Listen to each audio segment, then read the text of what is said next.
On this episode of Bullet Time, we return to the madness of Metro City with Monolith's 2008 sequel, Condemned to Bloodshot.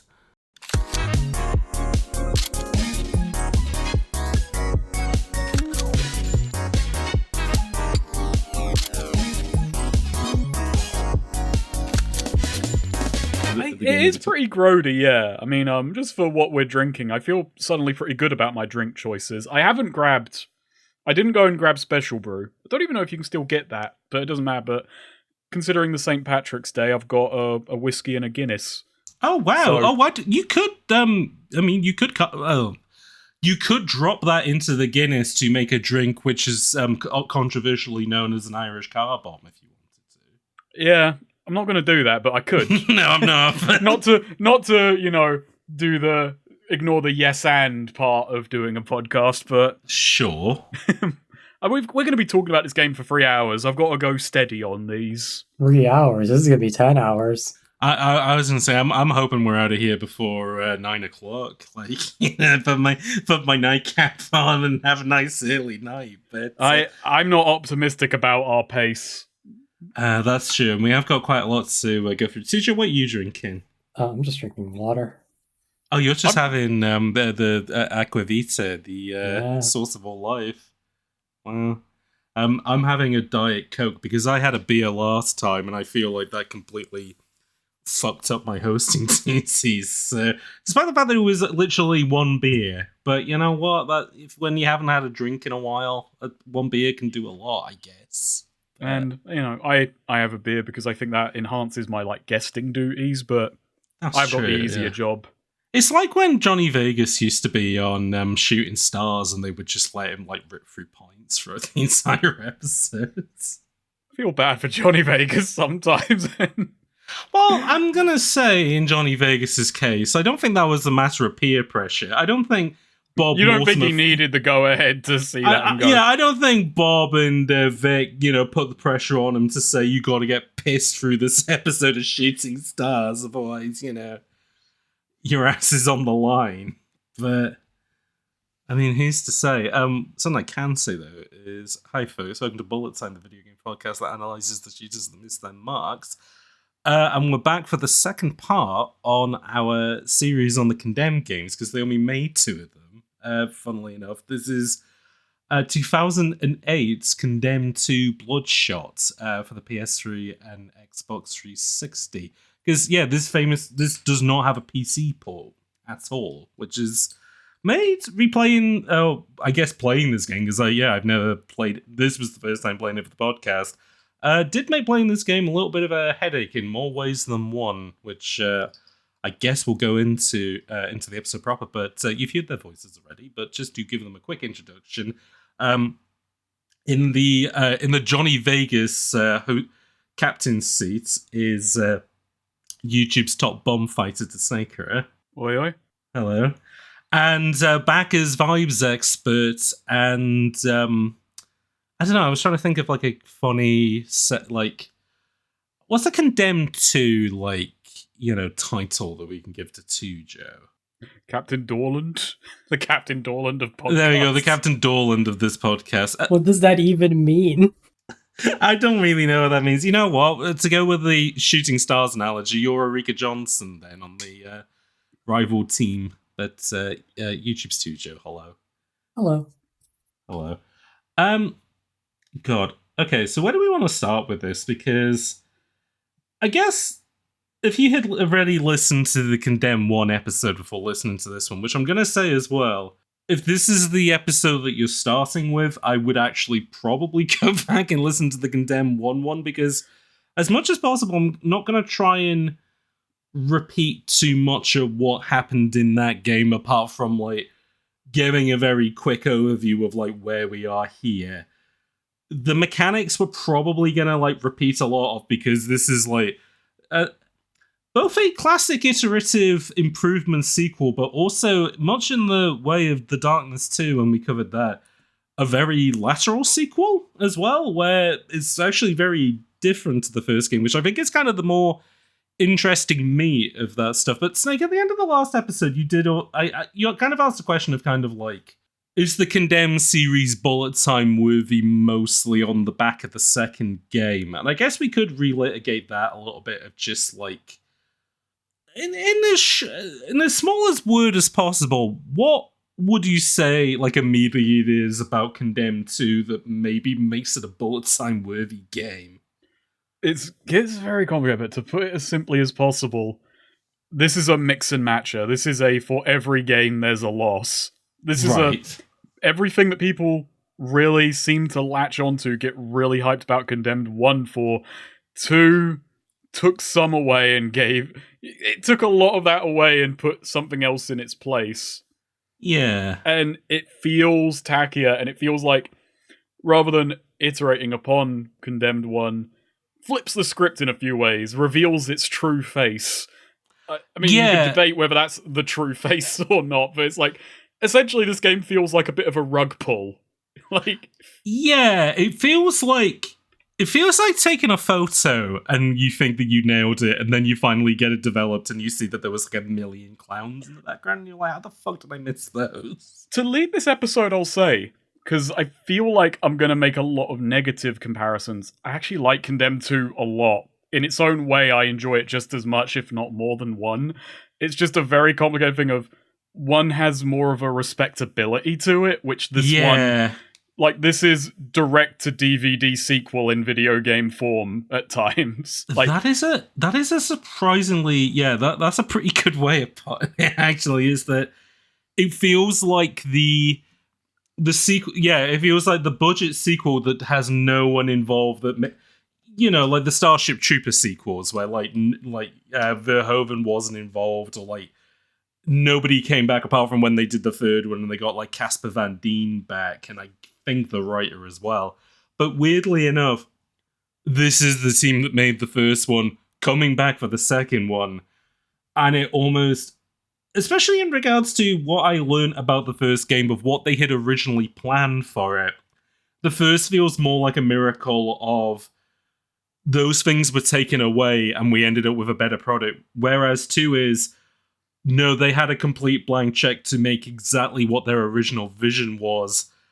And not to be too mean, but I would say what they had previously when they were a bit more restricted might be better.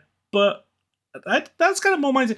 TJ, though, because obviously we brought you on to talk about the Condemns and I guess kind of Monolith as a whole.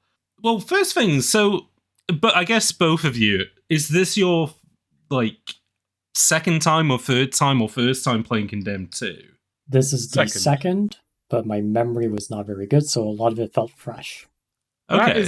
That is exactly how I felt. There were vast swaths of this game where I was like, wow, I can't, not even like a vague recollection of this happening. This game is, you start, some creepy shit happens, the bear shouting. That's kind of it. I was gonna say, before we did the series, like, people, like, I think Condemned is one of those series now that when people talk about it, it is mostly the stuff from Condemned 2, and it's kind of the stuff that I wouldn't say has aged the worst, but it's like maybe the strangest stuff that's in that game that as time has gone on and games become more normalized and standardized, these elements only start... I mean, I guess maybe it's a bit like the rubber bullet stuff from Yakuza 4, where it's like, that just becomes shorthand for, oh, I know what this game is because, it has a bear in it. Which... It's peaks and valleys, isn't it? Because Condemned 1, it's a good game, but it's kind of at the same level as goodness pretty much throughout. There's no super high highs, no real lows. Meanwhile, this game is like really up and down crazy. And I would also say nothing in, like, if you were to ask somebody about Condemned 1, they would be like, oh yeah, it was good. Yeah, I had a couple of cool jump scare moments, and the ending's a bit odd, but other than that, it's really good. Whereas with Condemned 2, people will immediately say the bear or the shouting, or there are like actual solid nuggets of moments that have stuck with people. Whether it's better or worse, obviously, is a different thing. But they are like, there's stuff in Condemned 2 which is way stickier to the extent of, so like in sequence, I hadn't played either of the Condemned games but knew of them. Playing Condemned 1 and just being like kind of pleasantly surprised by, oh, this is quite like, not super mature, but it's very measured. It's very, like, you know, it's very mature for a game of its type. Like, you still have FPS elements in it, and it is still about, you know, knocking shit out of rough sleepers, but it is otherwise restrained for the most part. Which is especially interesting coming from Monolith. Yeah, and that was kind of part of the thing as well, was that we talked about very briefly in the first episode of just that, obviously, the news is now that Monolith is no more. You know, we're not getting any first-person games from them, let alone FPS ones.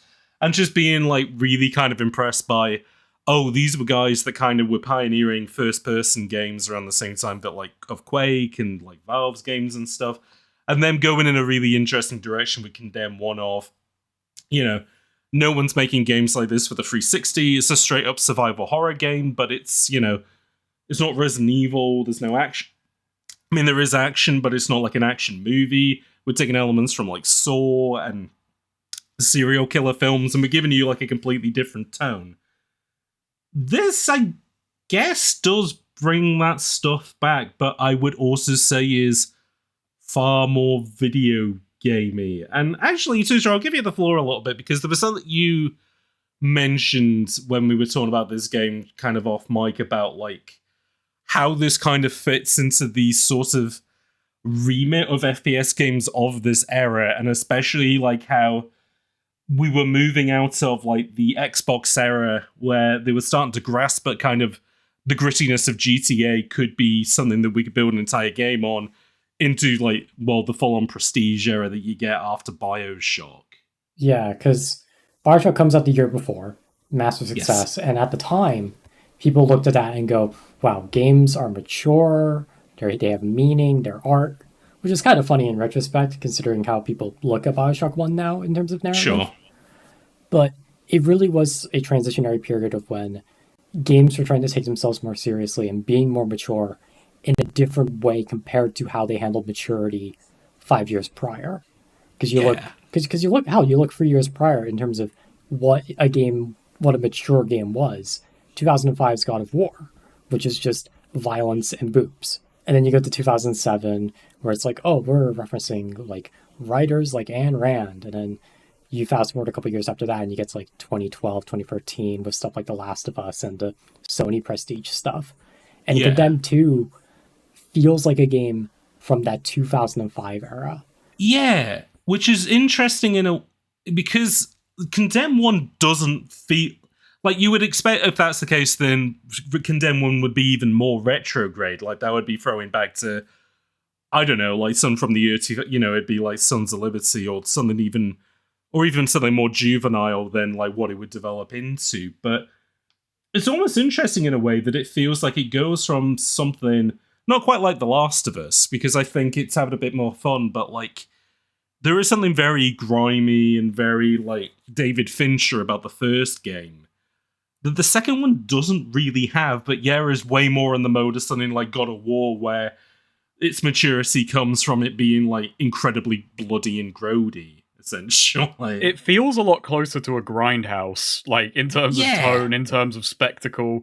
I mentioned it the other day, but another interesting thing about tonal development was a series that is very interesting and is isolated to this era, doesn't exit the 2010s, I don't believe, unless one of the PSP prequels got out of it, was Dead to Rights. Dead to Rights had, like, a few entries on PS2 and then one during the 360 gen. The first Dead to Rights is very much like a send-up to John Woo, Heroic Bloodshed. The main character's a wisecracking idiot who, like, kills people and cracks one-liners and does flips and stuff. Then they make Dead to Rights Retribution on the 360 era, and they strip all of the fun out of it. The main character's now huge, jacked, gruff as fuck. Funnily enough, Paul Eiding is also in Dead to Rights Retribution, playing a gruff older man, which he does in Condemn 2 as well. And it's the exact same plot, near enough.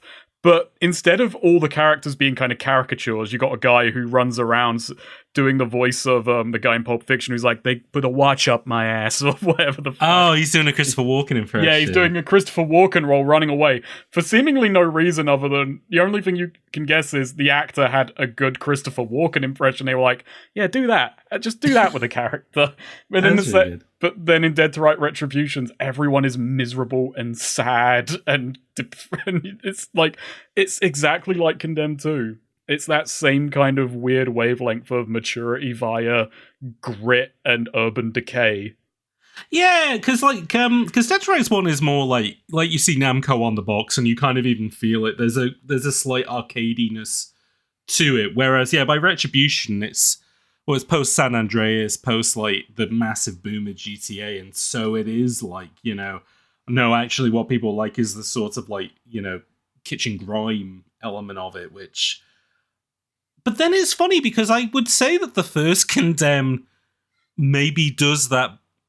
The way that it handles the tone of that is better versus Condemned 2, where it's more so aesthetic than it is like, baked throughout. There's no subtlety in this game in ways that are frankly stunning coming off the back of Condemned 1.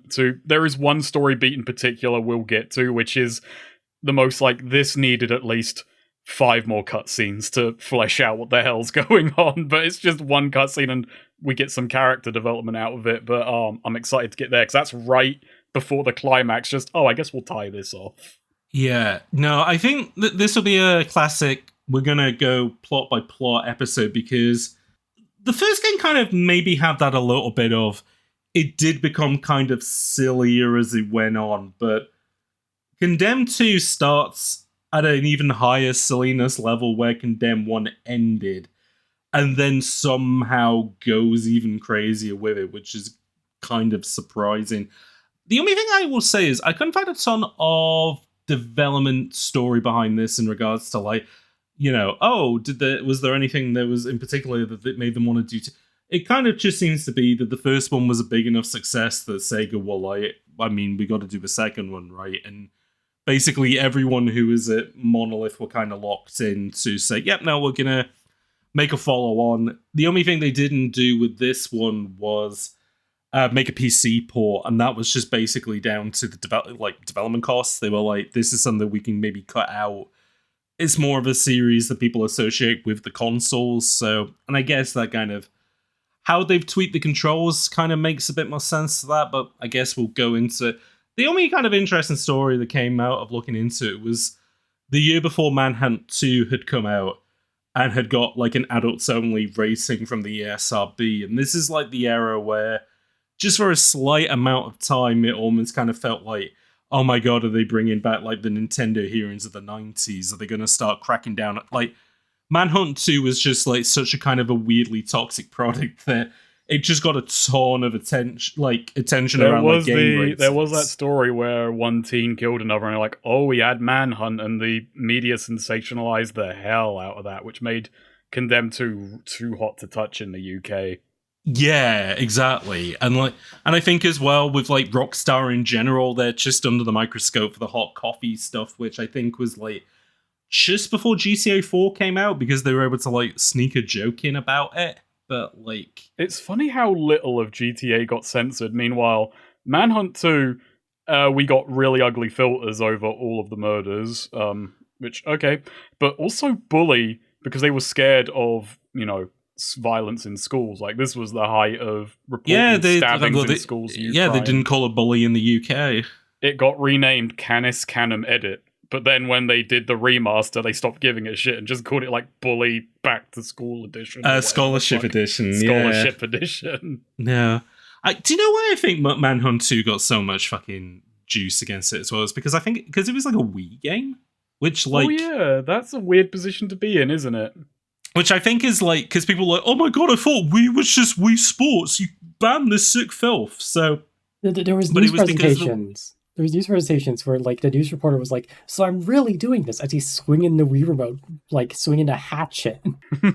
It's like I'm really putting a bag over this man's head, and you're just like looking at their hands, and it's like when you watch somebody play a video game in a movie. If he was using the Wii Motion Plus, the reporter would have been arrested on the spot. Oh my god, yeah. Imagine how, mate. If he was using the Joy Cons, you'd be, they'd send him to Camp X-Ray for that. Like, not good. But basically, like, so because they showed it at E3, but then like because they were cracking down on like gore and violence in video games, essentially Monolith got in contact with the ASRB. A little bit kind of what Volition had done with the Punisher, where it's like, oh, if we work in tandem with one another, then we can make sure that this is like appropriate for going out. But apparently they did cut quite a lot of stuff out, including decapitations, crushing someone's head in a vice, and driving a drill through someone's eye. Oh. Yeah, quite grim. And I'm also trying to think, where would those have happened in the game? I can think of the drill. I can think of an area where the drill would happen. Interesting, because the vice made me think of like when you go to the factory, maybe you might execute somebody with a vice in there rather than. Well, you do crush someone's head in the factory. And also, there is a head explosion in this game. Okay, but it turns out, they were like, it's fine to crush the head, but you can't use a vice because like somebody could go to a hardware store and buy that. It has to be a piece of industrial equipment which is far out of people's hands, okay? And it's interesting because like there's still some stuff in this game that's pretty gnarly. Oh yeah, yeah. And in a way that I would say that the first game is kind of more not upsetting, but it feels like more visceral because there is like a slight element of realism to it. Not this. It's Doom's kind of stuff where because it feels more cartoony, it feels more disconnected. I was reminded of the Saw movies. Yeah, this is way more influenced by Saw, I think. Especially the color palette and the fact that everything seems to be covered in a thick layer of rust. Seemed very Saw. So they did change the character a little bit in this one. Now, here's something I forgot to mention in the first Condemned game, which the reason I didn't mention it is because I didn't see it and I didn't think it was that particularly interesting after reading it. But the guy who plays Ethan Thomas in the first game is he was an actor called Greg Grunberg or something like that, who is like J.J. Abrams' best mate, and like he keeps putting him in all the Star Trek and Star Wars films. But more so, he played the roly-poly cop on Heroes, where he had like psychic abilities and could figure out like when crimes were going to happen. But they had him as like the body model and voice of Ethan in the first game. Couldn't come back for the second though because he was deep into filming Heroes at that time. And apparently there were a lot of people who were upset that, he wasn't coming back, and they were like, is this really going to be Ethan? But they used it as an opportunity to be like, you know what? We can develop him as a character. We can take him in a different direction. Show a genuine transformation between the first and second game, which, how would you sum up the transformation of Ethan Thomas from Condemned 1 to 2? He went through Vampire the Masquerade. He became a gangrel. Bruja. Became a Bruja. He's in a Bruja. Oh, yeah. He is. He is. Ethan's character is definitely the most interesting character in this game. He actually has a character in this game. He develops one right at the very end of Condemned 1, and then... Oh yeah, he goes crazy at the end of Condemned 1, and then kind of picks... Like, I wouldn't say he's... he is crazy in this, but not like... He's medically crazy. Yeah, he's not Joker crazy, but he is like, It's an interesting place to start. Well, the game technically starts before the main menu with, like, you see that Malcolm Van Horn, the guy who kind of kicked off your adventure in the last game's in a bit of a bind. He's in some apartments, a hotel. He's desperately trying to call Ethan, but Ethan isn't picking up because he's too busy getting blasted. Yeah. So that's the main character development between the first game and the second game, is that Ethan, let's just say, develops a taste for the old Jägermeister in the second game. And I only say that because an interesting decision that they made was, you should have power-ups in this. What is it? Drinking alcohol. Yeah, so this game is a lot more gun-heavy as well, but you've got... You can now aim down sights, unlike the first game, where the first game all the tension was, you don't actually have a crosshair, which, I've actually got to figure out what the middle of my screen is. now games have moved on a bit. Now aim down sights have kind of become mainstream. But how do we make aim down sights scary? Well, you're wobbly as fuck until you down a whole bottle of whiskey to steady your nerves. Is it also Max Payne that has it where you drink alcohol to steady your aim? No, there is another game like that. I know Metal Gear Solid 2 has Pentazamin to... Well, a lot of Metal Gear Solid has Pentazamin to steady your hands. And GTA 4 has the opposite, which is you drink alcohol and it makes you wobblier. Yeah, Metal Gear Solid 4, meanwhile, you got the stress meter to make you wobblier. There's definitely more than one game out there where drinking has a bonus, a passive aid to firing. I was gonna say, like, if we were to do like a charity basketball game where it was games where drinking alcohol gives you negative effects versus games where you drink alcohol and you get positive effects, do you feel like there's more positive or negative? I think positive. I think positive as well. Yeah. Funny bit of trivia also from this, because drinking gives you bonuses. Saints Row, the first Saints Row game, had buffs when you drank and when you did drugs.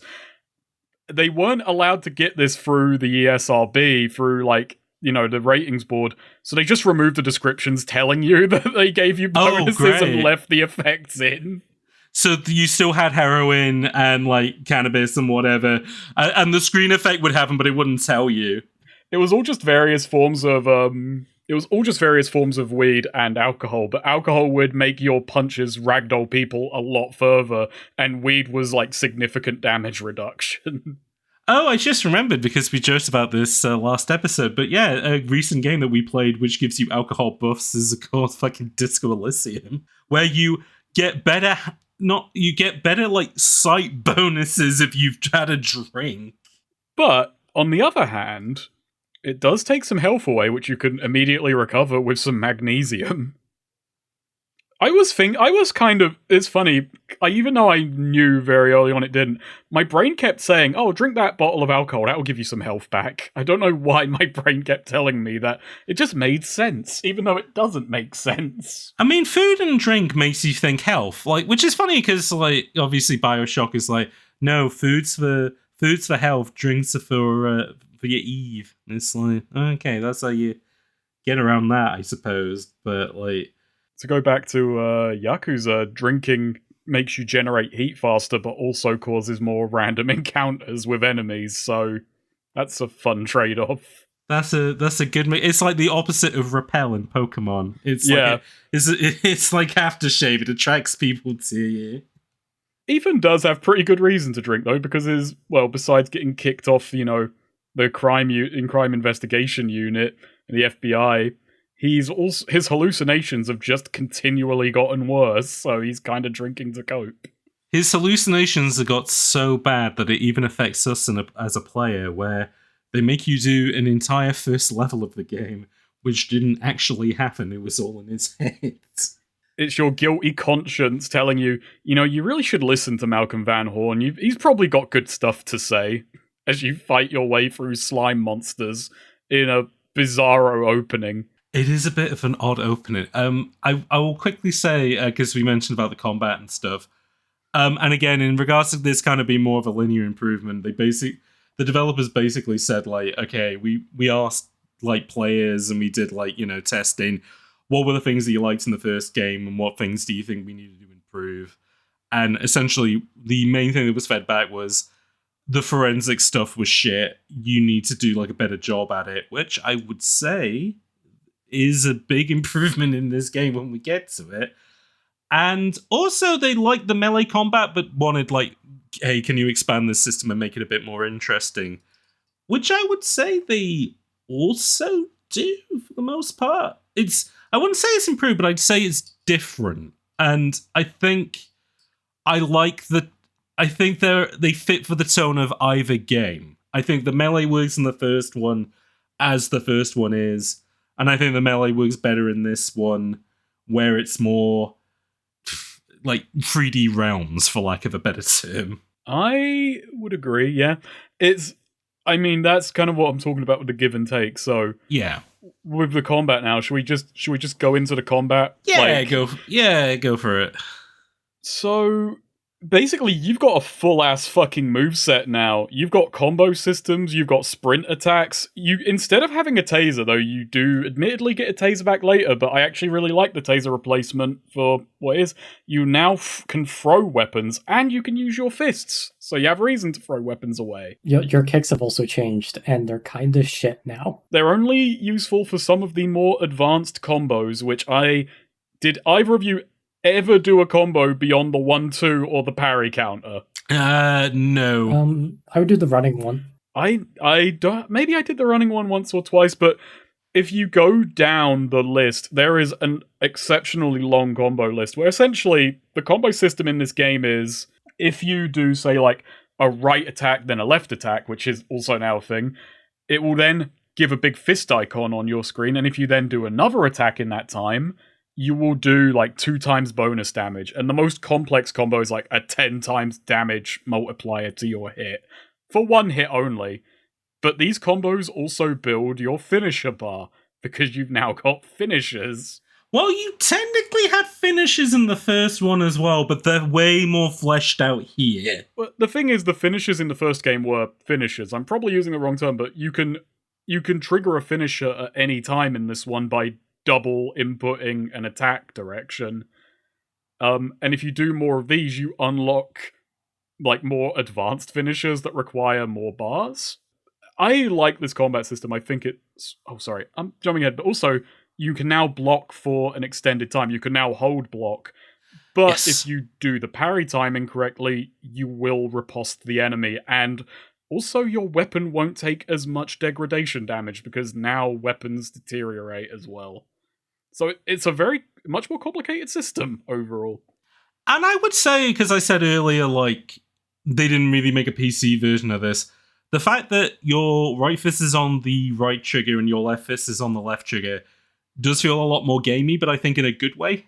Like, the actual actions of combat do nicely match what you're doing in real life, so it's a bit more synergistic, kind of what you're doing. Yeah, it works with blocking as well, which is holding down both triggers, which really feels like you're tensing up for the hit. Yeah. The camera is also like auto-locked onto an enemy when you're in combat. So you don't need to like move the right stick to like keep track on them. You can just strafe and still keep tracking. For a first-person melee system, I think it works really nicely, and I think for this being more of almost like a brawler, I think like you could imagine if they had done another one, the step forward then would almost be to kind of develop it into something like final fight in first person or whatever. But like what they've ended up with here, I think works really well. And as you say, yeah, the melee weapons are obviously back from the first one. I don't know if they are as like statty as the first game. It could have flattened it a bit. I did think kind of just I can get by with whatever, but then I also think the introduction of fists and the fact that fists are semi-viable, except for like really, really tough enemies where it's like you're punching through a brick wall, it does make it feel like, oh, weapons aren't as meaningfully distinct as one another because you've always got this fallback. There are some weapons that like are very similar, and then at the top and bottom end there are some really strong weapons and some really weak weapons. Like the fire axe that you get much late into the game. Surprisingly, it's so weird that the fire axe is so late, but like that is a powerhouse. Oh, speaking of that, the weapon navigation puzzles, yeah, that's gone. No navigation puzzles like that. I think that is thoroughly supplanted by the improved like investigation system. The advanced forensic system is like, we don't need these puzzles no more. And if I'm to get out the whiteboard of giving points to Condemn 1 and Condemn 2, yeah, that's a big one I would give to Condemn 2, is that I think tying the navigation more into the investigations than the weapon system, I think, is just a enormous improvement across the board. In general, I think level design is better because while it is more linear, there are a few more side paths with extra goodies. I totally agree, and I think as well how they reward the goodies is, well, they didn't really reward the goodies in the first one apart from giving you Xbox achievements because it was a launch game and they had no idea like what to do with them. By the year 2008, and I was trying to think of this a little bit in regards to what... I don't know if you two particularly think of this, but like, I feel that there was maybe a time in like really late 2007, like really early 2008, that people were just kind of sick of achievements. Like, oh, this was an interesting experiment in the launch era, but we're kind of done with this now. But I mean, I had an early cynicism, but I always think there were pockets. I think there were people who just didn't care that much, could take it either way. As someone who liked cheat codes, I was like, oh, achievements are the reasons we don't have cheat codes anymore. Fuck you. And you saw that sentiment here and there. But I don't know. I think I was seeing it more from the angle of what achievements took away rather than them being an annoyance in and of themselves. My argument that they were still liked in the public consciousness was that around about this time, you had websites like Achievement Hunter starting up. that's true. Yeah, that is fair. And then I think by 2008 also was when Sony started doing trophies. Because that was not for launch for PS3. That was later. No, that wasn't, because they like, I remember there being like the press release of we're going back and we're adding trophies to MGS4. And they are a nightmare. Oh, is that true? You have to get almost every title in the game. Oh, Jesus. There are... that is horrible. Sorry, I'm just thinking about that more. But there are still, like, channels that are still... They still do, like, trophy hunting, because it's a nice, easy channel format. You've got a very obvious narrative built into that. I mean, it goes ahead. To be honest, it's probably like an easier version of guides. It's that you don't have to explain the entire game to someone. It's just, hey, just because I feel like in my mind, like Chivo's kind of, I don't want to say they peaked, but like the only Chivos that I genuinely really like were like the Halo 3 ones, because they kind of, well, there was actually like a material reward also associated with them, because usually you got them as well as an armor piece, like, to go with it, or it would give you some direction of, hey, if you do these 5 things, you will then get an armor piece. Whereas, I think with most like achievement, like they could be used in a good event way. Because me and my mates did the Vidmaster stuff, which was really annoying, but we wanted that helmet. Yeah, no, we did the same. That was like our summer project in 2007. Well, no, because it came out 07 September. So our project in 2008 was working through all the achievements, including the Vidmaster stuff. Which, again, achievements kind of had their strong points, but I feel like there was definitely a time where, I don't know, like the appeal really did wear off with them, and I do feel like it was relatively quick. Granted, though, I do remember, because obviously the PS3 had them, there was a ton of conversations like with the Wii, which kind of interesting with this episode, but like the Wii doesn't have like any achievement system, and people are like, oh my god, that console's dead in the water without achievements. And later on, Nintendo just go like, we'll just have an internal achievement system in our games. Yeah. Or like not every game will have achievements, but some games will have an internal system, like Nintendo Land instance had an internal achievement system. My favorite one is Super Mario Odyssey, because you go and talk to Toadette, and you have to talk to her every single time to unlock an achievement. And you're there for like 20 minutes, just just like skipping all these text boxes. But I will say I like how the achievements are implemented here, as in it works like one of our favorite bullet time games, Urban Chaos Riot Response, where you get upgrades to your gear from the more that you do in a level. Which is how you do get like the taser back, but even then it's way more tightly balanced in like, oh, instead of being on a recharge, you got to find batteries for this thing, so you got to be very sparing with it. And even by the time I got it, I was like, I'm to grips with the combat system enough that I don't really need the taser, which is something that Condemned 1's combat never quite achieved with me. No, the taser in 1 just kind of felt like a backup, but also didn't feel like it could be really like an interesting part in the kind of recipe of combat.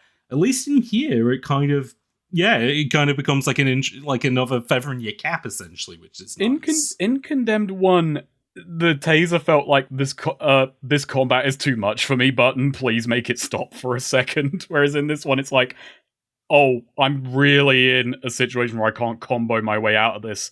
alright, I need to burn one use of my taser on this guy. The only issue I had with the taser in 2 was that sometimes it just wouldn't register. Like, I missed. Like there is a little bit of auto aim in the ranged weapons in this game, but with the taser, it's very small. It's a very small range where the auto aim lands. So I do end up missing my tasers. But sometimes I just forget I had it. No, I did. The fact that they've moved it to your D-pad did kind of make me forget about it a lot of the time. I also had a bronze taser, which that's another aspect of it. So I only had 2 shots, and are they stronger, or is it just more ammo if you unlock more ammo, bed? and it one-shots the big guys at gold. So I got the silver. That's really stingy. I have the silver one, and they only that only has 3. Whereas with the gold, you get 5. Yeah, you get 5. It's great. Man, really does encourage you to replay to get the slightly better Yeah, taser. there's 'Cause, 3 the silver tiers of one rewards. 3 tiers of rewards for every level. Like the first level, if you get a bronze, it's like, oh, you now have a fistful of quarters. So your punches are a little bit better. Silver is brass knuckles, and then gold is you just carry a knife in your fist now. And by the by, this is per level. It's not like on level 2 you get the next variation of thing. Every level has a distinct upgrade to itself. Yeah. Which is the craziest thing to me, because, I gotta replay this level if I want this specific thing. Some are kind of lame, like, who cares about the GPS upgrade? Like, I can put a marker down. No, like, you're only really... Like, I almost wonder whether it encourages, like, again, a bit like Riot Response. Rather than replaying the entire game, you just replay the levels you like the most. The GPS waypoints, that upgrade is thankfully in the only level I got a bronze. But yeah, I like it as an encouragement to kind of replay levels. And again, as said, Tuja, you said earlier that the level design in this is a bit more interesting than the first. I would also say that's a saving grace of this, although it's a bit of a double-edged sword of this game has way more interesting levels beat by beat, but purely from kind of like a game standard, because I think the levels in the first one are tonally super consistent with that game, like, and you do go to some relatively interesting places with it, including an apple farm. But this is just kind of like, because we've embraced being more of a video game, it's very Mega Man of this is an evil toy factory with fucking lava in it. This is a Swiss chalet. This is and like just all these really insane places. It reminded me a bit of like Half-Life 2 or Timefall 2, where it's like, yeah, the team had an idea for a level, and it's like, let's do that. And while it's not on the level of those games, every level does have its own unique identity. Like the first level being just a hallucination. Yeah. Yeah. And you are broken out of that hallucination when your old comrades turn up to collect you. Basically, at the end of your hallucination, you find Van Horn, and Van Horn in your hallucination goes, like, you should come get me, help me out. You know you need me, but then you're woken up. Even though by this point he's already dead. This is a guilt trip for ignoring his calls. I was gonna say, I want to kind of go into how, especially coming from Condemn 1, and even how odd that game ends with you fighting Marilyn Manson with bad dental work as the final boss. This big first level of Condemn 2 is insane, but Tujo, just to give you a pat on the back, the developers basically said usually the game's storyline was constructed around the environments rather than the other way around. They came up with the levels first in 2, then came up with a narrative to string them together. That makes a lot of sense considering some of the later levels. I have a hyper-specific note. I'm just going to jump to it because I guess we'll go for it, but I wrote down one of my favorite cuts in this. So, the Toy Factory stage. It's literally a similar beat happens in Condemned 1 where you call Rosa and you say, hey, can we meet here? And she says yes. So you go through some back alleys and you get to her. Makes sense. In this one, you call up Rosa and you say, Rosa, we need to meet here. And Rosa says, okay. And then you schlub it through a toy factory for no fucking reason. Just because that's the level that had to be there. But my favorite thing is, Toy Factory goes up in flames. The level literally ends with, you riding an elevator going up to the top of the Toy Factory.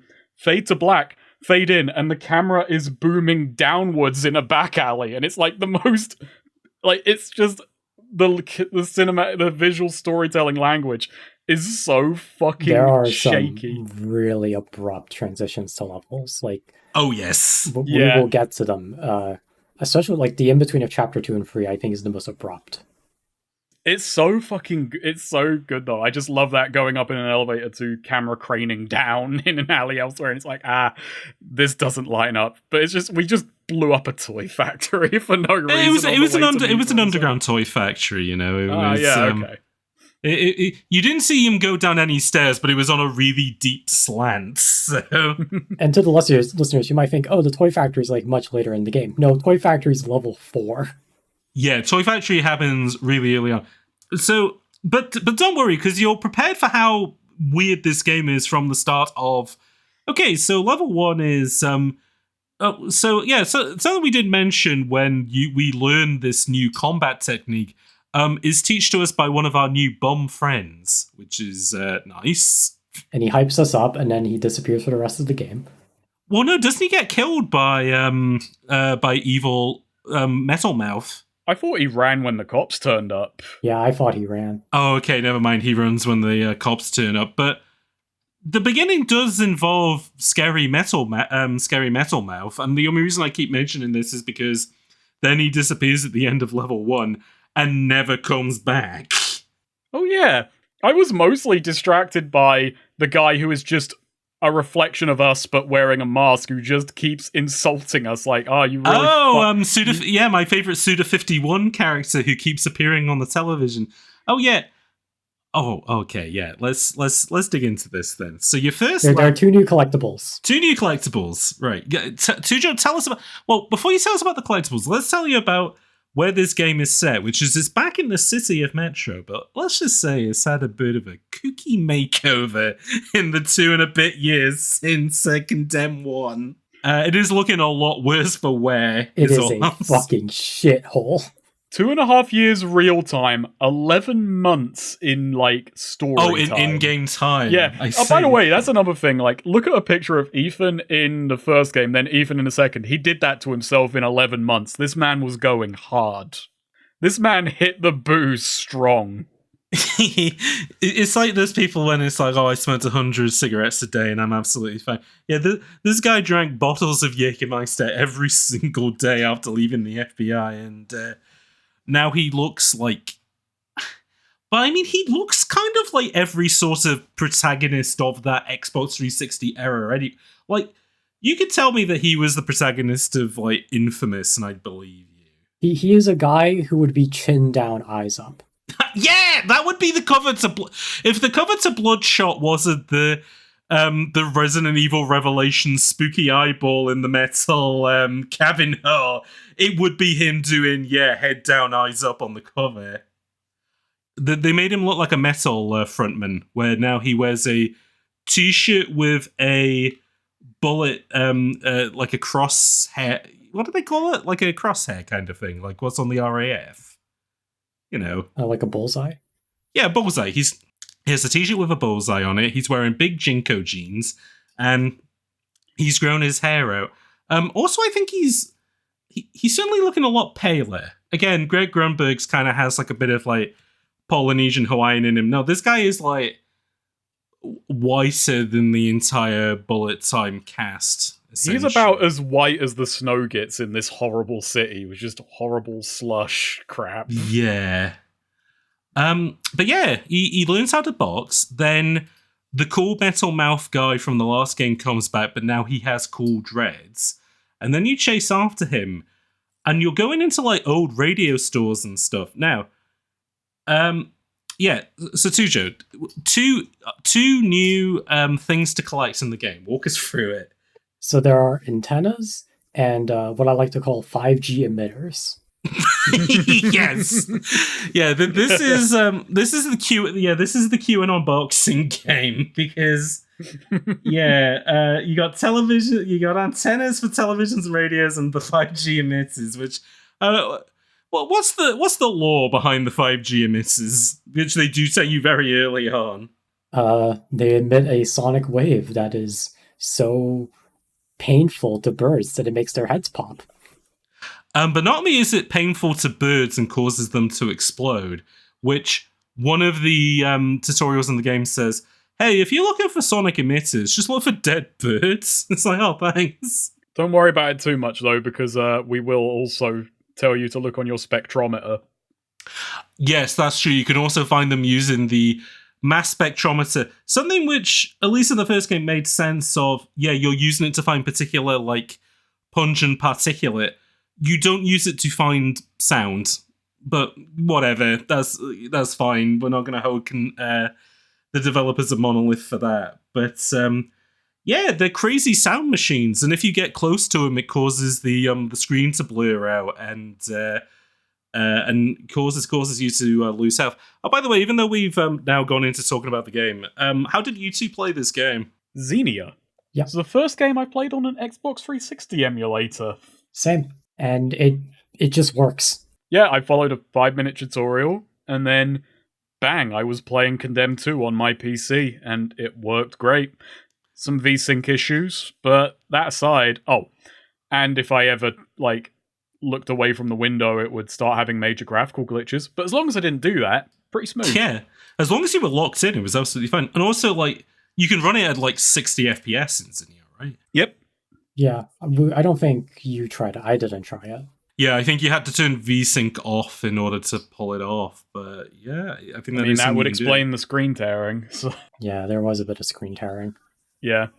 Well, I'm going to say I didn't play it for Xenia, but I'm going to just say for folks at home, yeah, this is going to be the best player playing it because I played it on actual hardware PS3, and let me tell you, that first level is a fucking filter. I had to stop playing for chunks at a time because I felt like I was going to vomit from not only how awful the level looks, but also just how badly the game runs on PS3. And especially when you get to the crazy sound machines, yeah, you feel like Ethan Thomas does when he hits them from the amount of screen effects they're throwing at you. I had to play this game in bursts because while the first game is very dark, it's quite well lit in an artistic way.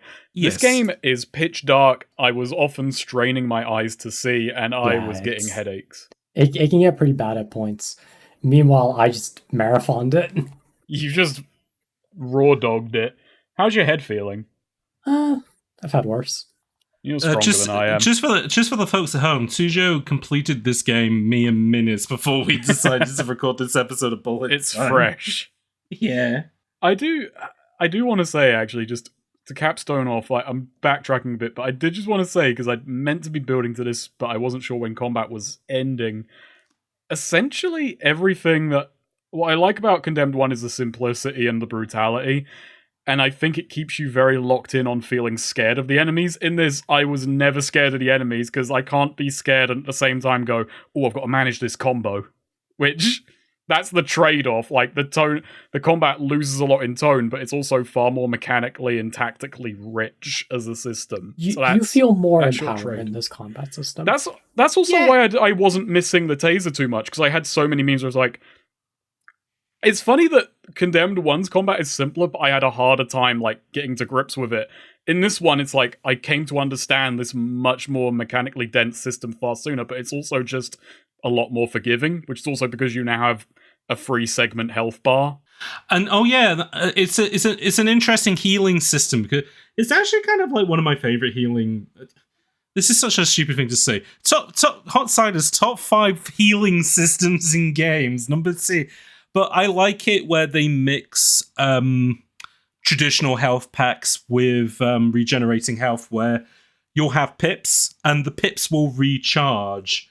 But in order to have more pips, you have to use health. Like, I find it just like a nice blending of stuff. It is a good blending. I'm big game design agnostic man, where I think it's also a trade where it's very good design for, like, you will never lose momentum, which is very good with Condemned 2, which has far more forward momentum. But you do lose those moments in Condemned 1 where you're on a last sliver of health and you have that, like, oh, I've got to play really careful to get to the next, because as long as you wait, you will always have enough capacity to take 1 or 2 hits, and as long as you wait, you'll get that forgiveness back. It does, yeah, it creates a lot of moments in the second one where if you're on one pip, you're gonna be, yeah, it kind of misses the point of Halo's like energy shield, where it's like you're less likely to play dangerously. You're just gonna be turtling around a little bit more. Whereas in the first one, that was kind of always the intent, anyways. But then, yeah, as you said in this one, it's more about forward momentum for the most part, which I was definitely doing a lot in the first level because the new enemy type that they introduced right out of the gate, which I think I asked you this off my Tujo of like, because I know that the guy who wrote Fear then wrote RE7, and I said, did he have anything to do with Condemned? And you were like, no. But the enemies right at the beginning of this are just the goo guys from RE7, even down to they pop out of the wall or pop out of egg sacs on the roof, and if you get too close to the egg sacs on the roof, they put you in a fucking cutscene, tap the buttons to break free animation, and it did it every single time for me. They absolutely love to blend in with their environments. They also only appear in that level. Yeah. I was expecting these guys to come back more often, and but no, it turned that they were merely spots in Ethan Thomas's brain. So, also actually something they introduced in this level as well, which is another point on the board to condemn too. I like the change with firearms that you can now get ammo for. Oh yeah, you can refill a magazine if you find like SCU lockers. Is it SCU? Yeah. Yeah, the Serial Crimes Unit. There it is, yeah. You can still only carry one mag on you, but ammo is ammo is still a resource. It's still something you need to consider, but you're not locked out of it in a way.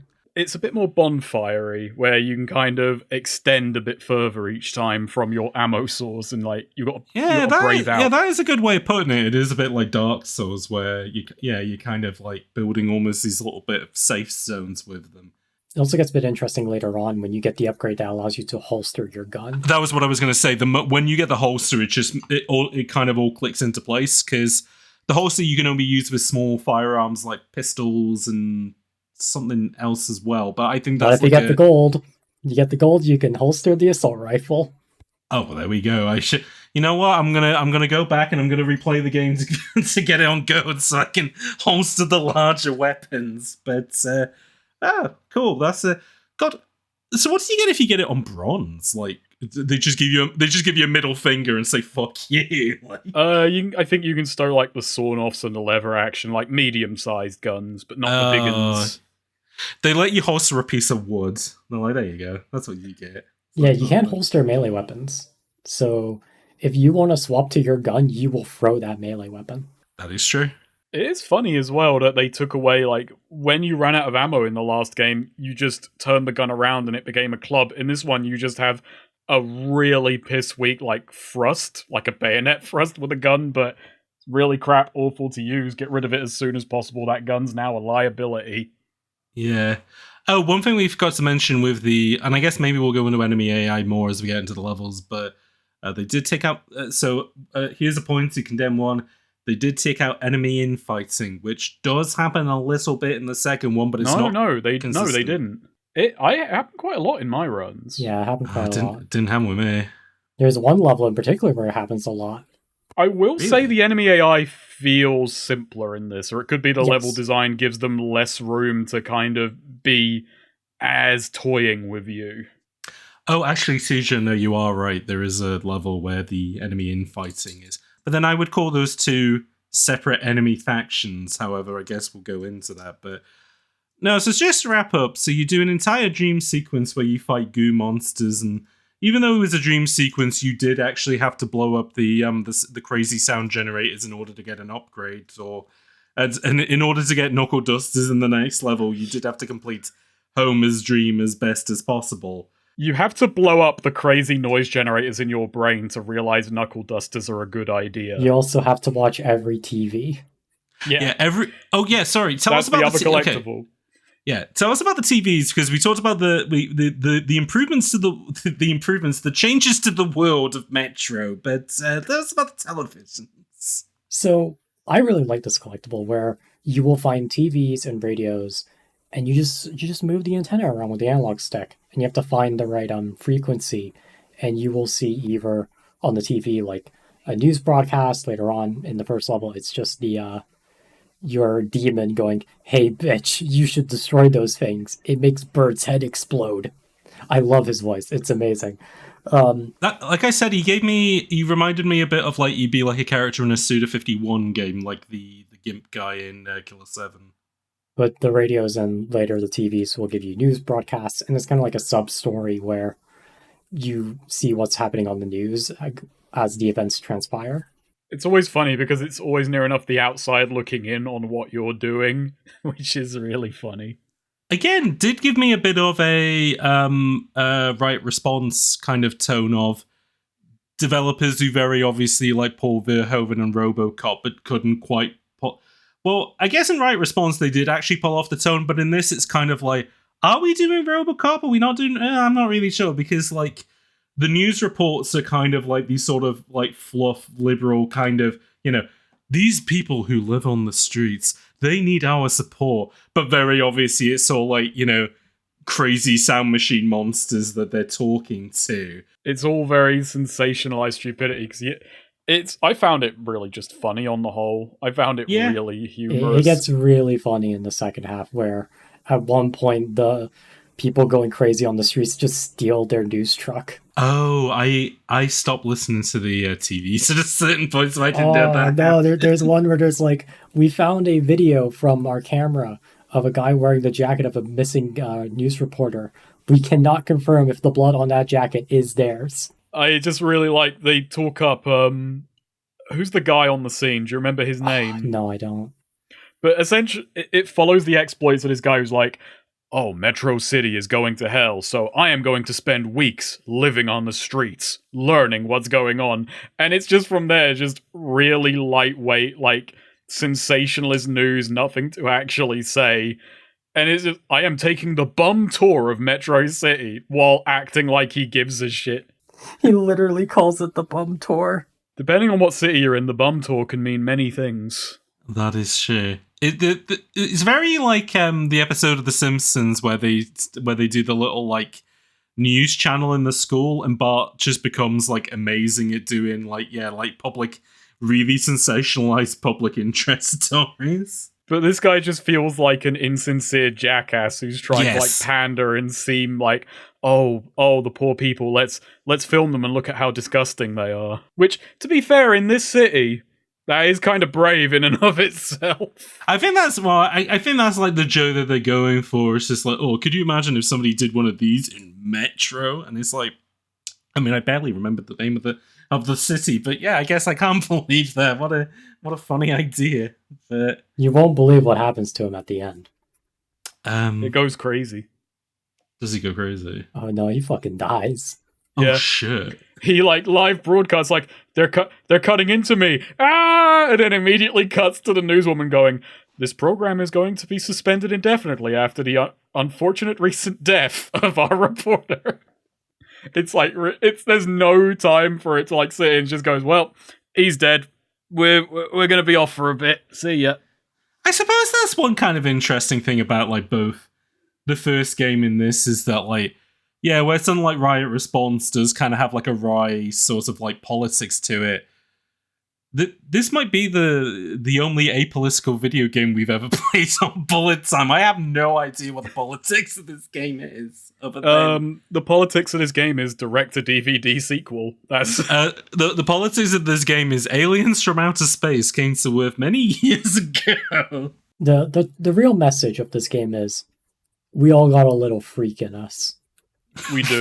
You know what? That's true. That is, whether you're a crazy magician who's warping around a theater, or maybe you're just a big metal guy that's going to get picked up by a magnet and shoved into a crusher. Everybody's a little bit freaky. Now we're getting really far ahead. So how does the first level end? Yeah. Well, we said the level ends with he snaps out of his hallucination. The cool dread guy with a metal mouse says, "See you around," and fucks off, and we never see him again. But two, like, they're not cops. I think they are like members of the SCU. Are like, all right, time to Ethan Thomas. We need your help with finding. Well, it's not just any two members. Well, I don't recognize either of them. Yeah, I don't remember these guys from the first game. One of them has a very familiar name. Yeah, but it can't be her. Oh, wait. Oh, sorry. So Rose is back, but they've given her a glow up in this game. You really liked her in the first game, being this like woman in her like mid-50s, just kind of frumpy, normal type. But now she is a fucking supermodel and has de-aged 20 years, while Ethan has fucking aged up. And also, like, he's no longer Greg Grunberg. She's no longer Jennifer Hale. They just got some different woman to voice it, but. Again, Point to Condemn 1 was, wow, this game is full of, like, real human beings who look like you would meet them on the street. No, this is like, every game after Uncharted, everyone has to be sexy as hell. Like, even the frumpy telephone woman that you send your pictures to. Which, oh, by the way, they give you your equipment back as well. Do you have the equipment in the first level, or do you only get it in the second one? Nah. Okay, all right. They're at least that cognizant. That's fine. But essentially, what happens is they turn up. They say, "Hey, do you know who that is?" And they just kind of give you the audio recording. And he goes, "That's Van Horn." Then Paul Iding, the head of the SCU, gets on the blower and says, "There's a crime happening across the city. We need Ethan there right now." So it's just right. You're back on the job. You're in. Yeah, even though you look and smell like shit. You are the best on the Force, and by the Force we mean the FBI. Yeah, he doesn't get changed or anything for this mission. No, he's right there across town. He doesn't change throughout the entire game. He doesn't. He doesn't change. He doesn't shower. At best, he has 5 minutes sleep. At best, he's keeping himself hydrated by drinking whole bottles of Jägermeister as you're going around. I think we should specify that it really does look like Jaeger bottles. It really does. Yeah, I will be using it as the image for this episode, but yeah, he is just drinking whole bottles of Jägermeister. Like, this was 2008. Jägermeister was never hotter than in 2008. I mean, I can. That was like before I went to university, and yeah, Jaeger bombs were probably at their biggest. In the late 2000s. So, is it weird that when I see like a Jaeger machine in a pub, I think it's kind of antiquated? Yeah, it does feel like a throwback. It feels like, what? You're still here? The party's over. No, and the ones as well where they put like the fake, well, it's not fake, but they put like the layer of like icy condensation on to be like, look, it's served ice cold. It's one of the many alcoholic drinks in history where people absolutely hate the taste of it, unless you make it ice cold, in which case you can't actually taste it, and then people go, you know what, this is passable. Great, that's how we're gonna market it then. Make it ice cold so it's at least passable. So you can't realize this just tastes like really bad cough medicine. Like, you get a better kick off a Calpol. It's very aniseedy, which is like... Oh yeah, I hate aniseed. That's much like Ethan Thomas is a special boy because he has Eric Cartman's big bone syndrome. Aliens from another planet came to Earth and bred with humans, and... only 1 in a million people like the taste of aniseed because of it, and I'm one of them. So there we go. You're the only one out there keeping like blackjacks alive. Genuinely, yeah. No, I'm.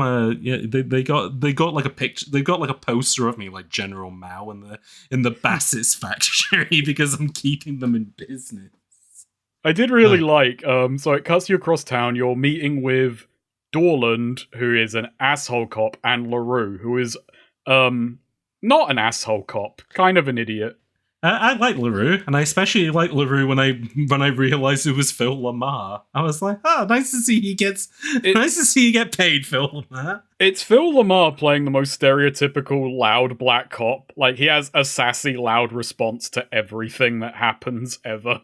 Yeah, these are very stereotypical characters. Yeah. Oh yeah. No, again, this in my head, like, this just feels like, oh, this is probably what they wanted the first game to be, but, like, either, I don't know, Yuji Naka or somebody from Sega or just somebody was smart enough to say, no, make it a bit more normal. And then if it does well, do all that stuff in the second game. Because, yeah, this feels throwbacky to, like, 2005, like, PS2 era games, like, big time. I was really enjoying as well when, Dorland is grilling you. He's like, I don't actually want you here. If you fuck up once, you're out. And he's like, yeah, okay. And Ethan Thomas, who doesn't give a shit about anything, is like, yeah, okay.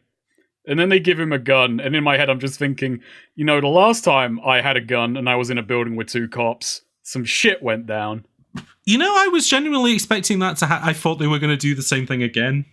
You thought it was going to, first verse or second verse, same as the first, these 2 cops are getting taken out by my gun. Yeah, by a new SKX, and that's why we have to go team up with the old SKX to bring him down. Why does this keep happening to me? Why do people keep shooting cops with my gun? And again, then they do the twist of actually you were Serial Killer X all along, and it's like, but wait, I played the first game where I thought that was going to be the twist, and now you're making it the twist? That doesn't make any sense.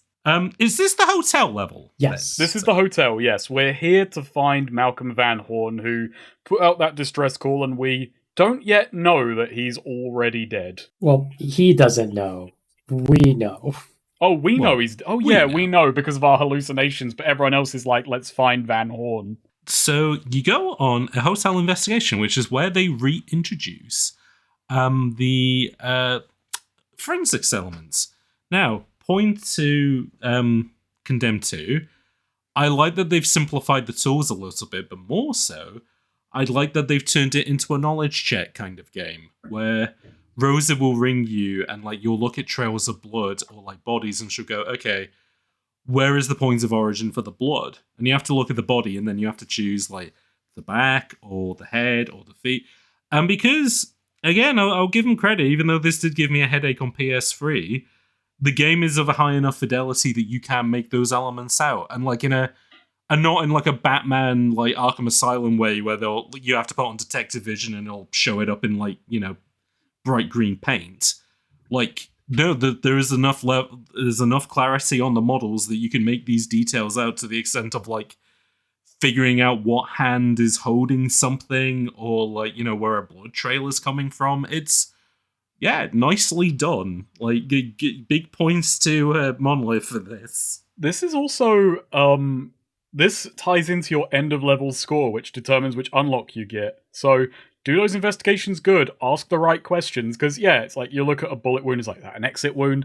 I had trouble with some of this, because while you can generally tell it, there's one blood trail where I saw handprints, and I was the question is this a dragging blood trail or did he crawl? Yeah. Yeah, and I picked crawl, and that was the wrong answer, and I'm but there are handprints, but that's damn man, I just watched all of Dexter, I should be able to do this. Should be a blood spatter expert by now. The thing that you said as well is that you have to ask the right questions, I think is a really interesting touch as well. Yeah. Is that it shows that you're doing despite the fact that you've been drinking your body weight in Everclear since the last game, it's almost kind of a thing of oh, do you still have detective brain? Can you show that off to me? Yeah, and when it's asking the right questions, I do mean you'll be presented some information, it'll be what does this mean, or what does this originate from? Or I did admittedly once when I messed up one, I was well, I'm not getting gold anyway. I did just start asking the stupid questions for fun. There's one question later on that's why would he even say that? Should I save that for then in case I remember, or should we? I'll say it now. We're hopping around. So one I really enjoyed was you learn later on there is a mysterious organization that has been plotting humankind's course for thousands of years, and one of the questions is were humans even around 2,000 years ago? Oh, I was thinking of another one, which is, I believe, the same level, where you learn the name of it, which is Oro. And one of the questions is, how do you spell Oro? I asked both of those. I just really Rosa's response to both of those is what the fuck is wrong with you, Ethan? He asks it so sincerely as well. It's were humans even around 2,000 years ago? And fucking Rosa going, what? Of course. Imagine if they had done a third one and rather than that had been tied to your end of level score, there's a morality system, but it's between button-up cop and complete fucking burnout cop. And if you put more into burnout, it gives you funner weapons to use and stuff like that. Oh, that's better than my idea, where if you get enough of them wrong, you just fucking fail the investigation because the game has deemed you too fucking stupid to understand. You're too much of a loose cannon, you're off the... Ooh, or maybe they kick you off the course, off the force, but you're still doing the investigation, but then it just means they send the police after you. But much like in Condemn 1, it doesn't actually matter because you never see them. Yeah, it's a bit like Heavy Rain with the Nam and Jaden sequences. Oh yeah, where you can choose to take his VR drugs or not. And one of the endings is tanks get him. And Heavy Rain, never doing that game? on bullet time because it's not an FPS game. Do you think they're ever going to make an FPS game? Oh, like Quantic Dream? I mean, long enough time. Are they ever going to make another game? Yeah, Star Wars Eclipse is going to be out any day now. Any day now. Like that Wonder Woman game. The Wonder Woman game's coming any day now. Well, no, the Wonder Woman game got cancelled. It's coming out any day now. This is what's scrawled on the inside of 2Joe's cell is Wonder Woman game. Any day now. Just any over day and now. over Wonder again. Woman game. Wonder Woman game. Any day now. Nemesis system. Wonder Woman game. Speaking of shit. I don't know how to segue back to the hotel. But speaking of shit. What do you guys think of the enemy that's on the crapper? I mean, he's pretty good. There was an enemy on the crapper. And then there's also the really lanky man. Oh yeah. Oh, by the way, do you also like the side quests that they add to levels from this point on, which is blow up the meth dens? Yeah, each level has, after the first, has an optional objective. Has meth labs that you can blow up. It's not just meth labs, but it's like some optional objectives make sense. Like there's one level where it's like don't kill the guards, but for the first two levels, it is don't blow up the meth labs, blow up all meth labs, and you do it by just throwing shit at them. Feels really petty given the situation we're in, but it feels very Nintendo-y in a way as well. Of that, like if you can see it through a window, they'll let you throw a gun through the window to blow up the meth lab. Oh god, there's a few fucking sonic emitters like that as well, where you just have to fight the game's physics systems to angle a throw through a very, very thin hole. With a conveniently placed pile of bricks. It's just like a fucking fairground game, but it's like a fairground in meth land. It's a fairground game, but it's also the crazy sound machine from Disco Elysium that makes you want to vomit looking at it. There's also, with the investigation stuff, you get a UV light, and you're not locked to using it in investigations. You can actually use it to examine other things. You don't do it often, and it's mainly in this level, but there's one sequence that I really like where you use the UV light and you see written on the wall, oh, if you go to this room, you'll find a gun. I go to that room, a big man comes down, fights me. There is no gun. Now, you sure you just didn't miss the gun? Or do you think you got tricked? You got bamboozled? I'm willing to bet I got tricked. I did check. I double checked. Maybe I'm wrong. Maybe there was a gun. But I think the fact that a big guy burst through the wall right when I headed to the door makes me think it's a trick. That is a good trick, though. Another thing about this level, real-time reflections, mirrors. I didn't know how much I missed mirrors until I saw Ethan Thomas holding a toilet seat I was fighting my way through the level with in the reflection. I was like, reflections. It's always and nice honestly, seeing a mirror. this would be the game that they would just have smash mirrors and it would make sense. This is a very dirty and grimy game, and it's very ugly, but it still looks really good. Oh, the lighting does so much work here, and it's really nice. The only issue is really the textures. Like, the textures are very low res, but that's only an issue when you look right up close to them. Could I ask, though, which game do you think looks better? The first one or this one? First one. That's really tough. I would say first. I think the second.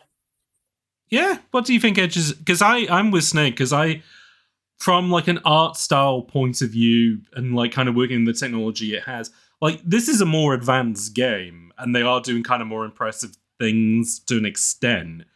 But I think the first game looks better. I think it's mainly the environments and the variety of environments that carry it for me. Yeah, I mean, I guess, we haven't got to the more complex environments yet. I mean, granted, when you get to the end of the game, it's kind of like they gave up on environment design, but I guess we'll talk about that. But yeah, like, you don't really have anything as, like, computationally as, like, interesting as the as the snowy level or the chalet that you do later in this.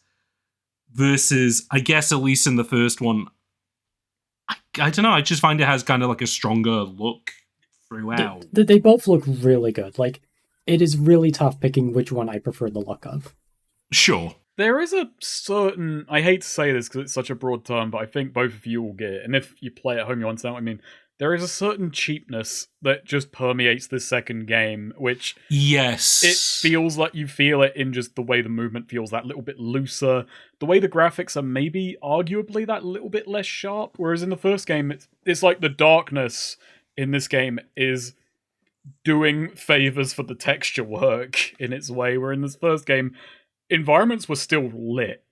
You could still see what's going on, which makes me trust the graphics in that game more. You know, and I'll even give you that of, because you mentioned the darkness, and like the games that I couldn't stop thinking about with these two is that, yeah, Darkness 1 and 2, where you go from really interesting cult game made by Swedish, like, demo scene sad boys, to this where the art style in this and the art style of the second Darkness game kind of made me think of like, oh, these were like probably 20 quid straight to XBLA games, right? Like, because there's a slight cheapness in it that I can't quite describe, but it feels like it's associated with a cheaper game. Like, yeah, something you would download through the Xbox Live Arcade store. But perhaps tacky is the better word than cheap. But they've all got connotations which I'm like, don't completely align with what I'm feeling. The word is very tricky to nail down, but somewhere between cheap and tacky. It's definitely hard to describe. It's something that you really have to see and compare. Yeah. I think it's also, and this is, getting into real subjective semantic stuff. The first game has that kind of prestige-y sheen, which makes me... I hate to say this, because even I disagree with this on some level, but, it makes me respect the graphics in that game more because they're put towards a more respectable purpose, whereas there's one feeling more grindhousey. And this isn't how I feel in my soul, because I like kind of I really enjoy schlocky stuff, but it does also make everything about it feel like more grimy and more like less reputable overall. Yeah, the first game feels like a TV adaptation, and this game feels like a comic adaptation. Like a Robert Kirkman one, like a really good one, but still very, like, there's that slight level of stylization to it, which makes it feel cheaper, I guess. But obviously at home, you'd have to have a look and make your own opinions. Well, one thing I will say, though, is that in the first episode, we barely talked about the soundtrack, apart from me saying I like the trip-hop song in the menu. I don't remember any of the music in Condemned Suits. There's a bit of it. There is a, at the start of the game when Evan's in the bar, the subtitles say, alt rock plays in the background. And there are musical stings when you're fighting this time. I mean, that's what I remember. Yeah, like they enunciate every attack with like a and as you get hit, there's like screams and wails and crazy stuff to make the battles. It makes the battles really disorienting and really impactful. It's like it makes it feel like a dance as well, the combat. Yeah. Like, you don't see that effect anywhere else, I can't name any other game where it's like, enemies making swings come with bespoke musical stings to kind of fill you in on the action, and getting hit and blocking. Yeah, it's very rhythmic. It's very interesting. You could imagine like a Sony Prestige game coming out and then making a big selling point of, oh, every time an enemy swings their arm, a violin hit happen. Like there's a pull on the violin or something like that. And if there's a connection, then there's like a big boom drum sound or something like that. But they're doing it here, like kind of earlier on, in a bit more of a tackier game, and it's not really registered. I mean, to the extent of like you mentioned that, and I went, oh yeah, the game does do that, but like I just didn't stick with me. I think it helps as well, like punctuate that this is a different tone. Yeah, I think so. The first game had basically no musical scenes. The violence was allowed to stand alone, be thoroughly diegetic, which gave it a very different feel. Whereas in this, it's very heightened, very dramatic. So I guess that's why you could maybe never feel as one with it. Again, as I mentioned, it like this combat and the way the sounds work in the combat makes you feel more in power than in one. Yeah. I guess with the reveal that you have giant bones and enhanced muscles, and also just with what you are, fucking hobo who is slamming bottles of whiskey to increase his aim. You can't really go for the same fear as the first game where you're just an FBI agent really out of his depth in Hobo Town.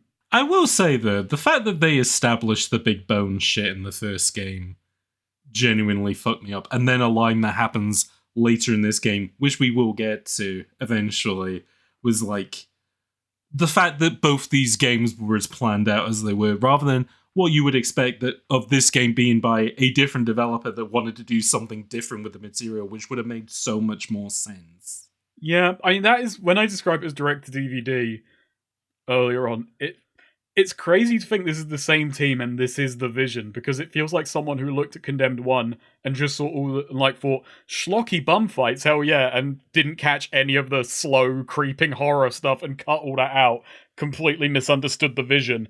But no, they didn't misunderstand the vision. This is the vision. Here's my quote for the box. Condemned 2 is a video game adaptation of Condemned 1. You know what this... That's you know really... what this reminds me of? It's finally come to my head, especially now that we're in the hotel room. Have you two ever seen the movie Wreck, short for Record? No, I've not seen Wreck. Not in a long time, but yeah. So Wreck 1 is about a news group that go to a hotel or like an apartment complex, and spooky, scary stuff's happening. And then Wreck 2 takes place like mere hours after the events of the first movie, and it is a SWAT team breaking in and shooting all the monsters. It is amazing, and I feel like if we're doing film comparisons, that's it. Probably the most accurate. Yeah, because that is the thing as well. With Condemned 1, you very quickly... In the first level, you're with the cops, and everything goes to shit, and then you're on your own, and you're running from the cops, and that sense of being alone is, like, very, very much present. In this one, the first level, you're on your own and your hallucinations. In level 2, it's you and two heavily trained, muscular policemen with fucking assault rifles blowing out this hotel. That old feeling of isolation and horror is absent, even though... You know, you jump into an elevator shaft ladder, and because you are the heaviest boy alive, you collapse to the first floor. It's more just played as, oh, that's inconvenient. I guess I better fight my way through this riot that is, by the way, happening outside. Yeah, a riot has started. You just watch the news, and oh, there's a riot now. And not only has a riot started, but that does spill into the hotel, and you can get involved with a small part of the riot if you want to. Yeah, you can just blow your way through that shit on the way, like, hey, I'm here doing my investigation. Boom, get out the way, hobo. I am working here. I'm trying to think, is there any other, like, highlights of the hotel stuff before we get to Puzzle of the Century, which is, what room do you think he's in? You leave the room, you see a fraction of the letter 3, you go down the hall, you see a fraction of the numbers 19, and you go, oh, I think he's in 320, or like, oh, I think he's in 319 or something. You do get a kids game puzzle for like, what room is the body in? Yeah. And then they radio you and it's like, do you have the room number? And one of your responses could be, oh, I think it's the first floor. Yeah. So you enter the room, you look through, and there's a hole. There's a hole in the ground, and music stink. Oh, he's dead. Not only is he dead, though, he's been, like, posed in a really funky way. And got eviscerated. Oh, yeah. Like, he is so dead. He is beyond dead. Van Horn is done. He ain't coming back, which is ironic because he does come back, but on a computer later on, but don't worry about it. He ain't going to be in Condemned 3. We don't know about that. Well, I mean, he's not going to be in Condemned 3 regardless. Yeah. Tragically. Tragically, he's not going to... Condemned 3, not on the books, but maybe it will be after this episode, but we'll... I've got to make a video on Condemned 1 and 2 and fucking clickbait it to shit to get Condemned back in the public consciousness. Yo, there we go. There's quite a bit to say about the future of the series, I feel. Yeah, no, that is true. That is true. Which... We'll get there once we go through the present of this series, which is so I think I stopped playing after the second level because I had too much of a big headache, and then I came back to it and I basically powered through. But the third level is just like the streets again, yeah? Yeah. Okay. So you find the body and you're like, oh, we got the body, and then because you report that to Rosa, then cut to you guys running down the tracks as you are being pursued by hobos, and Dorlan blows up a generator, separating you from them as a fire spreads. And I was like, fuck, I guess I better reconvene with those two and fight my way through the hobos. It's really funny as well, because when Paul Eiding chews you out later, he tells you off for, why didn't you follow them? Why did you get separated? And like one of the answers is, because like, they fucking blew up a generator and I couldn't follow them. What the fuck do you want me to tell you? Like, and you're still kind of framed as being in the wrong because you're a very angry man, but also you're kind of in the right because there's really weird shit going on over your head. That's true, yeah. You have no reason to understand at this point. That is a point. They've added abseiling to this game, which I think you do. What you do? I think you definitely do it in this level. Do you ever do it ever again, though? I genuinely don't think I don't there think is. so. No, I don't think there's another instance. This is probably, aside from the abseiling, this is actually probably the most filler level in the game, which is crazy. Yeah. Like, this is every other level in this game kind of has a purpose, either by being a fun set piece or is plot relevant. This is just inconvenience happens. The start and the end of the level are the most interesting, because the start, you're getting separated, and it's just an endless wave of bums.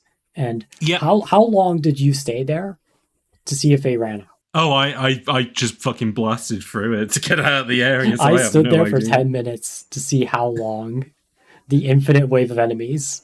I didn't do it here, but later on in the level, there is a room with infinite shotgun ammo next to another infinitely spawning wave. That's when I did it, because I was just standing up there just... Nope, still coming. More ammo. Yeah, that is the end of the level, and you get to the end of the level, and it's, oh, LaRue, where are you going? And he's just ignoring you, and it's like, LaRue, why? LaRue, you're the more likable of these two men I don't know. It's true. It feels like you're meant to have like a repertoire with these guys, and I'm just like, I don't know who the fuck either of them are.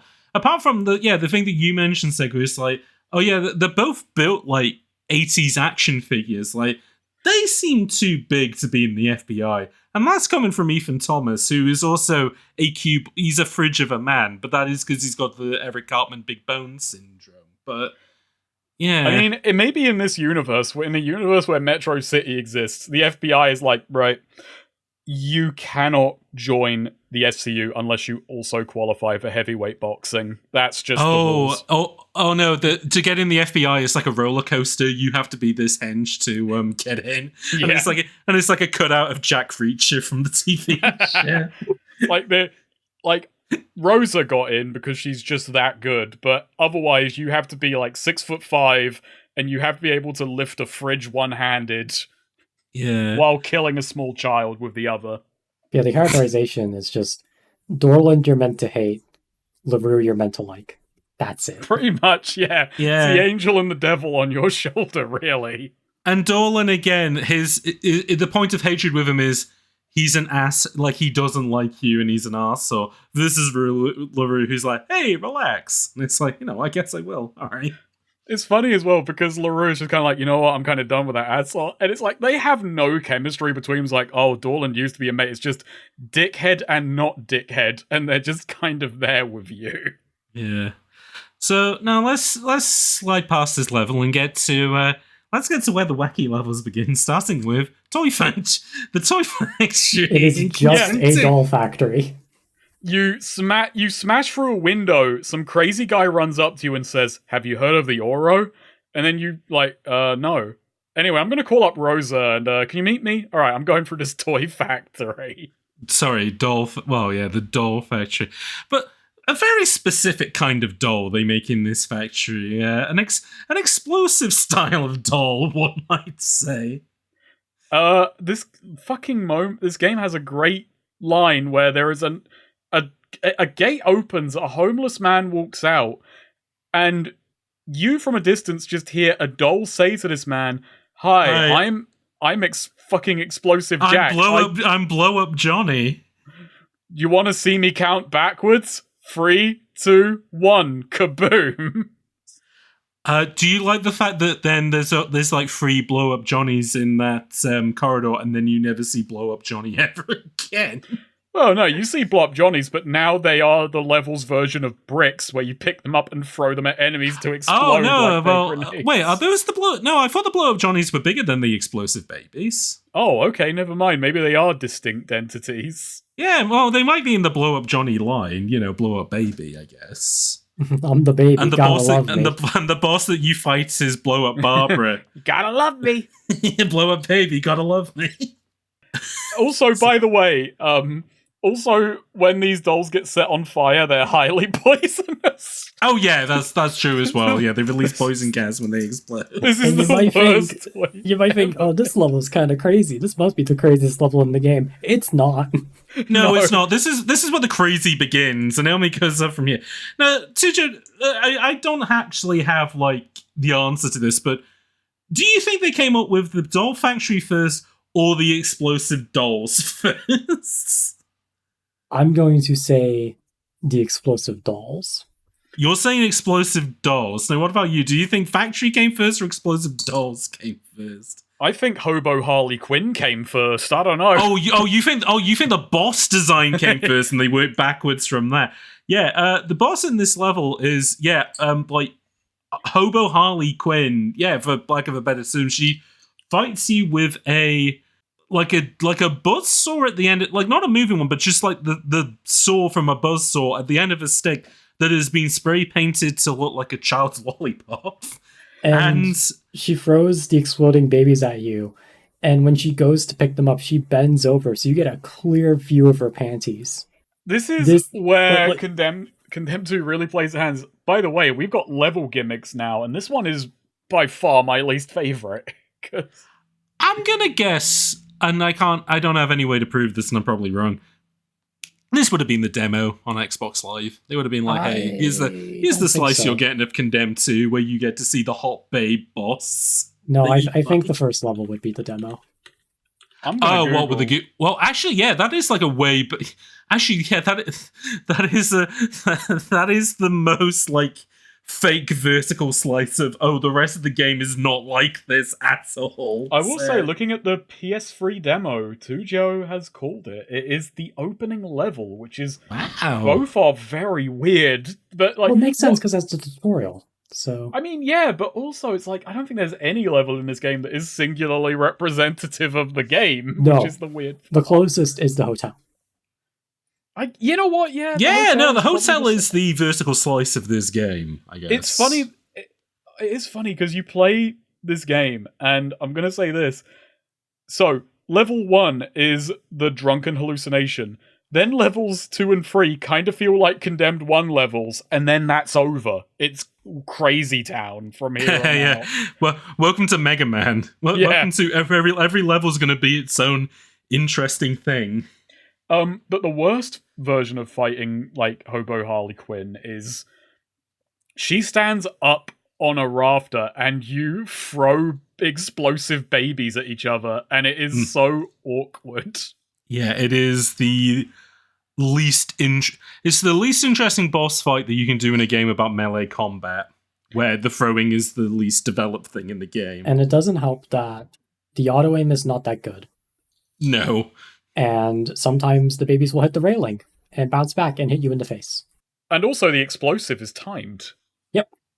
So just plot ahead for this enemy. Just, aim 5 seconds into the future. Now, if you land it head on, it does explode. But again, the auto aim is not very good.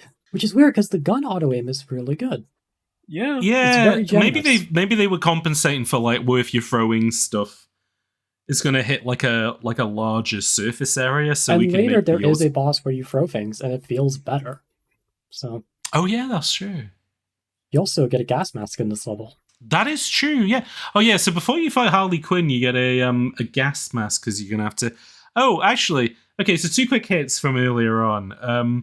One is this does my favorite trope in every stupid video game, which is it's a factory. Oh, we just have machines full of just fucking molten lava. Okay, why would you need that in a doll? Oh, don't worry about it. But yeah, here's the molten lava machine. It's like, cool, dude, thanks. Also, did we all like the puzzle of having to set up the conveyor belt so that the box with the doll in it block the fire. Blocks the fire so you can crawl past. I really overthought that.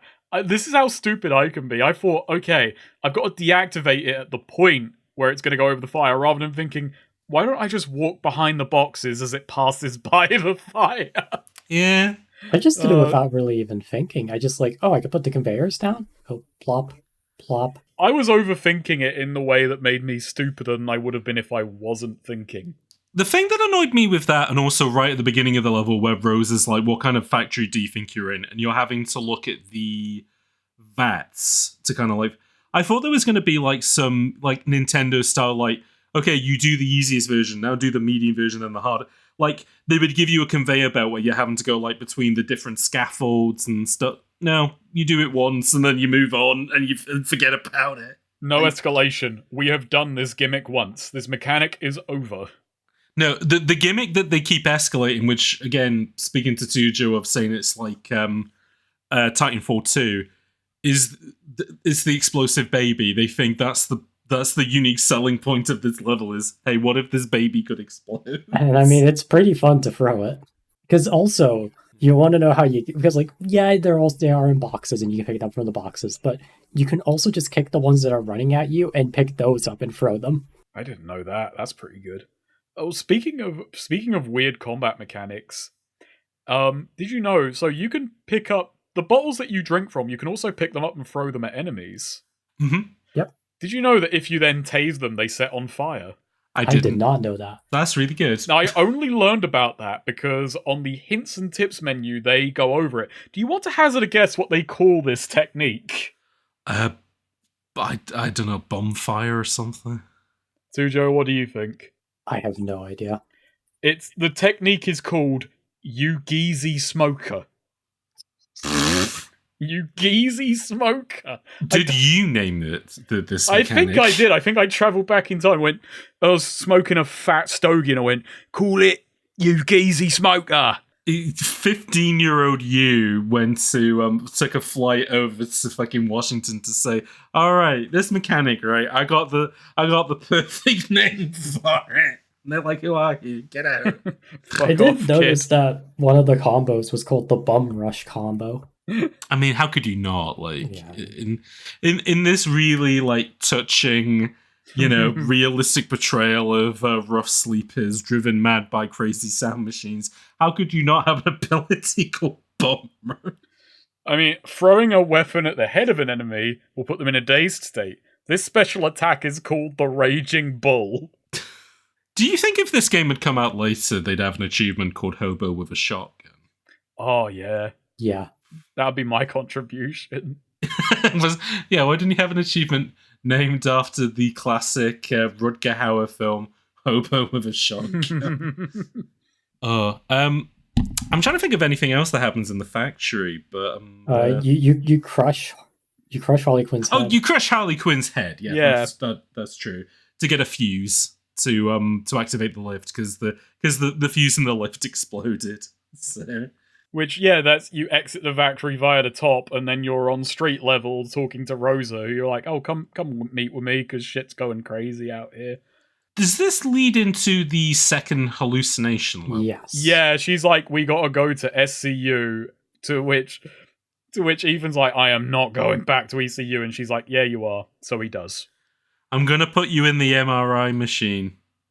And he's like, my head is screaming for a drink. Have you ever been have either of you ever had an MRI? No. I've had an X-ray in a crazy machine, but not like I don't think I've ever been in an MRI. No. I've had 2 MRIs. I'm gonna say not good sleeping spaces. Not Oh no. Loud as fuck MRIs. Well, yeah, they have like giant magnets in them. They're like dump dump. So but you know what? He's a heavy drinker. He can hallucinate. I can believe. If anyone can sleep in an MRI, it's our boy Ethan Thomas. I imagine they put him in the MRI, and it's like the episode of The Simpsons where they put Lisa and Homer in the sleep deprivation tanks. Yeah. That actually happened. And he started imagining the pork sandwich with all the different bacons in it. And then that, for some reason, led into a level where he had an entire conversation with Paul Iden, who then breaks down and says, "Ethan, you're a very special boy, and we have to protect you." The hallucination really doesn't matter. You just kind of go through the station, shoot some guys, then you wake up and he's like, "Oh, go talk to Paul Iden, please." So you say it doesn't matter, but what does matter is that for some weird reason it turns into a level from fear for 10 minutes. Yeah, it is very fear. True. It's a fun level. It's a fun shoot out. It's just like story-wise, there isn't much to it other than giving you a preview of what the latter half of the game is going to be like. No, I will say the funny thing about this game is that there's two levels that are...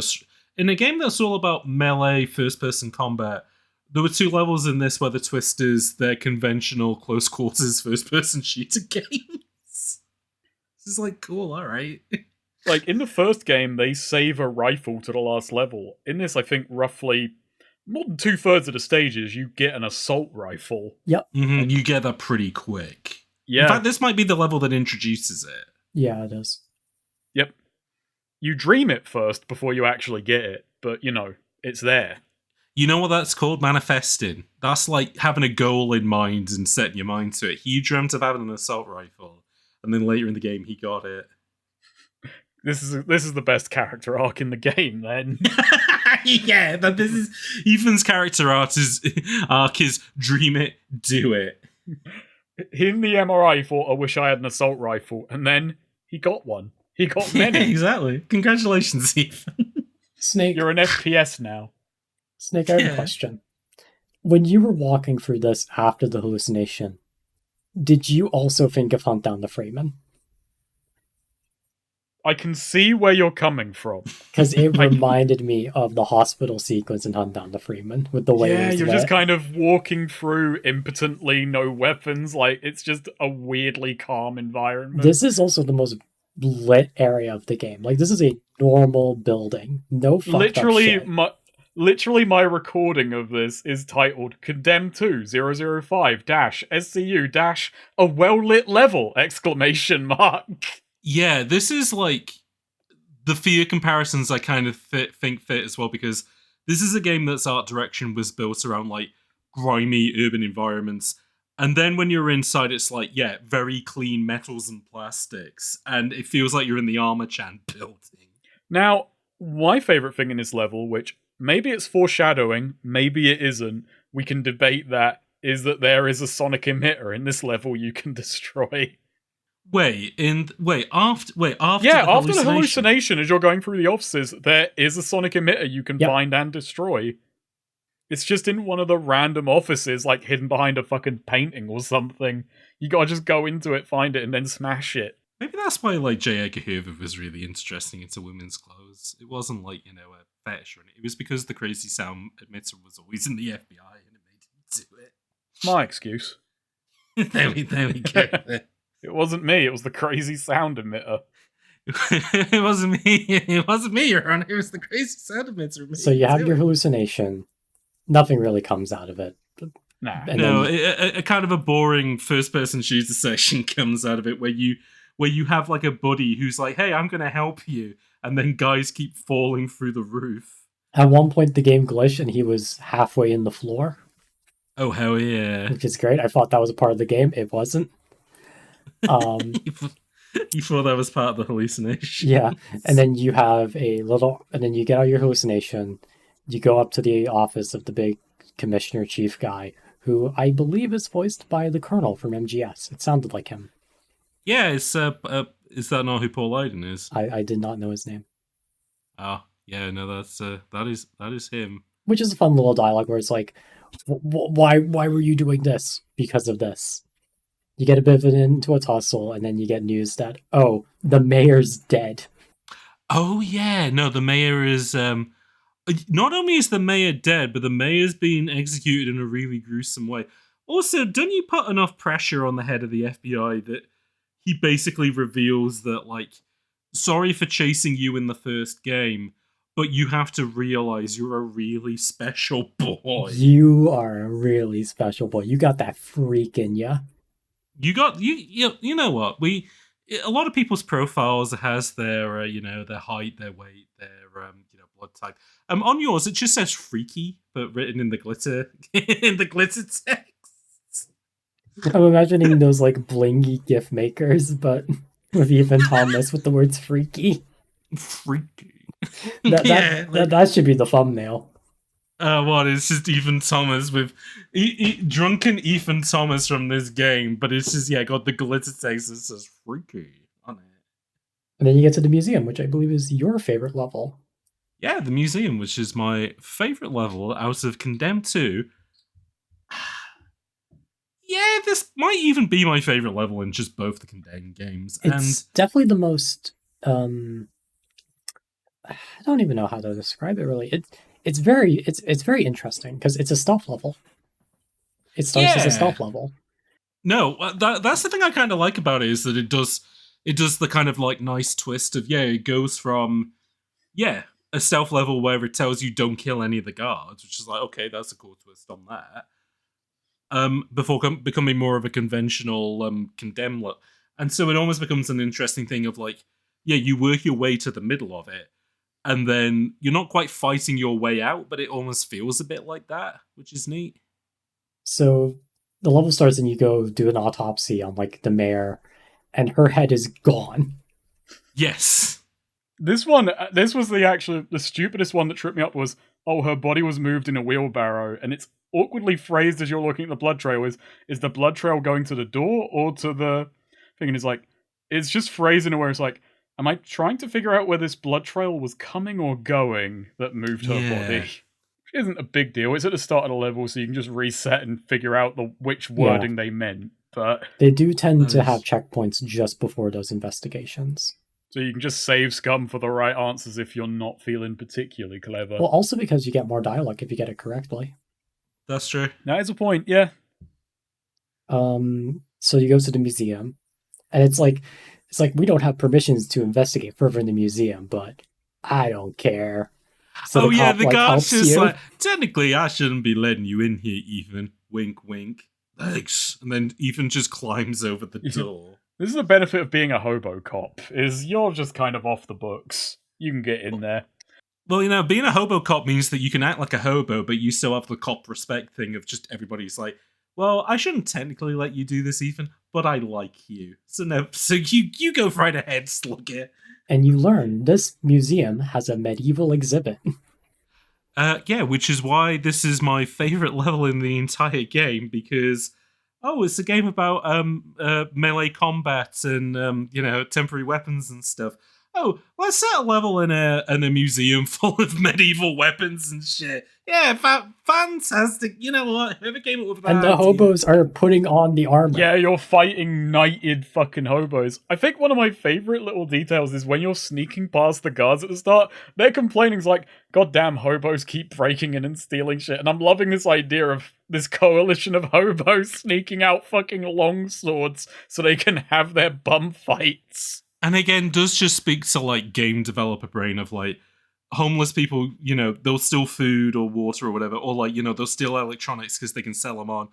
No, these guys are stealing like priceless medieval artifacts. Like they're gonna go to the pawn shop, just how much can I give for this, buddy? And it's like a 7th century like shillelagh or something like that. Like, I don't know, but I can't sell this on. Fuck off. It's not even that advanced, but these guys just like, I've stolen a battle axe. Why? So I can fucking kill you with it. I'm selling these Viking axes just so I can chop up guards with it, which, so what you said earlier, there is enemy infighting in this, but it mostly seems to be the enemy factions of security guards and homeless people. I will say, I felt really sorry for the security guards in this they level. get fucked. They get romped, man. They have no chance. And they seem like nice, like they're chasing Ethan because he shouldn't be there. But I feel like, it'd be like when the security guard in FNAF gets you and, white woman jump scare happens. Whereas with the homeless people, if they get you, they're going to chop you to pieces. Like, so. And this level, the armored hobos, what an enemy type name by that. What fucking armored hobos, but they are tough. Hobos. They can take a beating. They're tough. And they do a lot of damage. God, I love the fact as well that they introduce one like it's some mini, like they give it like a full-on like first-person cutscene to be like, you, the most powerful rough sleeper you've ever met. He's head to toe in medieval armor. How will you stop him? And it's like, I mean, I'm not going to. I'm going to run away. You know what? Thinking about it, this level doesn't really have a gimmick unless you count the crossbow, but it doesn't need one. You're just having a whale of a time. Yeah, the gimmick is, why don't we have a level which has unique but completely appropriate melee weapons? And also, I guess the fact that it starts as a stealth level, then turns into the fucking goons. Oh yeah. Never mind. It does have a gimmick with the stealth opening, which then I don't like the stealth opening in itself, but they make up for it with everything else. Yeah, they make up for it from it turning into the world's lowest budget version of Mountain Blades. You know what I'm thinking? This should be like a Purge sequel set in a museum full of medieval weapons. Yeah. Oh, this is the new Night of the Museum. This is easily the new Night of the Museum movie. We gotta write this script right now. No, Tuja, this is a Fight at the Museum. Oh. There we go. Fight night at the museum. Again, this is like, if it was just Condemn 1 exist, I'd be like, no, you should kind of only really stick to the tone of that. But then, yeah, this gets into the sort of the Titanfall 2, let's make a game which is like a playlist of like the best potential first-person melee levels we could do. Because if they made like a game which was not Condemned, but had like levels like this, and the bear, and like a couple of, it's the thing that we always saw about Snake, that we always love like the Jackie Chan can turn any room into like a gimmick fight. Like, oh, he's in an arcade, so he's bouncing off pinball machines and stuff like that. Or, oh, he's in like, he's got like a mop and a wash bucket and stuff like that and can weaponize them. Like, imagine if like Condemn was that all the way through of like, okay, now you have a mop and a bucket, and or, oh, now you have a big brush, or... It's kind of feeling like that trade-off of horror and spectacle, because this game is so much more fun. Yes. But even just more fun to think about. But as a horror, it is like... I would say it's weaker than the first game, but every horror element that it sacrifices, that it loses, is something that also makes the game way more enjoyable and interesting to talk about. Enjoyable to play and interesting to talk about. I mean, Tujo, I'll hand it to you in regards to saying, like, this is full Saw territory of, like, those films, like, aren't horror in the sense of, like, oh, psychological horror, I can't believe that would happen to me. Like, you're mostly seeing them like Final Destination, that you want to see people get offed in really interesting ways. It is an increasing escalation of going, oh man, I can't believe that happened. It is as you say though, James. Like, that is I don't even want to say the contradiction of those films. That's putting it in way too wanky a form, but you're like, it's that simultaneous, like, hesitation and want of, oh, let the fucked up thing happen, versus the, oh, that's going to be horrible. It's why the Final Destination movies are perfect, because you are deaf in those films. You want to see these people get killed in really weird ways as much as the forces of death want to kill these guys. And yeah, you feel sorry for them because they seem like nice characters and whatever. But you bought the ticket, you're in the seat, you know exactly what you're there for. Yeah, if you're complaining that people are dying in here, is like, you shouldn't have bought the game, bud. Like, you bought this game to rumble with the homeless in the dumbest situations possible, versus the first, which is, I have bought this game to experience, I mean, presumably, to experience this story, versus this one, it's like, crazy shit, man. That's the disconnect, though, because you probably bought the second one expecting more of the first. But nope, you're getting a different meal.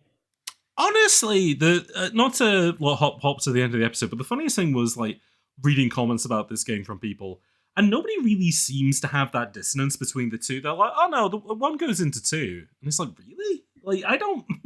They feel very tonally different. I'm gonna throw out a name, and it's like the one. Maybe it's like because was way more meaningful to my developing understanding of games when I was younger. But I did get this from Yahtzee, which is funny because and that did inform my view of it. Is like, he really likes Condemned 1, really dislikes Condemned 2. I understand his reasons, but like both, because I just think this is just really entertaining. like in my mind, like this, like there is that comic in it of like, oh boy, two cakes. Like, yeah, this isn't a good sequel, but it's a good game. I think recently as well, Mr. Hammers and Ragnarok. Is it Ragnarok? Oh yes, yeah. They both put out videos on the Condemned games, which follow a similar-ish sentiment of first game, very grounded, very tonally interesting, atmospheric. Second game, I'm not going to put words in my mouth and say totally shits the bed, but I will say, like, they are... I think everyone who looks at the games critically, analytically, is thrown by the sheer tonal dissonance between the two entries. Yes.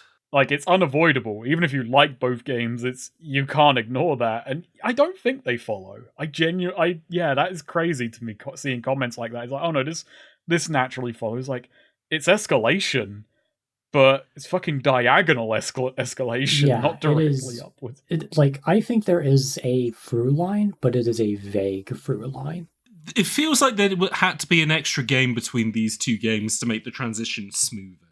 Like there is the stuff at the end with like, oh, you're a special boy, Ethan, and also the whole like Metal Man at the end. Yeah, fighting Marilyn Manson with the cock piercings in them, and having to shoot SKX in the back of the car is like that's not even quite as heightened as where this. Like, if this didn't begin with a dream sequence, maybe it might work. Well, the craziest shit as well is while this game is going balls to the wall mental, we're not quite there yet. It's also justifying certain, I'm not going to say plot holes, plot gaps left in Condemned 1. It's like, why was the FBI so ready to throw Ethan to the wolves? Why did this character do this? Why did this character do that?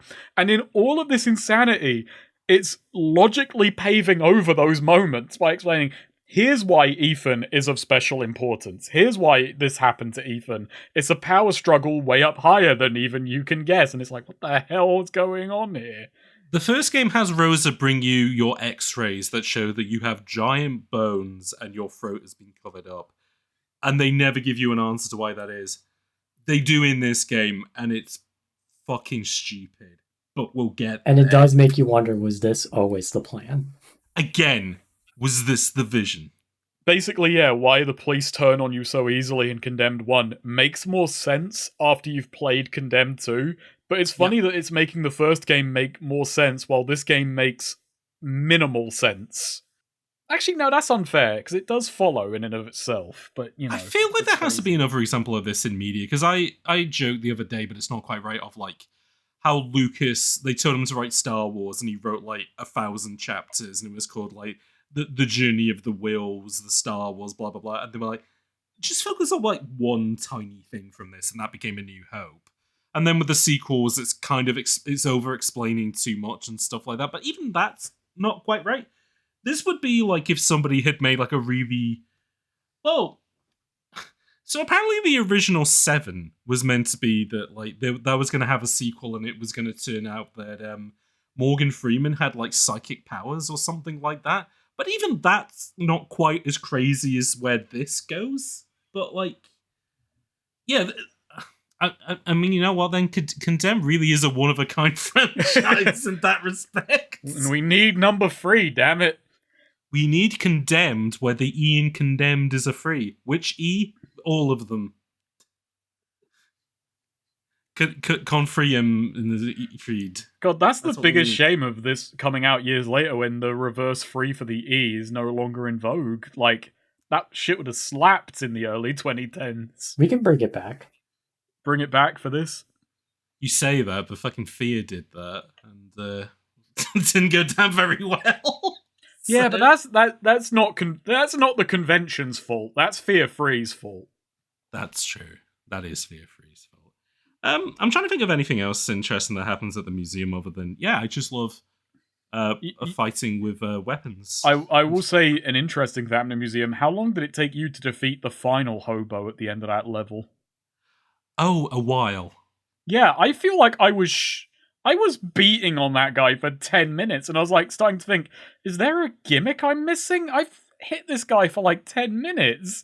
But then he died, and I'm like, oh, he was just built different. Well, he just had that much health. What is meant to happen is, like, I realize this because he does an overhead, and his overhead, like, his axe sticks to the ground, and it's like, oh, I think I'm meant to do something. So I wait. Oh yeah, for you him use the to do axe it again. to execute him. Yeah. Well, what happens is you wait for him to do the overhead, His axe sticks to the ground, and then you go behind him and shoot a crossbow in the back, and that tears his armor. Oh. And then I'm you stupid. execute him, and it's so cool. Yeah, it is very cool. And again, also speaks to the FBI are really letting Ethan get away with, well, they're literally letting him get away with murder. Because it's not, at that point, it's not self-defense. He just fucking chops the guy's head straight off. And I would puts consider his this foot on the self-defense. head. But yeah, I don't even remember the exact reasonings why you go to the cabin, but then you go to a cabin. But hang on. Hang on. I did step away for a moment. Did we go over the fact that, by the way, serial killer X is alive in this level? Yeah. Yeah, that's like, he is the one who killed the mayor. He's the one who killed, like, Mars, her name is. It's like, everyone was like, oh, by the way, he may have blown his brains out in the back of your trunk, but it turns out he just shot himself in the cheek. He's alive. Serial Killer X did not die. We see him later, though, not in the next level, but the level after, right? Yeah, but Yes. in this one, like, Rosa tells you, by the way, SKX is still around. You do SKX. find a note in the evidence that is like a bunch of writings on one end, and then on the other end it's XKX. By the way, they give jumping ahead, but they give SKX a bit of an edgelord redesign. Wasn't a fan of it. I think he should have kept his giant sideburns. I mean, yeah, he should have had something besides the fact that now his cheek is like missing, so now he talks with a bit of a slobber. Now he looks like Harvey Dent from the Batman comics. He's got like a cool skull face on one side and a bald head. So does anyone remember why you go to this cabin? Because it's Ethan Van Horn's cabin, or Malcolm Van Horn's cabin, and it has special information in there that might be. And you get on a plane, and then your You get on demon a shows. helicopter. What's a plane? No, you get on a plane. It's a biplane. Oh, okay. Yeah. Oh, yeah, that's right. It's an old-fashioned. Yeah, it's an old-fashioned. And by the way, as you're getting on the plane, Dorland calls someone up and goes, "The target just boarded the plane." Oh, yeah, this is the point of the game where after Paul Iding is like, "You're a special boy, Ethan, and I love you." This is when all the cops are like, "Oh, the special boy's getting on the plane. I think he's a special boy as well." Like, wait a minute, all the cops are in on this as well? What the heck is going on? Like, yeah, there's like a thing you can easily miss, but Dorland goes missing after the whole incident on the tracks. Not even LaRue quite knows what happened to him, because they then get split up as well, which, is very purposeful because stuff with Malcolm Van Horn's body. And then he just kind of turns up and he's the one who drives you to the fucking plane and then reports on you. And it's also funny because when they split up, because LaRue is like, "I didn't even like that guy." It's like, oh, good, neither do we. And as you're in the biplane going to the cabin, you hallucinate your demon, and he just turns and says, "By the way, before I crash this plane, you should trust Pharrell, the head of the SCU." And it's just like, okay. Oh, I forgot that the head of the fucking SCU is called Pharrell. Yeah, Pharrell Williams. Williams. Him there, and I was thinking of the musician. I kept forgetting. Where's his big hat? Where's his big hat? By the way, Pharrell is Paul Iding. We've been calling him Paul Iding this whole episode, and we'll go back. Yeah, no. To when you did for a second, Tujo was like the Colonel, and I was like, yeah, no, that's Paul Iding. Yeah. Oh, I didn't know what his name was. Yeah, no. Your hallucination just gives you the skinny. He does your like Disco Elysium drama check to say, by the way, Paul Iding's on the level. Trust him. And then the plane plane crashes. crashes. Yeah, the plane crashes somehow. Somehow your pilot dies. A million birds fly at it. I guess because it has a Sonic thing on it. I don't know. Oh, maybe. Yeah, he flew too close to a sonic emitter on top of that mountain. Maybe which is why you can't get 100% completion in that game, because there's one sonic emitter on top of the mountain. All the birds saw the bullseye on your shirt and flew at it. Or maybe there's a certain enemy on this level who, let's just say, is smarter than the average bear, and shot a surface-to-air missile. Yeah, it's time. It's time to talk about the bear. The bear. So before I ever played this game, and I think I knew that Condemned 2 had a sequel, but I never really looked into it. And yeah, I mentioned it to you and Snake. And Tujo's sense of humor is just he'll mention like a random word or a random string of words, and I'll go, "I don't know what that is," and he'll go, "Oh, he doesn't know what that is." and then pull up like a YouTube video that gives the context. And yeah, when I mentioned Condemned 2, you were just like, the bear. And I was like, I don't know what that means, a Condemned 2. I assumed that it was like, because I knew that it was about like crazy people, that maybe it was like a guy in a bear costume. No, that, it's like, just a fucking bear. No, it's just not just a bear, but a bear with rabies. A gigantic, pissed off grizzly chases you through a cabin, and it's a great sequence. It's fucking daunting. It's a fantastic sequence. It's terrifying, and it's like, you just run through, it's like, man, I'm a million miles from Metro City right now. Again, to talk of the museum having like a nice Dust Till Dawn twist moment, I like all of the investigative stuff that you're doing before you get to the bear. They're making you go like, look at the blood patterns, look at the saliva. There's a chemical in the saliva which like rabid animals get. So whatever this creature is, it's fucking... They do lead to the bear. It doesn't just happen. There is a build-up. No, the build-up of the bear is really good. Oh, and there's mutilated bodies around. You're like, what the fuck happened here? Like, this thing took out an SCU armed team. And you know what? I'll give it this off. The tone of the game has been fucking waxo so far. Although I will... But which is funny, because the only time you ever fight weird enemies is in your dreams. For the most part, then, all the enemies are like completely human. Versus in Condemned 1, where you go to the sewer and you start fighting the crawling zombie guys from House of the Dead. And you start getting like proper 3D Realm style enemies like the giant lunch lady and the pink guys in the farm. You don't really get those in this until right towards the end. Like, this is maybe the first properly strange enemy that you fight, and even then it's not like an enemy that you properly fight, you know? You set piece your way through it. Like, all you can do is run away. At certain points you have to let the bear break parts of the environment for you to progress, so it's a nice stop and start, like, oh, I want to run away, but I kind of have to let this guy get close to me. It is an incredible sequence. Like it goes up the stairs and it just pairs them up. And you know what the thing about the bear is that's the most impressive to me? It hardly lasts 2 minutes. Yeah, it's really short.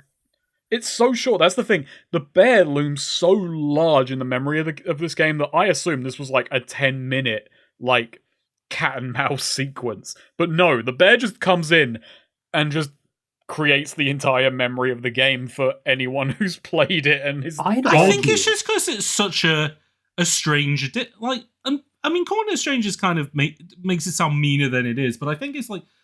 It's something that is genuinely unexpected. Like, either in Condemned 1 or Condemned 2.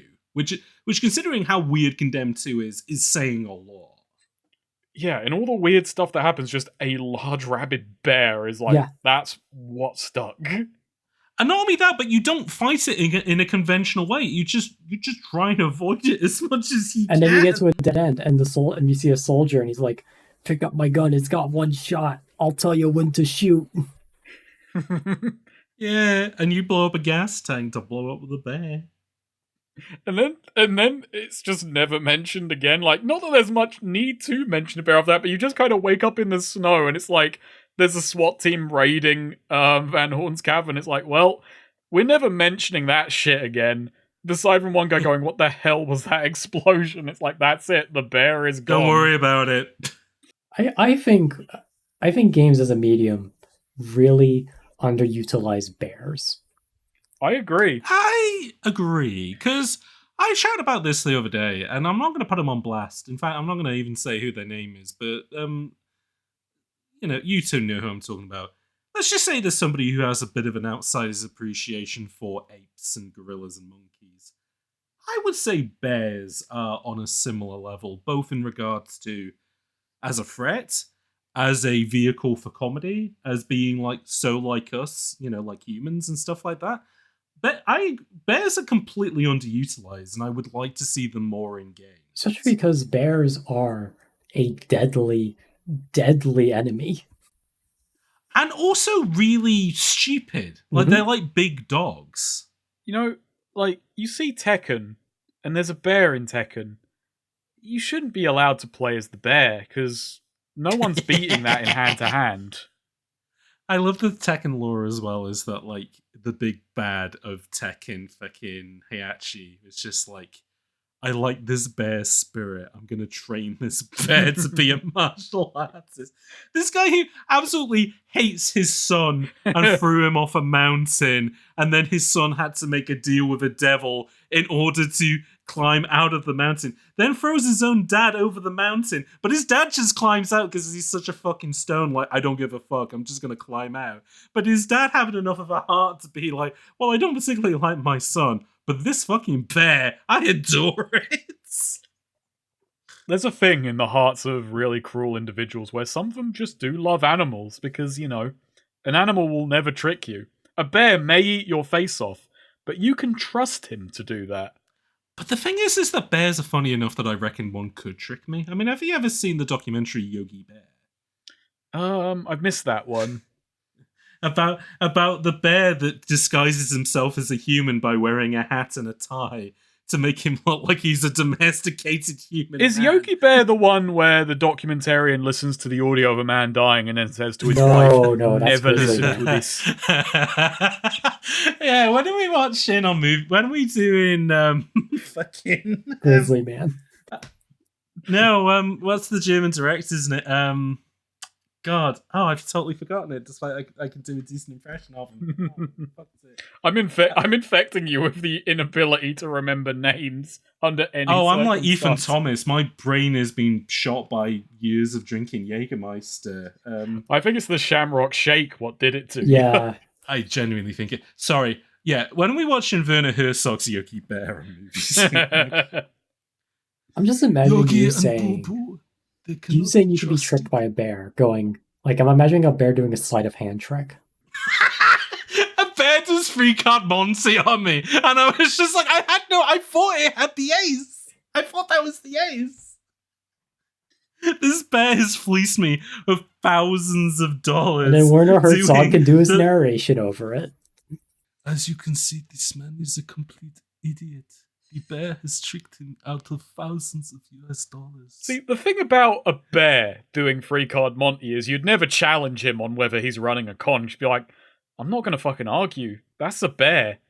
The funny thing is as well, it looked really cute because they have like giant paws. Like, imagine those doing like picking up the cards and doing. They could properly cover up the cards. They could. Yeah, they genuinely could. You'd never see it coming. I'm now just imagining, did you ever play the game Card Shark, which was all about doing like I never card did, actually. scams and You did talk out. it's quite good. You might like it because it's about like it does cover an area of French history and like con men who were like fleecing the gentry. It did seem interesting, and you did give it a glowing review. I did, yeah. It was it's by the developers of Reigns, and they knew what they're doing. But yeah, I'm just imagining that game, but you play as a bear. Just a big ass brown bear. I am now visualizing Penn and Teller and Bear. Bear and Teller. See, the good thing about Teller is he never talks, so he could just. That's true. So he's getting mauled, and he's just like he's just like mugging to the camera. Sujo, who's larger, Penn Jillette or a brown bear? Because I feel like it's probably Penn, right? Yeah, it's probably Penn. So I don't know how much you know about him, but like Penn Jillette is he's like I've watched a bit of Penn and Teller in my time. Yeah, the thing is that you think Penn Jillette is like no, you watch him and you think Teller is small because like it's a tall guy and a short guy. No, Teller's like a normal sized guy. Penn Jillette is gigantic. Like, he's my ideal of a terrifying person, which has a gigantic body type, but also a really extroverted personality. Like, yeah, the universe is too stacked in his favor. Yeah, no, like he's got serial killer energy. He should have been in Condemned too. Also, he knows a lot of magic tricks, which I think has pretty big serial killer energy. Like, there is a magician that we will get to. We will get to him. There is a magic man. So you then go into a snowy chalet and it turns into Fear again. It turns into Fear, but then this level does have a gimmick as well, which is a navigational gimmick. It's a big back and forth stage. You got to follow all these wires. Now, Snake, famously, and by famously, you mentioned it on the last episode of Bullet Time, you didn't like this puzzle in the last Condemned where you were following all the trails through the cabin. Yeah. through the cabin. And I would say that this is almost like a retread of that. I would agree, and I wasn't too hot on this one either, really, when you get down to it. But I hated it. Didn't say hate it, no. I disliked it less. Do you think it's because of the assault rifle stuff? Maybe is a bit yeah, because it's a more shootery stage, so it has a unique combat rhythm as well.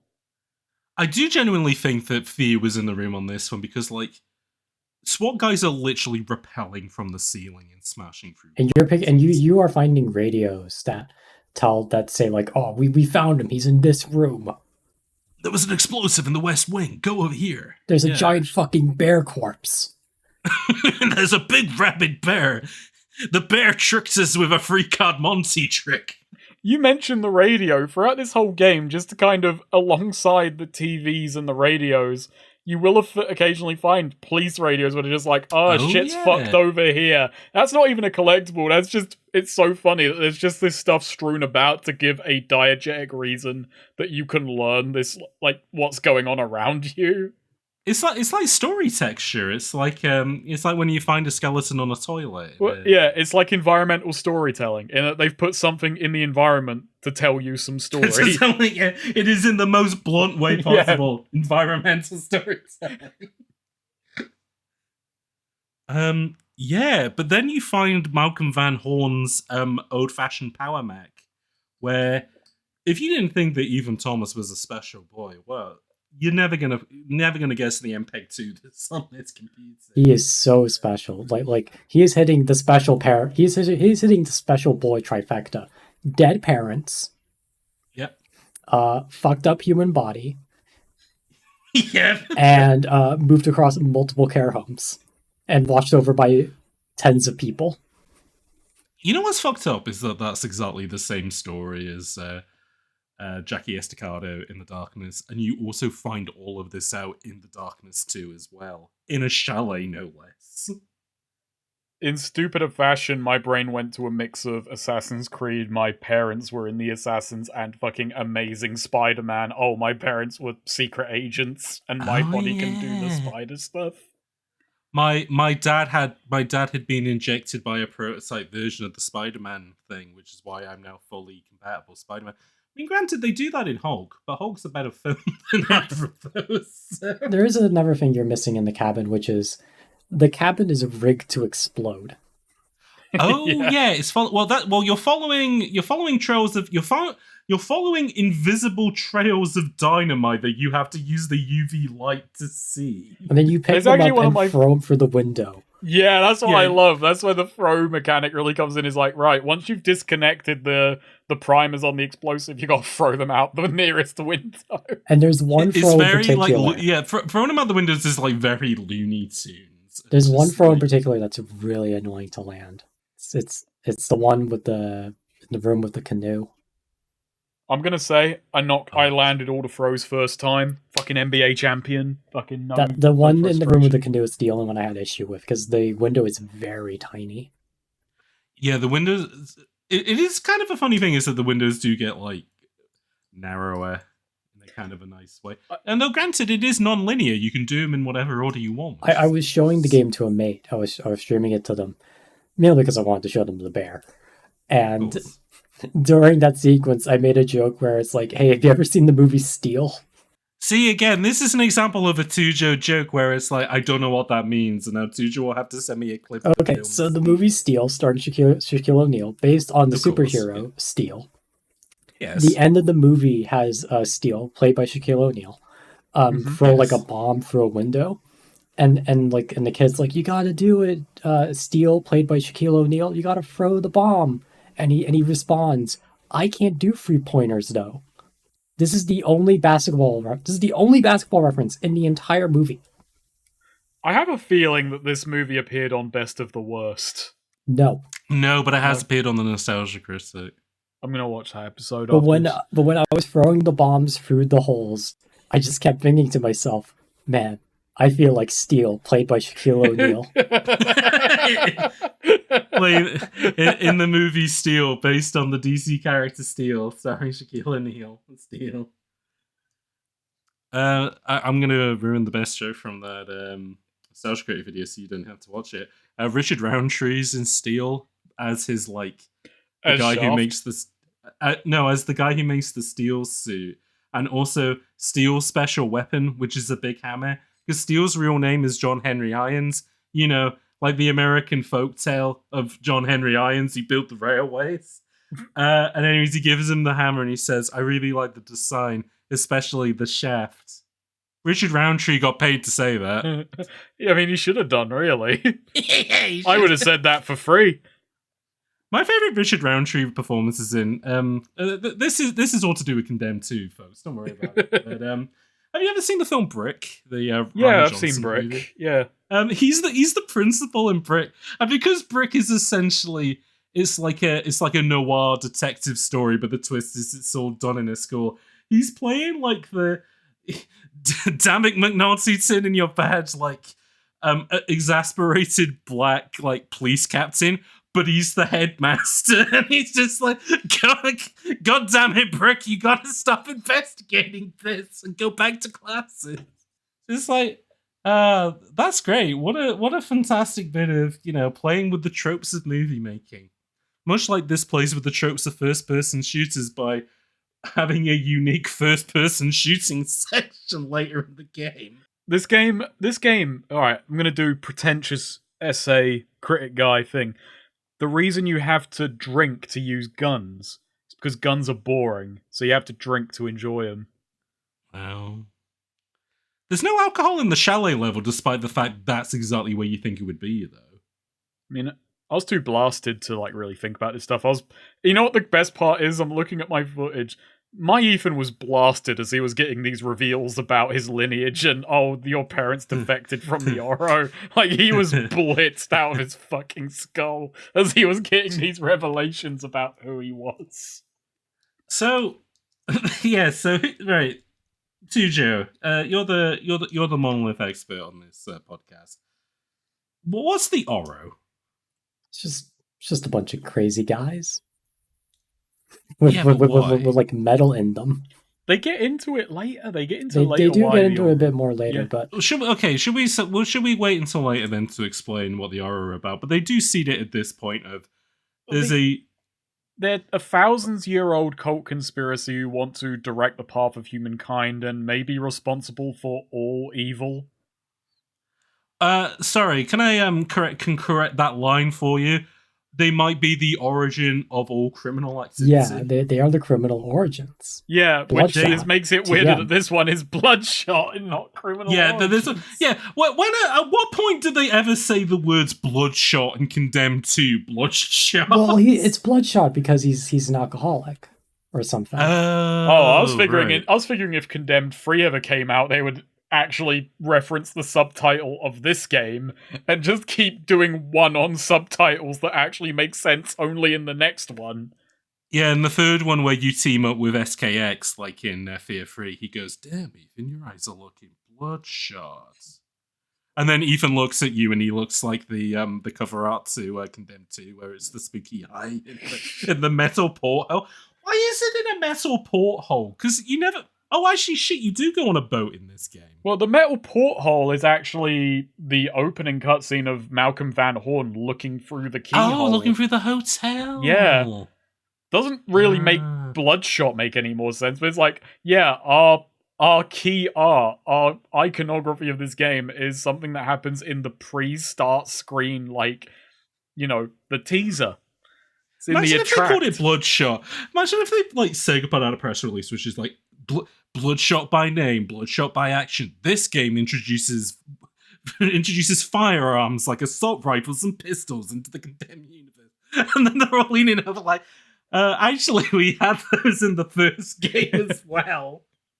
Shut up. They're like, shit. He put out all this branding. What do you have that's unique? We can't say. There? It's a spoiler. Let's just say it's a bit of a spoiler. Oh, Snake, do you remember when they announced fucking Sonic the Hedgehog 4 and there was this fucking teaser which was removing all the character names one by one? Yeah, until it was just Sonic. Yeah. Oh, well, what fucking wank that was, man. That was the real Dark Ages. That was Yeah, now that real was one. the real Sonic Dark. Forget Little Dark Age, Sonic Dark Age, more like. Make that fan cam. What if they did that? What if they did the reveal with Condemned 2 Bloodshot, and it's just a perfect silhouette of a big brown bear? We're just removing like animals from a wall. Like, no, the wombat is not going to appear in this one. There are no sharks in Condemned 2 Bloodshot. Fruit bats, fuck off. It's a shame that there's no like famous bear character in Sonic, because they easily could have had an achievement where it's named What's after the the polar bear. bear called?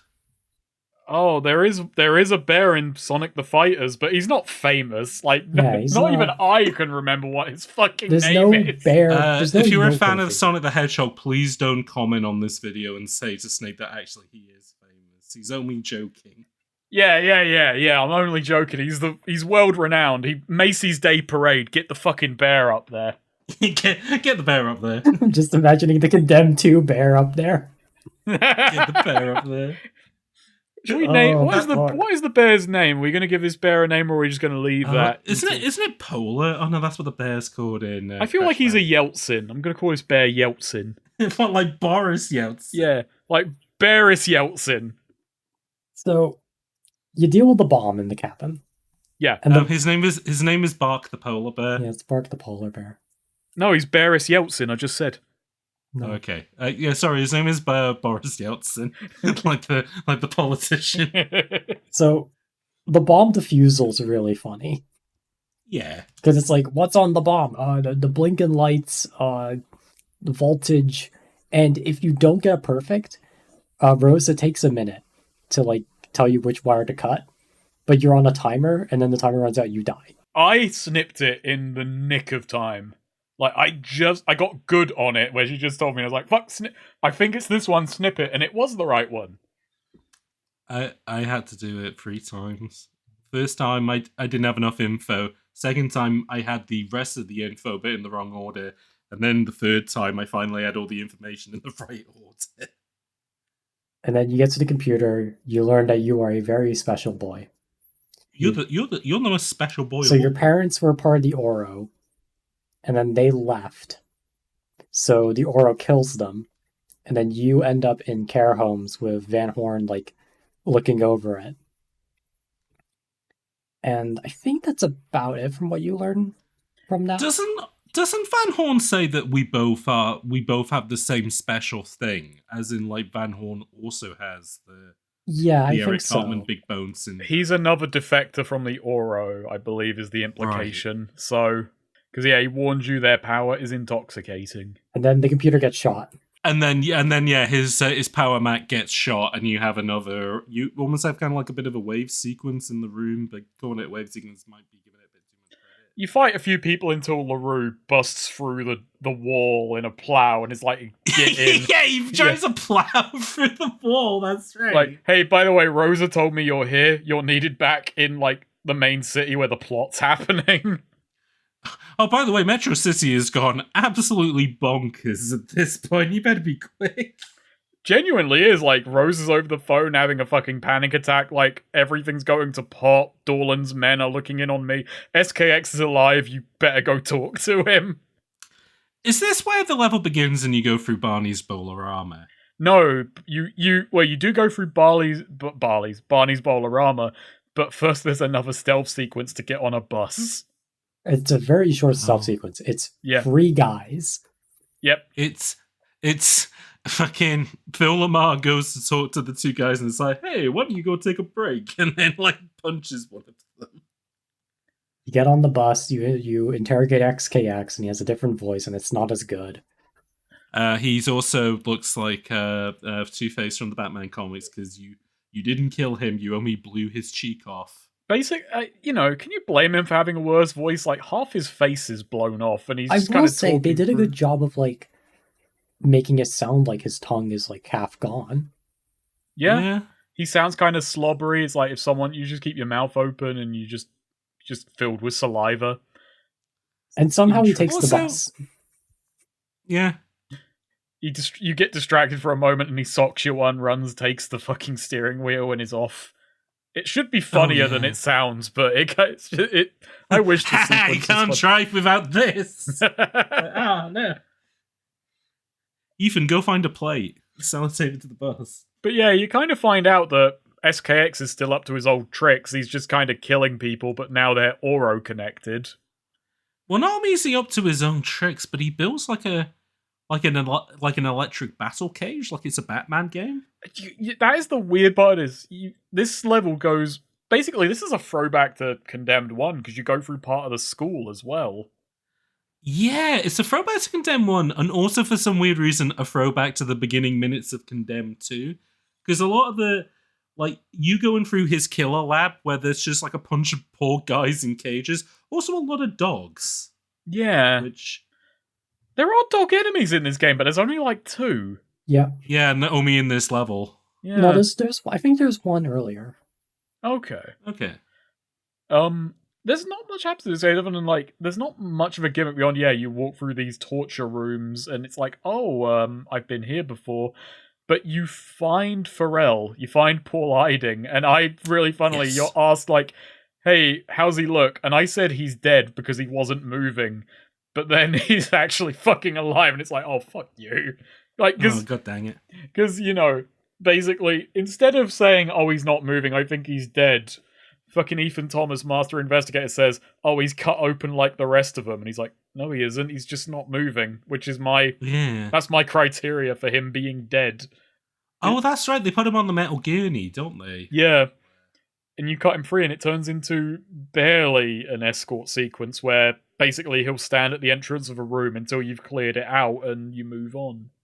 Does he also give you isn't there something in his hand that he gives to you as well? No, I don't think so. You just get you get shoved into a hobo fight arena, and you have to fight. Yes. You have to fight your way free, and this is where Condemned 1 makes sense because you're in a hobo pit. You fight off everyone else, and then there's Pharrell and there's Dorlan stood up there, and basically Dorlan says, "Oh, the Oro wants you dead." Meanwhile, Pharrell, who is also in the Oro, is oh, I wanted to keep you alive because you could be useful, and I was genuinely concerned about you. And I feel this is the moment that's meant to make Condemned 1 make sense, because it's this is why the situation surrounding you in that game was so fucking confusing. Because one half of the conspiracy wanted to keep you around, the other half figured you out and wanted you dead. Right. That's my read of this moment. No, sure, that makes sense, I guess, in Contempt 2. I mean, yeah, it's why were they so ready to throw me to the wolves and get the police hunting me to bring me in? Well, the Oro was oh, we found this fucking guy, let's take him out. Yeah. Meanwhile, your boss was oh, I'm gonna bring him back into the fold. Don't worry, guys, don't worry. Ethan's good for it. He's fine. Ethan's on the level. Yeah. He's okay. Does this section end with you, realizing your special big boy? Yes. Yes. So Dorlan throws Pharrell into the pit. And he's Pharrell, kill him. And Pharrell's no, I can't. He's a special boy. And then you do your voice blast. And his head explodes. Now, did they explain the voice blast thing before you do the voice blast? Because I want to walk through the explanation for the voice blast. So, I can't remember all the details, but you do get into when you the have the computer MRI, they tell you a bit. Yeah, you get into the computer by guessing what's special about me. Vocal cords. Yeah, that's the password. Is vocal cords. And you do also learn that the mayor had also metal parts in an area of. Oh yeah, which kind of explains the bosses or the kind of the final stuff in Condemned 1 of why was this guy covered in cock rings? Well, and also why were they hiding pieces of metal around levels? Well, it turns out that people were having surgery to put these pieces of metal inside their bodies. That sounds pretty weird. Why were they doing that? Oh no, it makes perfect sense, you see. Well, because Ethan Thomas has really strong bones, it kind of turns his ribcage into a bit of a resonance chamber. Don't ask me how that works, because it's also full of meat, but that's fun. You're not liquefying your own heart, luckily enough. No, you're not like Bender from Futurama, where your entire torso is completely hollow. But okay, that's fine. Where basically they were using the metal pieces to try and recreate what Ethan could naturally do, which is use the resonance chamber of his body to generate powerful vocal blasts. You are. I don't think they start getting into it now, but you are the rememdium. You are the remedy. Because, as we're learning, what the Oro fears most is a man who can shout so hard that people will explode. Their heads explode like scanners. Why the Oro fears this when an assault rifle was doing the job perfectly fine earlier doesn't really matter too much. I know, it's my favourite science fiction trope of we've invented this super powerful weapon. Doesn't seem more powerful than an assault rifle. No, this is really good. You should check this out. You don't need, bullets for your voice. You just maybe need a fisherman's friend once in a while if you get a little bit sore for shouting Which too much. also explains the crazy sound machines, essentially. Yeah.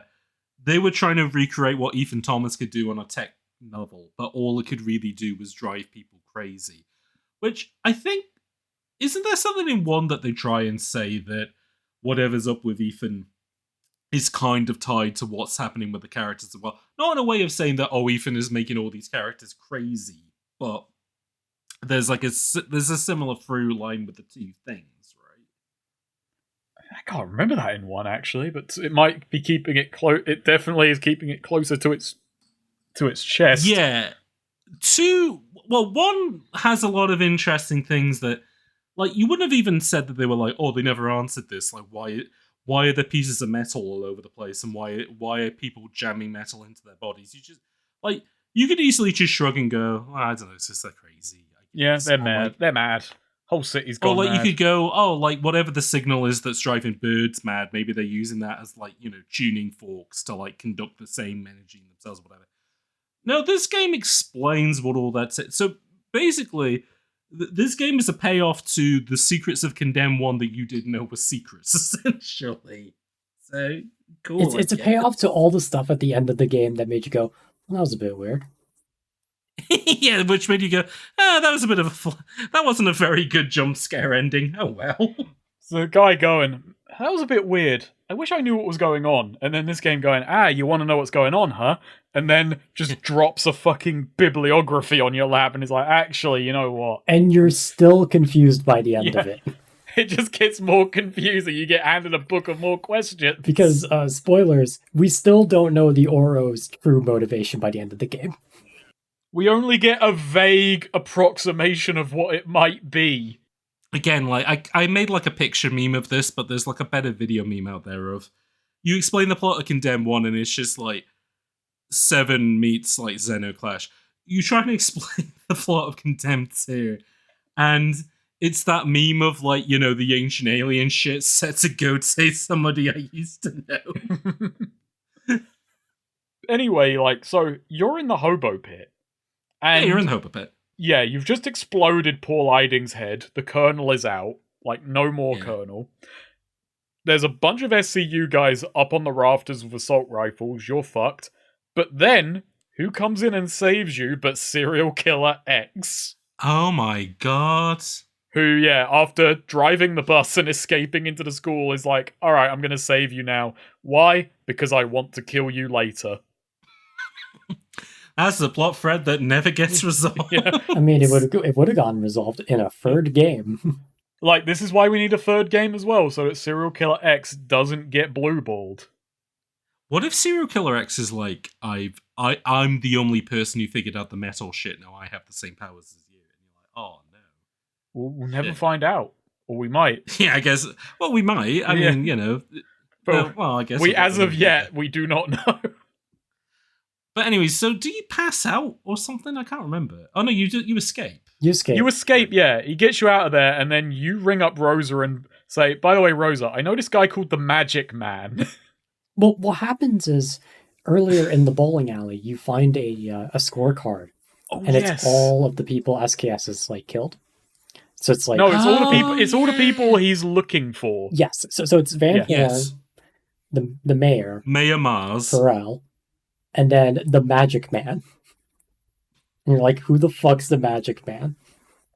And you go, oh, that's probably like a code name or something. Yeah, you know, think it's it'll probably be Dorland, like because that's one of the options. That's No, what I it's not. picked. Yeah, I said it was Dorland, and it said, no, you're a fucking moron, it's not Dorland. And it's like, that doesn't make any sense. And then Ethan somehow knows the Magic Man, and it's this magician in a theater. So you go meet up with Rosa. It is a literal magic man. But before we get to the Magic Man, can I just get to the even stupider thing that happens in this level, which is how it opens? Well, which is both what you and her in a theater opening, and he's hallucinating, talking to Mask Man. Yeah. Yeah, who turns out to be the alcohol demon. Oh yeah. Like you get. Oh yeah, I forgot. I forgot it was alcohol man. You're sitting at the bar, you're having a drink, and then the demon turns up again, who you have not seen for most of this game, and he just says, "Drink. It's what you do. It's who you are." And on one level, okay, but on the other, we have had no time to flesh out Ethan's struggle with alcoholism. So the game just decides, actually, I am a literal personification of your alcoholism. Beat me in a fight and you will be cured. I forgot about that.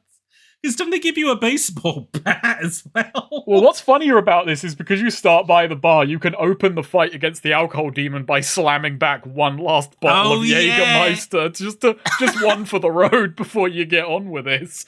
And I mean, it's like the talking headset, fight fire with fire. And after you defeat the alcohol demon, ADS shakes are gone, so you don't need to drink anymore. Oh, fantastic. Cured my shakes.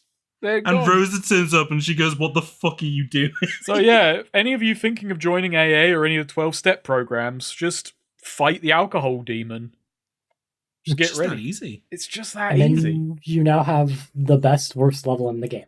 Yeah, it's pretty short. I mean, it's like the shortest level. It is easily the shortest, and it has some really cool ideas because it is fucking insane. Yeah, so they introduce a new enemy type in this level, which is a Bioshock magician's. Like, I joked in the first game that, like, Snake, I said that it was like, oh, if you made, like, Bravo makes Bioshock on a budget kind of thing. This level is just a Bioshock level. Yeah, they got cut out of the first one. The enemies are basically splices in this. They're all dressed up carnies, but they're also hobos, and they're on a rotating fire set. Mm-hmm. And you solve a puzzle to open, the spinning blades or whatever to step through and get to the back room of the stage. What the hell is Am I playing Condemned? What the fuck is going on? Who's the guy that's getting executed in the middle of the fire pit? He is only called the Ticketmaster. That is actually a stab at Ticketmaster, the service. Oh, I see. They were throwing them under the bus for their price gouging. Yep.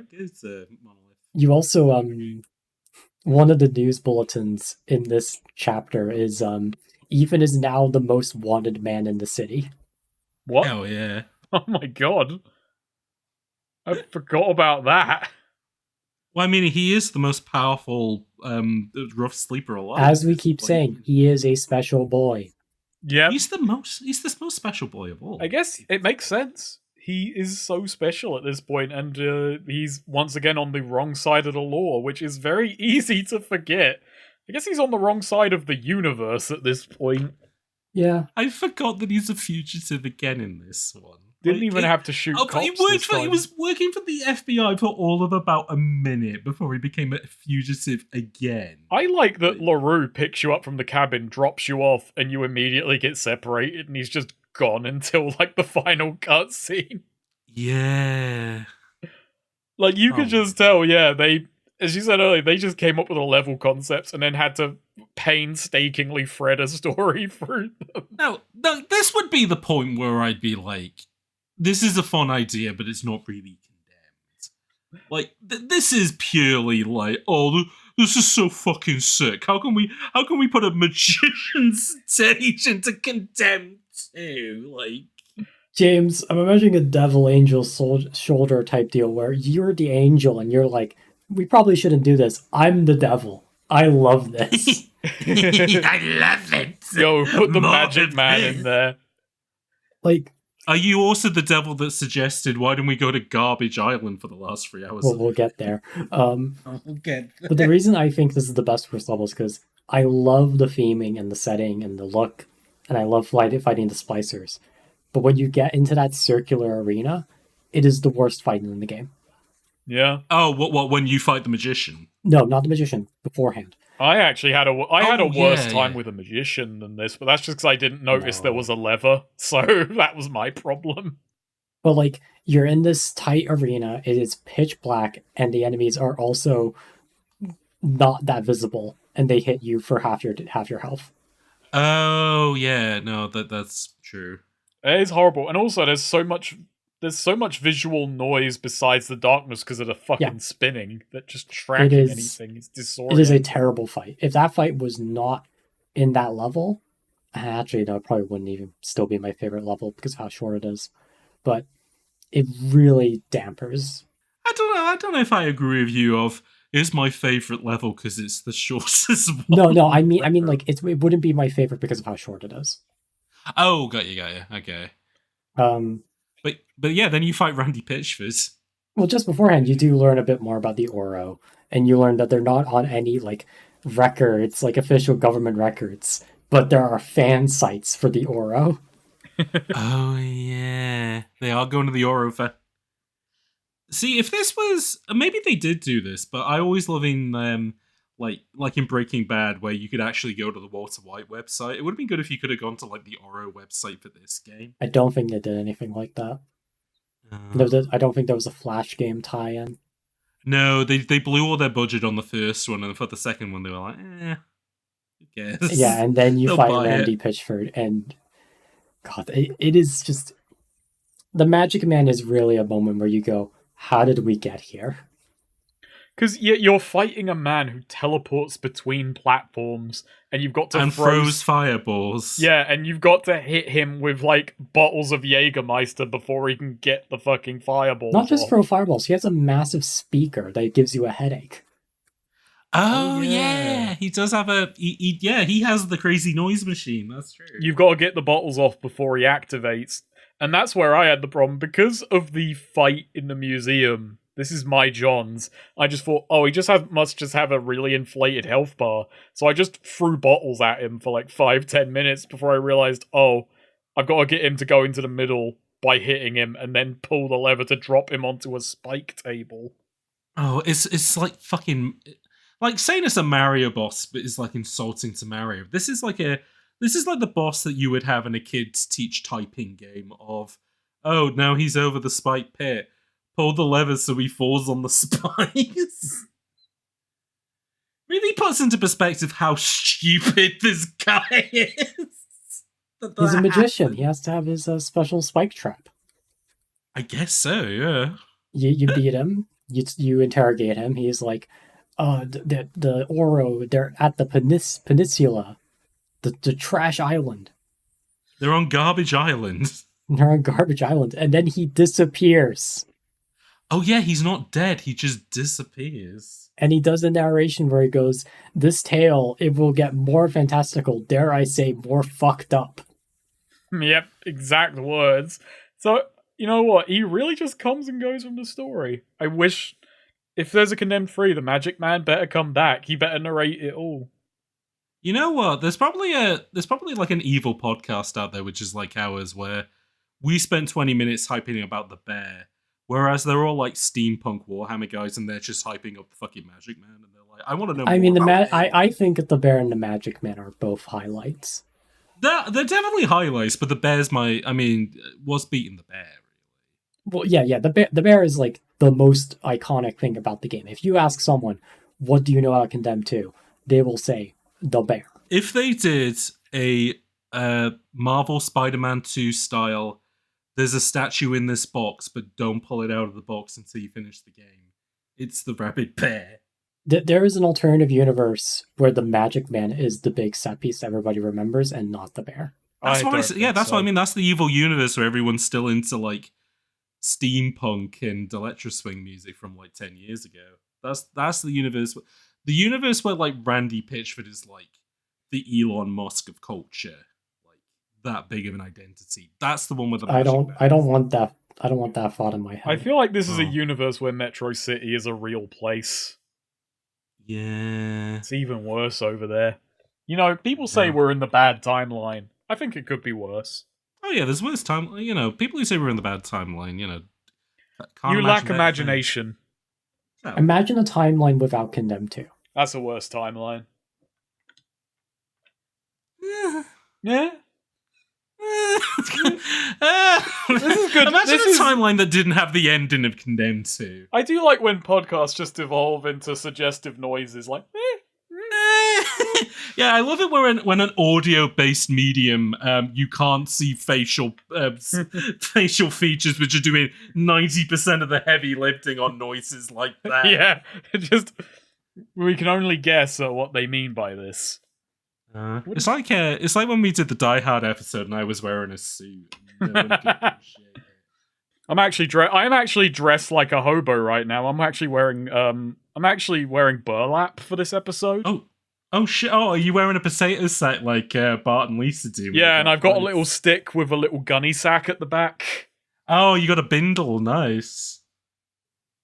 Right, before we go to Garbage Island, is this where you get the screen that says you have now unlocked your voice power and the icon is... No. This is the penultimate stage. This is the barge. The peninsula is when you get that. Okay, when you get the funny icon, which actually will be the episode artwork. It's funny though, because the level does begin with you shouting in a cutscene, which scares Rosa, so she runs off. And then 5 minutes later says, "Ethan, help! I fucked up." This trash man Bane here. Oh yeah, it is Trash Bane. That's another moment where you go, how did we get here? Yeah, you wonder... Again, there's multiple moments of this game where you think back to like the first level of Condemned 1 where you're with like Detective O'Leary who gives you the fire axe and you're looking at like somebody who'd been posed by the matchmaker and you're like, how did we get here? How did this happen? Yeah, because in this stage, there are multiple instances of 9-foot-tall men covered in metal who are unkillable. You cannot fight them. They're fucking Resident Evil 6, Resident Evil 6 ass bosses that you'll fight. Look, that's this level's gimmick, is there's just enemies you can't kill, you can only evade, until you catch up to Rosa, and you do a fucking magnet puzzle to pick them up and drop them into a trash compactor. There is another way they die as well. Oh? Yeah, there is one other way that they can die as well. What's the other one? It is with the crossbow. Yeah, there's crossbows. And the crossbow has a special bolt that emits a sonic blast. What? How do I know? Isn't the bolt also like the size of like a fucking... like a metal post that you would make a fence out of? Yes. Yeah, it's fucking huge. Like, it is outlandish. Yeah, because you kill the first... Because you climb all the way to the top of the boat. Do you get attacked by the helicopter before this? No, that's next level. Next level. Okay. The next levels, Right. The next two levels do have a very similar palette. They fucking run together. Yeah, they just blend together for me. This is also... You're gonna get, like, bad Half-Life 2 fan mod, like, vibes at this part of the game. And then that's gonna get even worse when we get right at the end of the game. Yeah, the quality dips at this point. Like, Yeah. I love this game, as I probably have shown. I think I prefer this over 1, but I think the last 2 levels are dreadful. Yes. Which is the opposite of the first, where I think the last 2 levels of the first are the best. So the first time I played this level, I got lost. I didn't know that, like, basically, you start on the top of a ship, you have to walk to one end for Rosa to ring you up and say, "Oh, I fucked up." You pull a lever, and then I was just lost. What I didn't realize was a random bit of the ship had just kind of cracked open, and I had to climb through and down. It is awful, like, signposting to just get into the level. When you fight the first big metal guy with the bow and arrow, do you then fall through a hole, fuck your legs up, and they give you a... No, that's the next level again. No, Just- no, no. Oh no, that is the. That is the end of this Oh level. right, That's the okay. end of this level. Man, this right? is really confusing. No, I just liked fucking playing Five Nights at Freddy's to drop them into the compactor. Yeah, no, dropping the guy. Yeah, like having to trick the guys into the. And what's even funnier is that like if you get into a corner where you're using the magnetron, that guy just stands there and he's just like throwing shit at you, but it's not hitting you because it hits the fence. There's like four of them like- down there. 3 of them have AI that is really easy to manipulate, and there's just one who is like smarter than the average bear. Yeah, he's Blinky from Pac-Man. Yeah. He doesn't go around the side of the. He doesn't go around the maze. He doesn't chase Pac-Man. No, he's got a mind all of his own. I am now visualizing this sequence with the magnet, and I'm putting Mario Party music over it. You should. Like, I just had the worst time. I had to do 3 laps of the underside to catch the last big guy. Yeah, TJ, you're imagining this section, but Monty Mole is on the magnet, and fucking Northern Lion's webcam is in the corner, and he's just screaming. You can't get me, man! This is one of the big metal guys who gets put in the fucking crusher. I can't. He can't visualize it. He just Oh, can't I'm visualize it. Folks. No, this broke me. Oh, no. God. Well, that's the end of bullet time for this week. We're taking Tujo to the mental hospital to recover. I'm imagining his bald head popping out of the trash suit. So you defeat them. You don't bring the nail gun with you, do you? That's like a You just- temporary weapon. no, you get to just a- find it. You get to a catwalk which just collapses. You fall. Yeah, a pit of your leg is impaled. You just grab a nail gun with infinite ammo. Have a wave shooter sequence where you gun down hordes of approaching. It is an infinite ammo nail gun. Full auto too. You know what's funny is that feels like the part in Titanfall 2 where they give you the smart gun for like a little bit of that level, and it's like the most powerful gun in the game. That feels like it should be a callback to you remember the iconic nail gun from Condemned 1 that oh my god, you don't have traditional weapons in this game, it's all melee stuff. But there is no nail gun in Condemned 1. This is the only time a nail gun appears in the entire Condemned It's like the series. end of Titanfall 2, you get the lock-on pistol, but in this it's the full Yeah, auto nail it's gun. it's the smart gun from Titanfall 2 where they're celebrating the shitty starter gun from multiplayer only Titanfall 1. But it's like it should be celebrating a nail gun that didn't exist in Condemned 1. You imagine you get all the achievements in Uncharted in Condemned 1, and you just get a fucking infinite ammo nail gun that's a one-hit kill. And it's like, that didn't happen. But in this, it did. Like, yeah, like you go onto Game Facts and you're talking about, oh guys, didn't we, the nail gun wasn't like the best weapon in that game, but like, it really fit the tone of Condemned 1, and everyone's just replying like, there wasn't a nail gun in Condemned 1. What the fuck are you talking about? And then you look for your copy in Condemned 1 and you open the box and actually there's a copy of Sneak King in there. And you're like, wait, what game did I play? Oh shit, I'm in a creepypasta. A really badly written one. Directed by M. Night Shyamalan. You know what, though? The more you saying this, part of me, my brain, I feel like I could gaslight someone. I could gaslight myself into believing there's a nail gun in Condemned 1, because it just works. It just lines up. No, it feels like a perfect weapon for a grimy self-defense, like, all the enemies are crazy humans game of, you would use... Should we just quickly record a segment for the Condemned 1 episode where we talk about the nail gun and we'll just edit that in? Yeah, we'll do it now. So I would say off the top of my head, my 3 favorite weapons in Condemned are, apart from like the assault rifle, is 2x4, metal stick, and then the nail gun. Ooh, I would say the nail nail gun's gun's probably the best weapon in that game. I like the shotgun. It's got a good chunky shot, but the nail gun's it's just appropriate. It's just like that fits the theme. And we better than don't really anything else. talk about sound design that much, but the sound design of the nail gun is like that. It's too infrequent though. You don't get it enough, and it's nowhere in the finale. It's weird that you get a handgun more, given like the environment you're going through and what you're doing.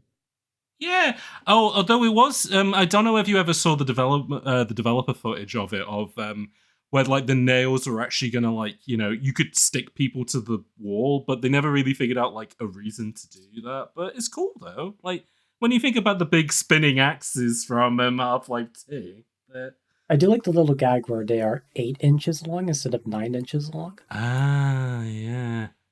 That is true. And cut. Alright, we're back in. Alright. Easy, sorted. Right, what So you happens did the after nail gun turret section. And then you do that, and then Rosa finds you and it's like, we gotta get you to a hospital. And I'm sitting here going, this man is the most wanted man in the city. At this point, I just assume society is completely collapsed as well. There's no functioning hospital left in this universe. Like, especially considering the really funny post-credit scene of this game that we even failed to mention. you know what? I'm just realizing something. Considering the Oro has been, like, driving humanity towards evil or something for 3,000 years, do you think they ever look at hospitals and think, how did we allow this to happen?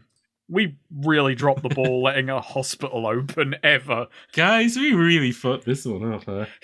We gotta shut down the fucking hospitals. They look at the NHS and they go, this is our biggest blunder, not getting in the way of this one. Whenever you say the name the Oro, I just imagine guys with, like, big Oreos for heads. I mean, they do have holes in their heads when they go, ah. That is true. So Rosa runs to go, like, ring up a hospital. And so Ethan sneaks into a cargo container. Yeah, he does. To be fair, and then begins the final level. To be fair to Rosa in this one, though, she says, I'm getting you to a hospital. Ethan just, like, grabs her and says, Rosa, don't trust anyone. And you can assume she's thinking, he's lost a lot of blood. But, you know. I mean, he does have a stick of rebar through him that he then rips out. And That's does a true. very convincing scream of sheer agony for doing that.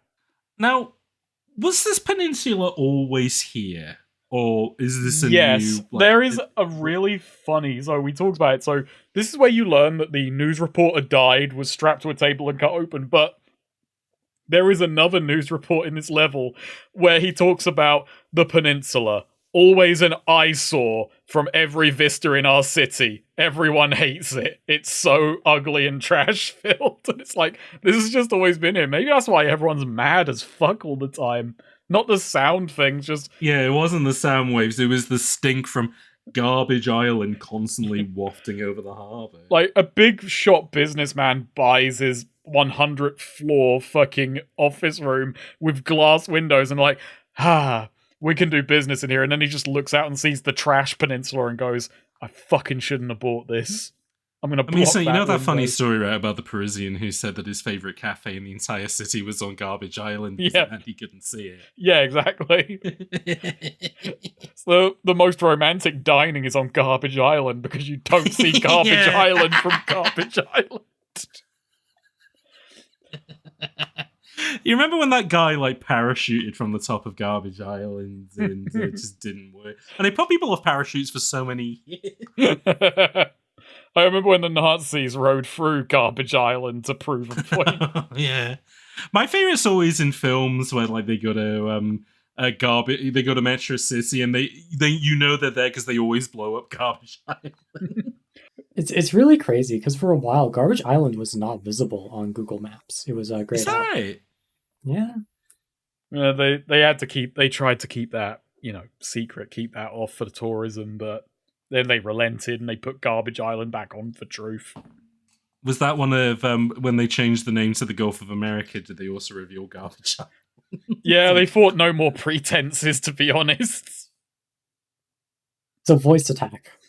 Yeah, so now you unlock voice attack with a funny icon. So what's really funny about this is the level of power of your voice is, like everything else, tied to your end of level award. So I only got the bronze voice, which made me feel so fucking emasculated. I got the baby bitch shit voice.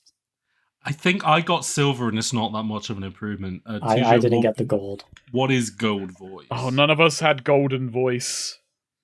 Oh, is he? Is it like that classic YouTube video of where he's the man with the golden voice who famously also a rough sleeper, but he had like perfect radio voice. Oh god, yeah. What's happened to him now? I bet they've all forgotten. I think he still does. I think he might still be alive, but yeah, his life got turned around by that. That's good for him. Yeah, a lot of people say YouTube's bad, but sometimes between that and my videos, it has its bright spots. If you get gold on this one, then Ethan Thomas retires and goes for a life in radio. He just has a golden voice. You're listening to KVM. It's Metro City's finest radio station. I have been told not to mention the Oro, so I won't. So this is the last level, and you get a new power, which is voice blasting. Now, how do you activate the voice blasting? Really badly. I did not. Yeah, it's fucking awkward as shit. I did not. Because you have to be aiming at the head. You have to be aiming at the head first to activate it, I believe. But also, sometimes, like, you can pre-charge it when an enemy is spawning. It's so inconsistent, especially because there's no clear indicator that it is active, because it is on a cooldown. So, for the folks at home, to activate your magic voice, you have to mash the punch button. Oh, you have to alternate them, right? Like right, left, right, yeah, left. Yeah, right. and you also it's it's like pumping tires. Yeah, you have to alternate. You feel like you're a character on The Big Bang Theory, like overplaying the controller for the camera whenever you charge his primal scream. And it does explode people's heads. And it does explode people's heads. And they introduce a new enemy where you have to do this to progress, because if you get close to them, they will scream at you and go, "Ah, my ears." Yeah, these guys who feel like if this game had come out like 10, 20 years later or whatever, there'd be kids on Twitter who would be like, my entire personality is this guy. Like Siren Head. Like, I feel like these guys are on I'm that changing my similar profile pic to this guy after this episode. Oh, are you spending like £1,000 on like commissioning pictures of this guy? Yeah. Nice. Sick. This level is dire. Yeah, this level is... It's a slog. Budget this Half-Life feels 2. like...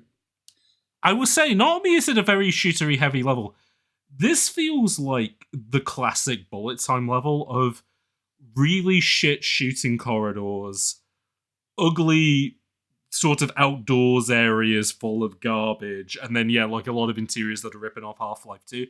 You could plop this level into any FPS game of this era, and I wouldn't be like, this is out of place. I genuinely consider... agree. I'm not consider, but wonder if they ran out of time and money.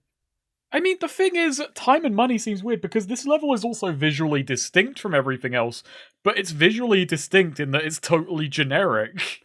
Yeah, when we were talking about the Bureau XCOM Declassified, and we were like, it's kind of ironic that, like, the alien shit looks like, generic Halo, space Call of Duty game. But then the ironic thing is, like, everything else is like 1960s doo-wop, suburbs. Yeah, this is, like, this could be a level in Killzone Shadowfall, and you wouldn't tell. Like, you go from a barge, which is kind of generic, like, abandoned boat. How many games have, like, an abandoned fucking boat, especially if they're horror? It's the easiest scare. I mean, how many games end with a classic, you go on the boat and they go, remember, there's no turning back now, as in, do you want to complete the other levels before you get on the boat? You know what? There's a feature we haven't mentioned yet, but I was just looking at my notes, and I just had a note that says, Condemned to punishes stoicism, which I just had to mention, because there are several points in the game where you will see something freaky and it will come up like press A in time, and you press A and the character goes, oh shit, but with an awkward delay, and it's like, so you're controlling his reflexive action to shout.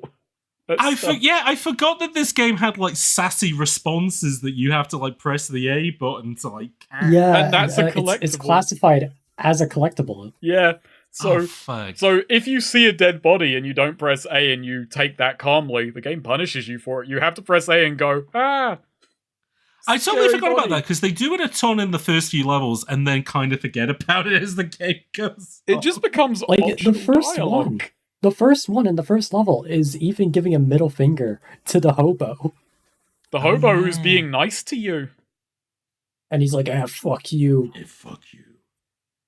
Got all the way to the end, and I just looked at my notes and was like, oh shit. Oh fuck, we forgot to talk about a mechanic. Oh no, this entirely pointless mechanic that no one cares about, but I wrote a joke I found kind of funny for it.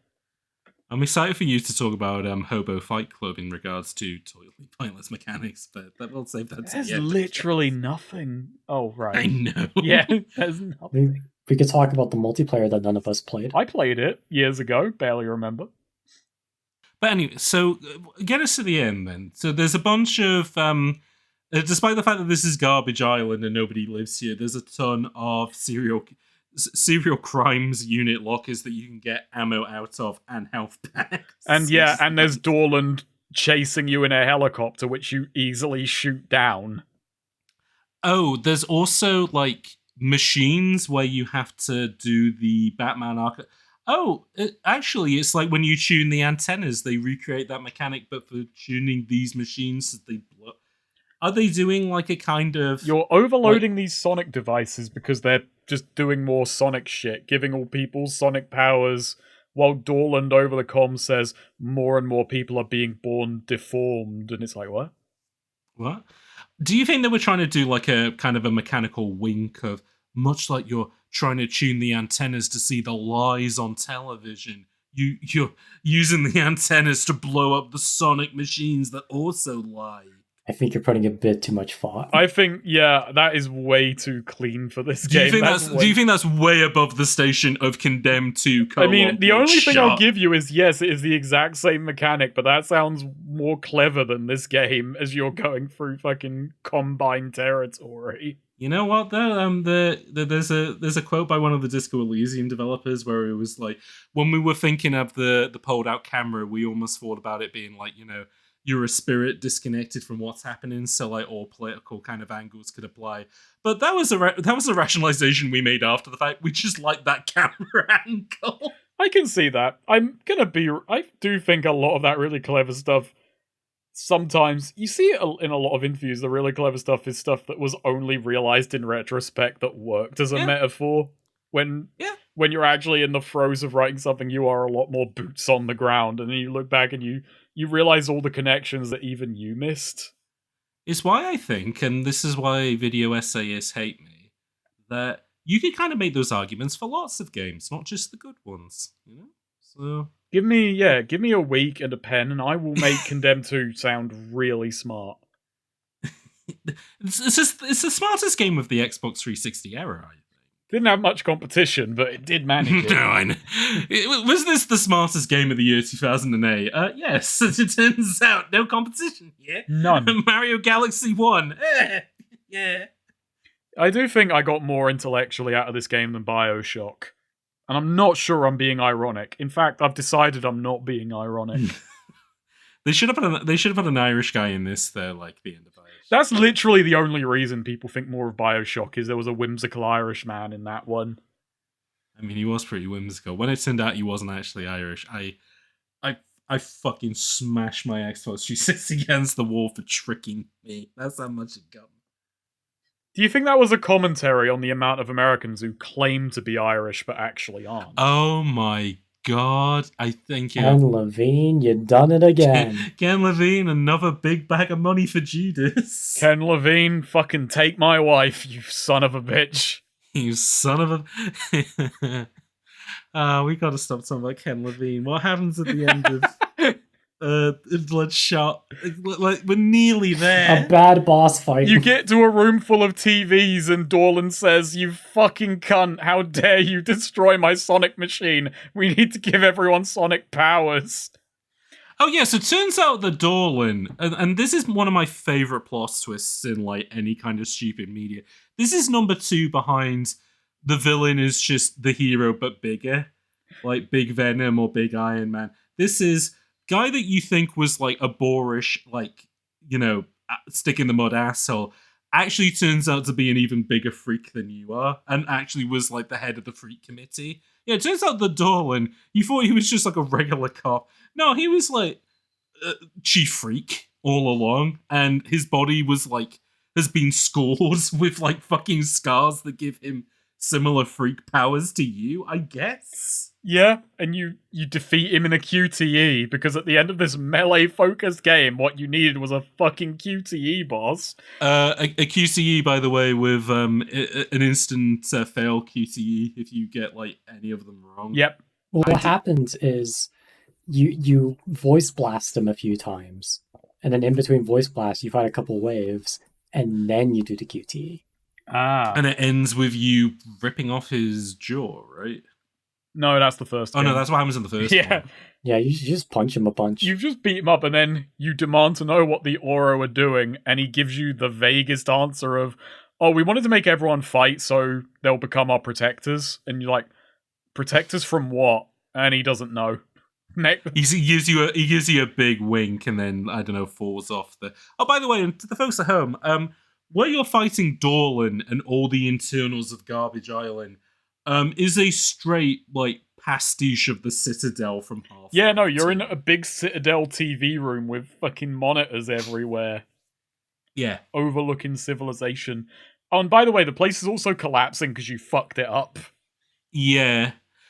Also, it was full of guys that were hanging from the ceiling who did sonic screams at you because they have the orthodonty work that the Marilyn Manson guy had at the end of the last game. Don't worry about it. Rose is over the phone yelling at you, Ethan, get the fuck out of there, it's collapsing. You jump on a ladder. Guess what? He jumps after you, grabs onto your leg. You'd think, oh, so he's going to shout at him, yeah? No, he just kicks him off. He just says, fuck you, and kicks him off. Kicks him off and says, enjoy the scenic route, asshole, because this game has gotten bored of writing at this point. Yeah, they're just like us. They're just like the endings right there. Let's just get... Yeah, the last level really is...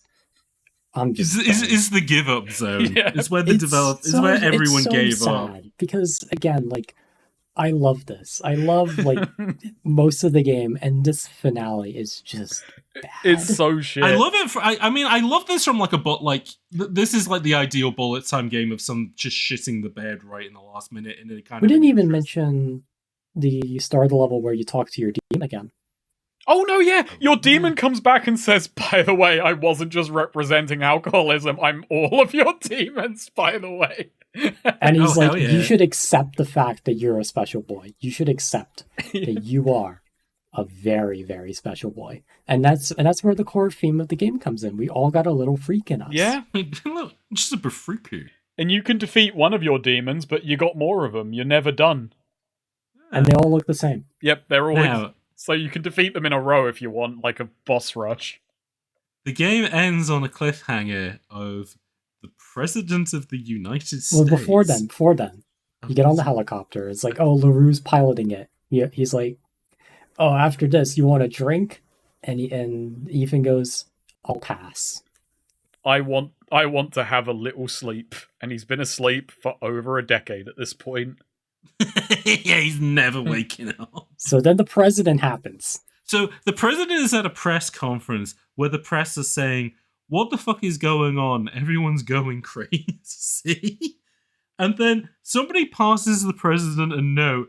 He says, like, oh no, and then shoots himself in the head. No, I think it's a heart attack. Yeah, I think it's more of Oh, a yeah, heart that's right. He has a heart. Yeah. Sorry, yeah, he has a big heart attack. And he drops the note on the floor. And the note says, like, the Oro are coming or The something? remedy, No, it says, the remedy is among us. 3 exclamation marks. ding, Oh ding, my- ding, ding, ding, ding, ding, ding. Condemned to. And no cool credits. That's the end. No cool credit slides on this one. Just white text on black background. And Oh wait, no, the game doesn't just end. Yeah, white text on the black background, very boring, and then the post-credits scene, which is serial killer X getting ready to have his Oro treatment done. Oh, He's having my. some, instead of oral work, he's having some Oro work. He's having the Oreos implanted underneath his skin so he can do big screen. It ends, if you think about it as well, this game doing some cinematic language. I don't even know if that's true, but it ends on the parallel shot. The game opens with, Malcolm Van Horn looking out of his thing, the eye shot. This one zooms in on his eye, on his nephew getting the treatment. Does this line up? Is that a cinematic parallel shot besides No. eyes? no, I just think the ending is just a bit shit. Yeah. The story of Condemned, okay, is about special boys versus uncle nephew magic. Kind of Two like most powerful male forces in the universe. It's kind of like Naruto. Some people are born special boys. Some people have to work to be special boys.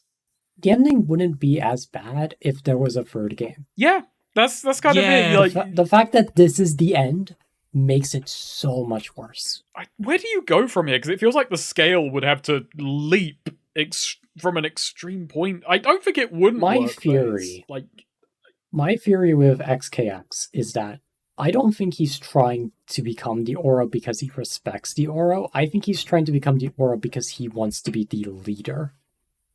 Yeah. He wants to be at the top of the food chain and be the big man that makes all the big voice attack moves. I mean, essentially, because his thing was that he's always kind of been a dark shadow of Ethan. Like, even in the first game, he's kind of like Ethan's dark shadow. Ethan is, like, obviously this top-class investigator who's figured out all of these serial killers in order to put them away. Yeah. Whereas Serial Killer X wanted to figure out all these serial killers and, like, a means to kind of emulate them to sort of figure out what their mystique was.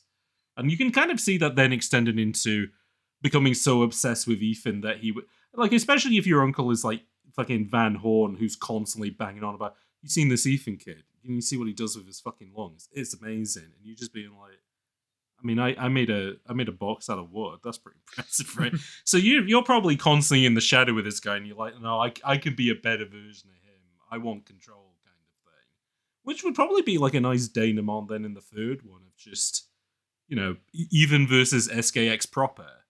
I can visualize like end of MGS4, Snake versus Ocelot, but it's Ethan versus SKX. The thing, my read of SKX is that he's not that organized. Like, I don't think he even wants to lead the Aura out of any special thing. Like, I think of him as a rogue agent who just wants to topple this thing from the top. Like, the same way he was... He's a Joker. The same way he was killing serial killers and just kind of like... He was just exercising power. It's no grand goal beyond just sheer use of whatever power he has. Like leader may not be the best term, but he definitely wants to be at the top. Yeah. I think he just wants to break. The same reason he saves Ethan, he just craves power. He wants to be the one to kill him himself. He's just engineering the scenario to only his own wants, and I think that's way more independent. I think that's independent of the Oro, independent of the law, independent from Leland. It's just...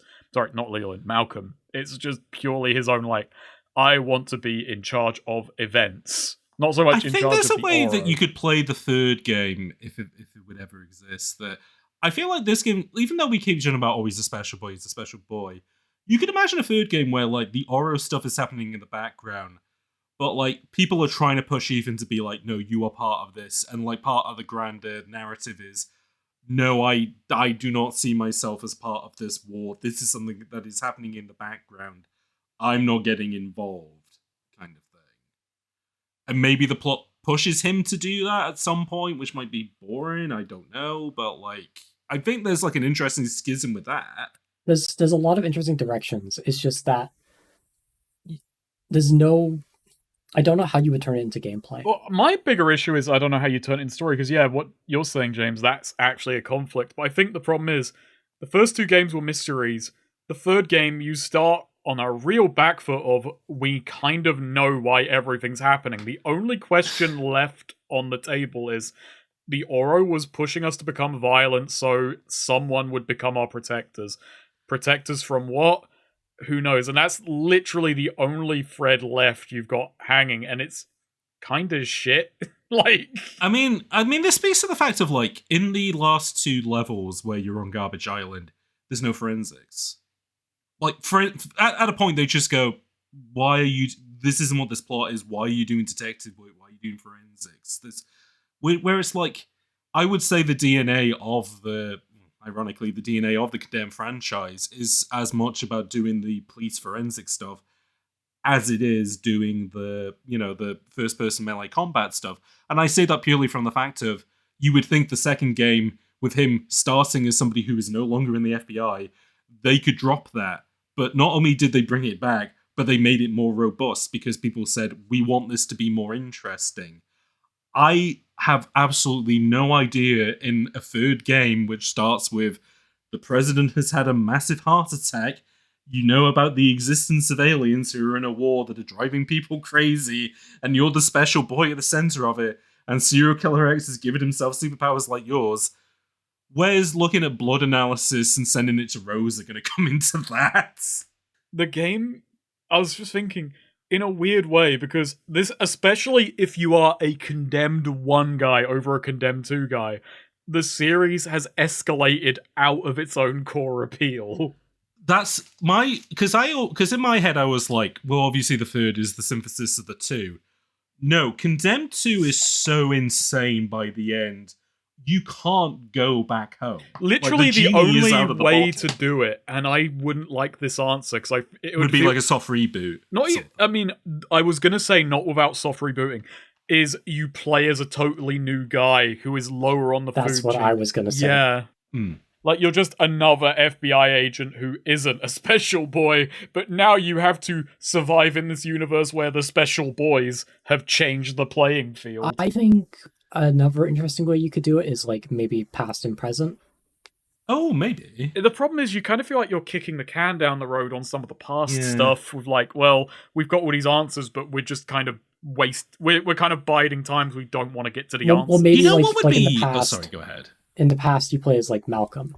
I can see that, yeah. I can see he's got... Again, there's so many different questions and methods of what you could do for a third game, which makes me wonder if that was part of the reason why a third game didn't happen. Of course, obviously, a third game didn't happen because this game did not do well. It did okay. It did not well. I mean, I'll get into the sales a little bit in a moment, but like... And also, like, Monolith went through a massive shift. Now that's the bigger issue, is that basically this was coming out when Monolith were on the rocky road of, like... Because this is before... This is definitely before fucking Shadows of Mordor. Shadows of Mordor, because that came out... This isn't their last FPS. They did Fear 2 next year, and then it was a multiplayer-only title, but they did also do Gotham City Imposters. That's right. But this is kind of the end of Monolith. Well, the Monolith that we know. Yeah, like, this is probably their most, well, apart from maybe... Well, no, Fear 2 will be an interesting... This is their last, like, hurrah in their original genre, then? This is probably the craziest they ever got, and that's even considering Fear 2. Because, I mean, Fear 2 is like a weird consolization of a game that... that's what the episode's about, but like it's a weird consolization of, like, a huge PC cult hit.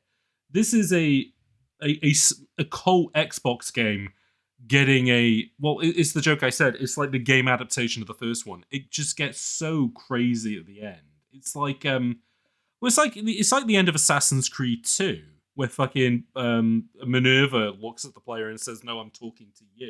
And you're like, fuck, how are they going to play off that in the next game?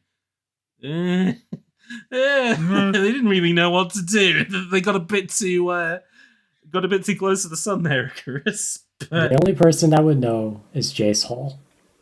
Yes. Which, ladies and gentlemen, introducing it.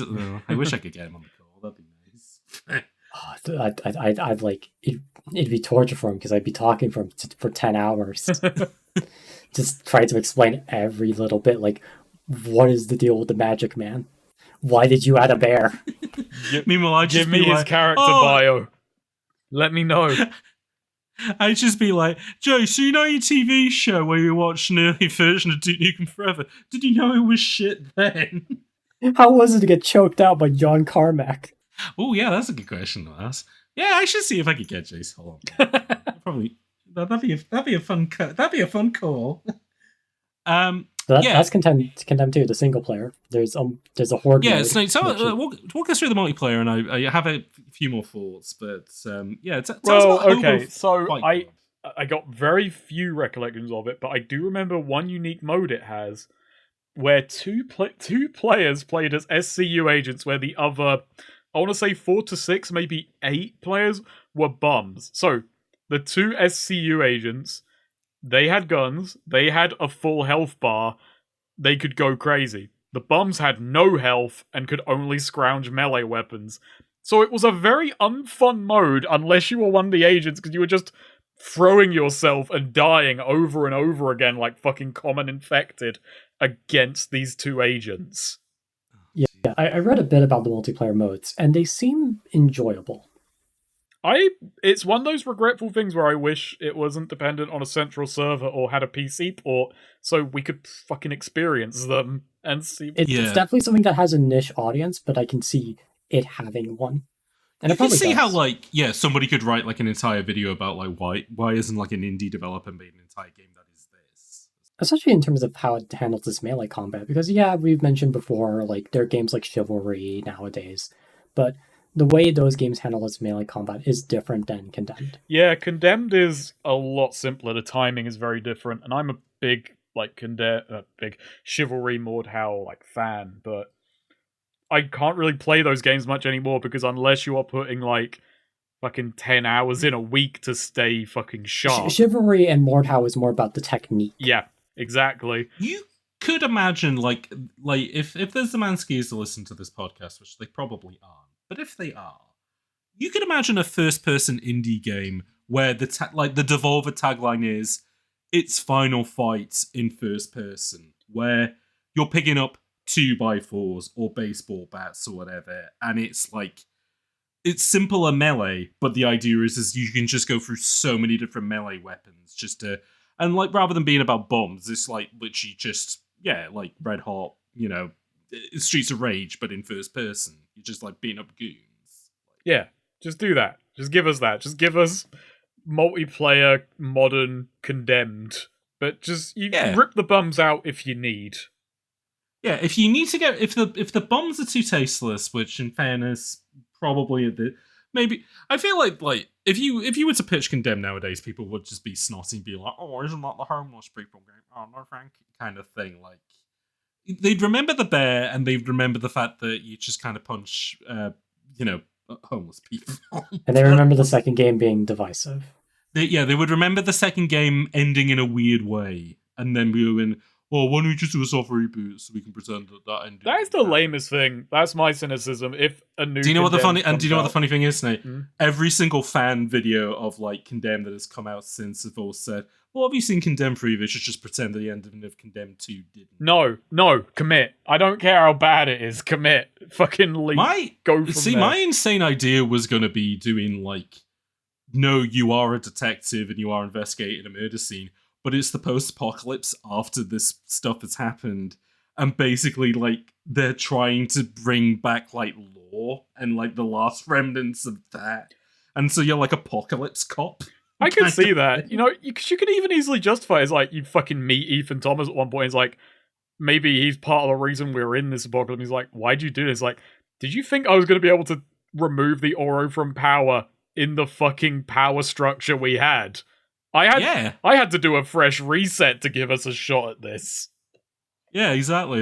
Sorry you live in stick huts now, but this is the only way. I'm thinking the tension point is as the detective, you were a former member of the Oro, so you're kind of vilified. That could work. Yeah, and maybe you have in Prey, where if you put more points into your Oro abilities, it makes you other gangs might, and then you could get the whole nemesis system thing in of just not every enemy is immediately aggroed. Maybe some like you, and then you beat a guy up and he'll come back later and he has an eye patch and he's learned of your fighting stuff. I mean, now I'm just coming up with Fist of the North Star, but it's set in the world of fucking Condemned criminal origin. I mean, also it's a natural evolution on bum fights, because now no one owns a home. There is no home ownership. Oh my god, Jean-Paul Sartre said the entire world's a bum. The entire world's a cardboard box that we live inside. Oh, wow. Any other notes before we talk about what happened afterwards? Funnily enough, I keep calling it Hobo Fight Club, but that's because that's what it was called internally. It's called Bloodshot Fight Club. This is on Wikipedia underneath a headline that says feature creep. Because, they initially just built it as a little test engine so they could show it off to Sega and be like, hey, here's how the combat's getting along. But they were having so much fun with it that they decided to develop into an entire mode. And one of the developers says, it seems simple enough, but then it quickly grew in June and July to not only a practice arena, but also to include 5 different environments with 5 unique challenges and a slew of unique UI work that was needed to pull off. I have that as a screenshot. The following screenshot is Sega Sammy posts $500 million loss. Because, this did not come out a good year for Sega. Well, so, I mean, the real aftermath is, so obviously Jace was the head of WB Games at this point, And yeah, Condemned was just left in legal limbo, and it's been like that. Like it was like that even when Monolith were operating. That basically the rights had. So basically, remember the last episode where I said that they had like big media dreams for this, and they had even thought about doing a Condemned film that didn't quite pan out. So Jace had basically owned the IP rights for this, and that basically just reverted to him after a while. So yeah, a couple of years ago, he was basically shopping around and saying, "Hey, I would even be happy for an indie to make this. Like, has anybody got a take on this and, want to talk budgets or whatever?" That was in what, 2019, 2020? No, 2015. Oh, Jesus. Okay, so... It's 10 years. 10 years later, we have not heard anything more about Condemned 3. Now, I think at this point, but I don't think another Condemned is happening. I think the ship has definitely sailed. Yeah. I mean, Condemned, I'll say this as well, Condemned 1 and 2, they just feel mid-2000s, late 2000s. They're of their time in this way. I will say, I feel like if he did that call today, he'd get way more tempting offers. Yeah. Because nowadays, indies can now make games that look like that era. Well, it's why I said the Zemanskis, because I think of fucking... Even though it's a game that I didn't particularly love, but like My Friendly Neighborhood looks like a PS4 game. Well, David Szymanski recently put out a new game of his that is heavily inspired by Condemned. Right. Which is Butcher's Creek, and it just plays like Condemned. If you want a game that is kind of like Condemned 1, play Butcher's Creek. It's pretty good. It's 2 hours. It also has a Condemned 2 reference at the end. Huh. There you go, then. That's what you can pick up from, I suppose. Do you know what my worry would be, though, if an indie did it? Is that, like, you tell them, oh, it's a detective game, but it has, like, first-person combat. Their mind would immediately go to, oh, Deus Ex, Immersive Sim. Yeah. I will say one thing about Butcher's Creek. Butcher's Creek does not have any detective stuff. It is just pure melee. But well, there we go. Like, that's the thing. You either go all in on the melee stuff, which could be interesting in it. Like, again, like when I said first-person final fight, yeah, that's a great idea, but there'd be no point having the detective stuff in there. Whereas, I do think a little bit of the juice of the Condemned stuff is that, like, if you were to describe the perfect scenario of a Condemned game, it's you're in the middle of doing an investigation of a freaky serial killer, and then you get jumped and have to defend yourself, either with your fists or whatever's around you. Which, I can't really think of any other, like, games that are kind of tapping into that experience at the moment, because, like, most horror stuff, which has that similar tone of, like, because even, like, Resident Evil knockoffs don't really dig into the fact that, like, the Stars Bravo team are police officers and we're doing police work, Yeah, it's interesting. I'm honestly kind of surprised Condemned didn't turn into an anthology series. When we were talking about Condemned 3, I was thinking in my head a little bit as well of, like, it's the thing that people always said about Fear, which is, why are you doing a sequel to Armor? Why isn't this a horror anthology where it's basically SWAT guys versus a different horror monster every time?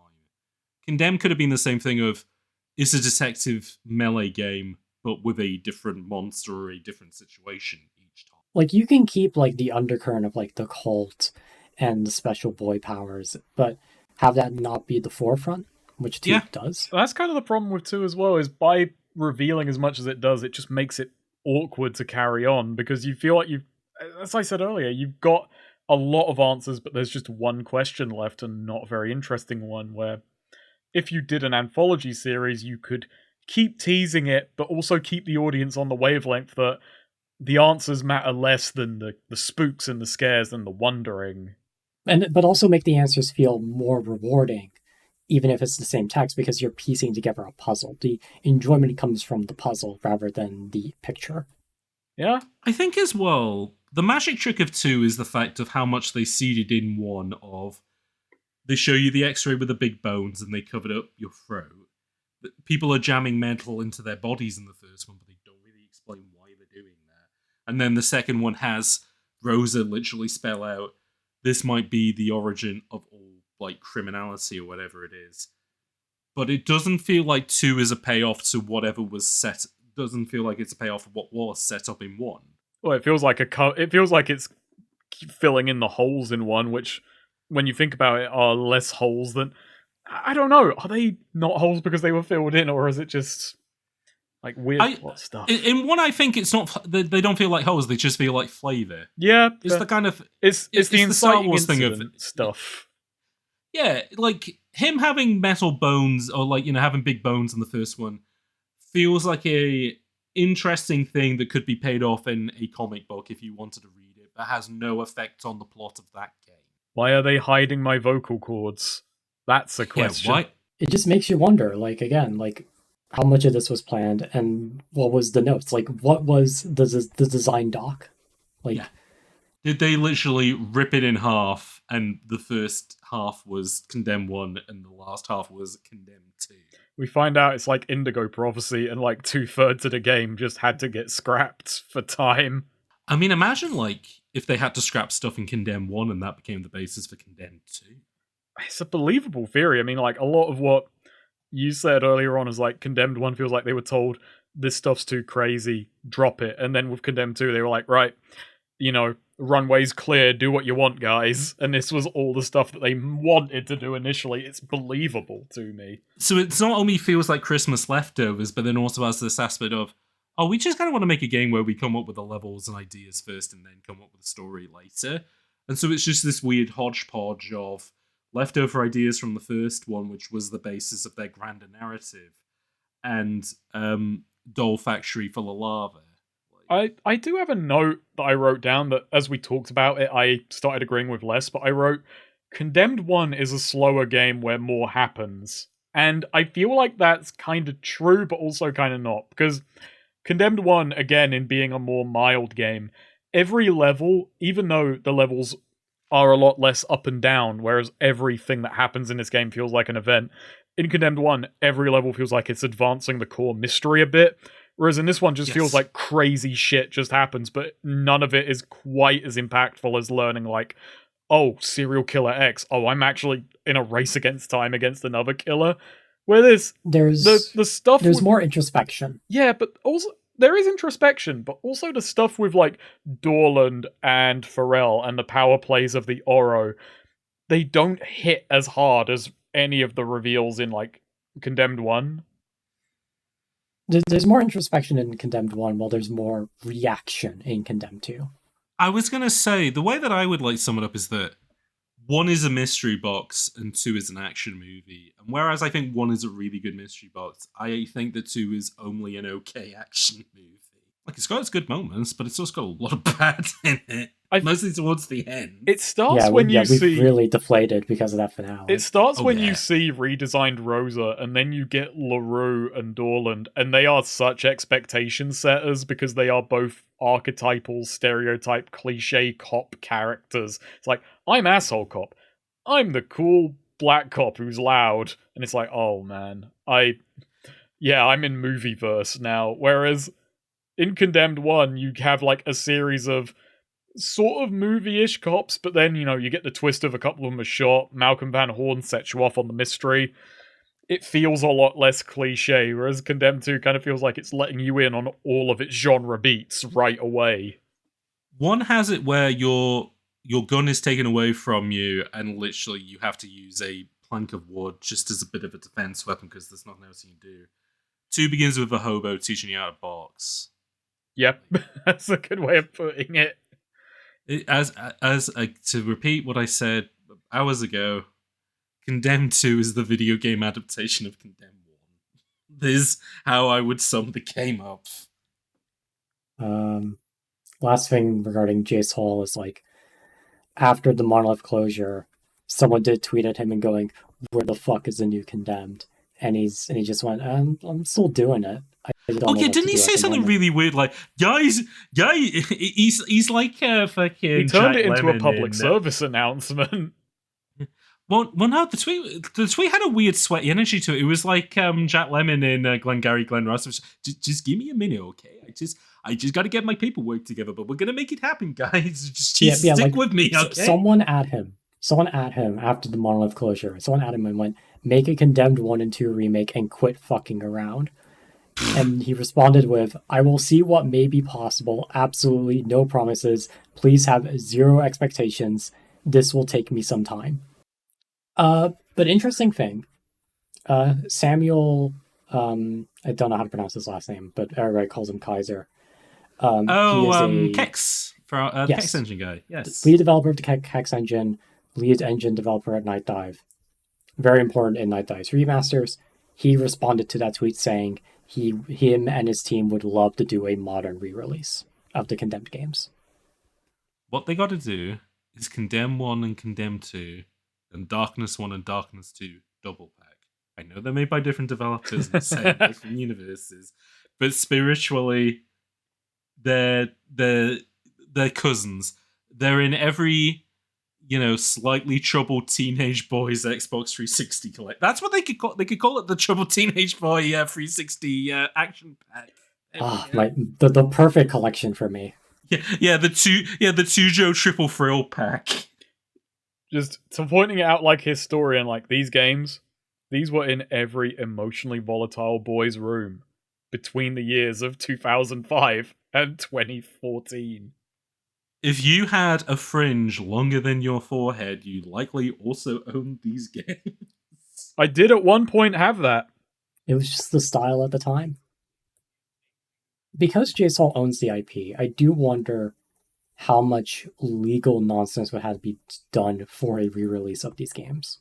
Because I can definitely see a future where Night Dive does port Condemned 2 to PC. Yeah. But the question is how that would come to be, because Monolith's dead, JSOL owns the IP, and Warner Brothers and Sega published it. Sega, I feel like, would be... I mean, if they do Sonic Mania, I feel like... Sega would be the most receptive, I think. Warner Brothers is the bigger issue. But Warner Brothers don't own... Well, I mean, I guess they own Monolith. It's a question of who owns the publishing rights of Condemned 2. Right. Specifically. Like, JSOL owns the IP, but does he own the publishing rights for the game? Or is it Sega for both? Again, I can see a future, but I can also see a future not happening. We will have to wait and see. Maybe at the end of the year, we'll get a Condemned 2 PC port and we'll all be happy. Fingers crossed, and I'll be putting it on my Fantasy Critically before you do. And who knows, maybe someone will do a decompilation with that new toolkit that came out. But given that said, a friend has done some tinkering with it for me, because he's a programmer and he was interested in reading about it. So I asked him, hey, check out Condemned 2, see how that goes. And it ain't happening anytime soon. I think I posted a similar thing and got told, yeah, Condemned 2 ain't like most 360 games, don't get your fucking hopes up. And also just, like, you need to know a game in and out for it to decompile. Like, the reason why that Sonic Unleashed decompilation happened was because of stuff like Generations using the same engine and that already having a PC port. Ah. Interesting. So maybe Condemned 2 could happen because Condemned 1 has a PC port, but Liftech evolved a lot. Yeah, Lift engine is odd from what I understand. Like, that's why a lot of old PC games of theirs just do not run. Who knows? Like, I don't want to completely write off Condemned 2 getting a port of some kind, because I would love for that to happen, but it is unlikely. But thankfully, stuff like Zinnia exists, and it emulated quite well for me and Snake, so... Like I said, if you are interested in playing either of the games, like, I wouldn't even bother playing the PC port of Condemned 1. I'd just play the Zinnia port of the 360 one. I think the PC port worked fine, but then again, you had bad luck. Yeah. Well, my computer is a monster. That's why I'm replacing it with a Macintosh. I'm going to become Justin Long from those adverts. Anything else of note? Because I think we ran out of things to say. I can go through the reviews at the time, which... okay, so quick question for the two of you then. The first game got an 81 on Metacritic. What do you think the second one got? 75. 68. 68 from Tujo. Snake, you're the closest. However, it got an 80 average. So it's only 1 point off. How did it get an 80? It took time for people to go, this isn't as clever as the first one, and write it off. That's weird, because I always think Condemned 2 was divisive from the get-go, from launch. You read the reviews at the time, and people really like it. I'll tell you who didn't like it, though. Edge. Now, again, as a reminder, they gave the last one a 6 out of 10. They gave this one a 5 out of 10 and said, Whoa. "It's too fantastical. Is violence occurring anywhere and everywhere to ever decreasing effects?" Again, I don't know if them saying it's too fantastical when they gave the last one a 6 out of 10 kind of feels like, alright, okay, Edge. You know, the reason that they're called Edge is because they can't stop being wankers. Well... would they be called Goon if they today, yes. publication today? Yeah, today they would. Yeah. You know, I can actually look out the corner of my eye and I have so many copies of Goon magazine. I got that 20th anniversary edition with all the different it's got Ocarina of Goon, Spelunky Goon on there, like all the classic. I do. Resident Goon. I do. I think I've genuinely said before, but I do remember buying copies of Edge as a kid and reading it. And going, you thought it was pretentious. Yeah, even as like an 11-year-old, mostly reading like PC game or whatever, reading Edge and going, "This is pretentious. I don't like this." This is why opposites attract, because since I've been 12 years old, I spent my pocket money buying Edge, being like, "Now this is the smart game." I'll buy anything that came with a disc. Oh yeah, that too. It's interesting because like Condemned 2's opinion, like in my head, I've always seen it as a device of entry, but when it came out, it apparently did well. I'm kind of with you, yeah, but part of my brain always compartmentalizes critic reviews from overall reception. I think it was definitely divisive because I do remember a lot of people ragging on it in like the 2010s, but now we're in the 2020s and there is a cultural reappraisal. Like there are people making videos being like, Condemned 2 is pretty good. And we're doing this podcast where it's like, Condemned 2 is pretty good. The reviews that when it came out were pretty positive on it. Then like 5 years later were negative, and then kind of came back around again to actually know it's pretty good. Like there's a review here from a guy called Helpful Nerd, which I funnily put up right at the beginning, which is I made it through the first couple of levels, but I had to stop. The blood gore is not bad, but the fisheye camera added to the camera bob made me physically sick and gave me a headache. The atmosphere and feeling of weakened in the game seemed good. The mechanics and gameplay were just okay. The story seemed to lack a bit. I do love a review that's filled with seemed. Yeah, no, I love a review which isn't particularly direct or That's not a review, that's a first impressions. That's I was too physically ill to appraise this fully, which that's not an invalid approach, but I don't know. I wouldn't call that a review, I'd call that an impression. No, I mean that's not like a proper magazine review. Okay. That's just some random. Yeah, that's just saying. Okay, fair dues. I will say though, Play Magazine, who we read the review last time, and they gave the first one a 90, gave 2 a 95. Whoa, nearly 100. 5 and said, not only is this the best first-person adventure I've ever played, but it's the most brutal, skillfully detailed, and paced as well. Did they play that last level? Did they play the fucking Harlequin boss? I think they gave up after the bear. Yeah, they saw the bear and they were like, 95, I don't need to see more. I mean, honestly, Condemned 2 is a 95 up to the bear. Do you want to know something even more insane, though? GameSpy couldn't get a review from them because they were fucking long dead by the time this game came out, but a new review house at this time, Giant Bomb, gave it 100. Whoa! And said, "This game is all raw nerves and bloody fists, so if that's what you're looking for, you'll find plenty of it in this equally damaging Xbox 360 and PS3 was that versions Jeff? of Deadly Bloodshot." Was that Jeff? It might be Jeff. Please check. That doesn't sound like Jeff. Jeff would not give that 100. You think Ryan Davis? I'm gonna guess Brad. I think Brad. I'm gonna guess Brad. Okay. Going on. Are we all speed running each other? It was actually Voidburger. Okay. Ryan Davis. Hey. You know what? Yeah. Ryan Davis would like Condemned 2. Is Ryan Davis the guy who passed away? Yeah. Yes. Tragically. Well, this episode is dedicated to Ryan Davis from Giant Bomb. Then I guess. You could argue that Giant Bomb lost its soul once he passed, but I think it held on a bit longer, though. It was a lot more depressing. It did hold on a bit, but I couldn't say. I've never listened to an episode of Giant Bomb. So. Some of their old Bombcasts they were good. I was only in it for a short while. I like the clip where he's playing Mario Party and he says bigger, bigger, bigger. I like Don't Shake the Baby. Oh yeah, Don't Shake the Baby is pretty good. No. Don't shake the baby. Don't shake the baby. But do throw it and it will blow up. Speaking of Don't Shake the Baby, let's do the charts for the week that this came out. Now, we're using VG charts again. We're going back with the Yanks because I thought it was quite an interesting list. First things first, do you want to guess where Condemned 2 Bloodshot came in the charts, if it did? 3. So, I fucked up last time, and I thought, oh, it's a niche horror game. Because, I thought the modern context, where it's nowadays it's a cult horror game with Condemned 1. And I was like, Condemned 1 definitely didn't make the top 10. And I kind of got my ass exposed with that, because it ended up being number 8. So I'm going to be really generous. I'm going to say it's number 4 on the charts this time. You're being very generous by going lower than Snake. Yes, because it is early 2008, and I think all the big 2007 hitters are still in the top 3. Interesting you say that. But, Jojo, you're technically closest, but both of you are quite far off, unfortunately. It came in at number 12. Ah! It only sold It fell off. 35,000 copies in its first week.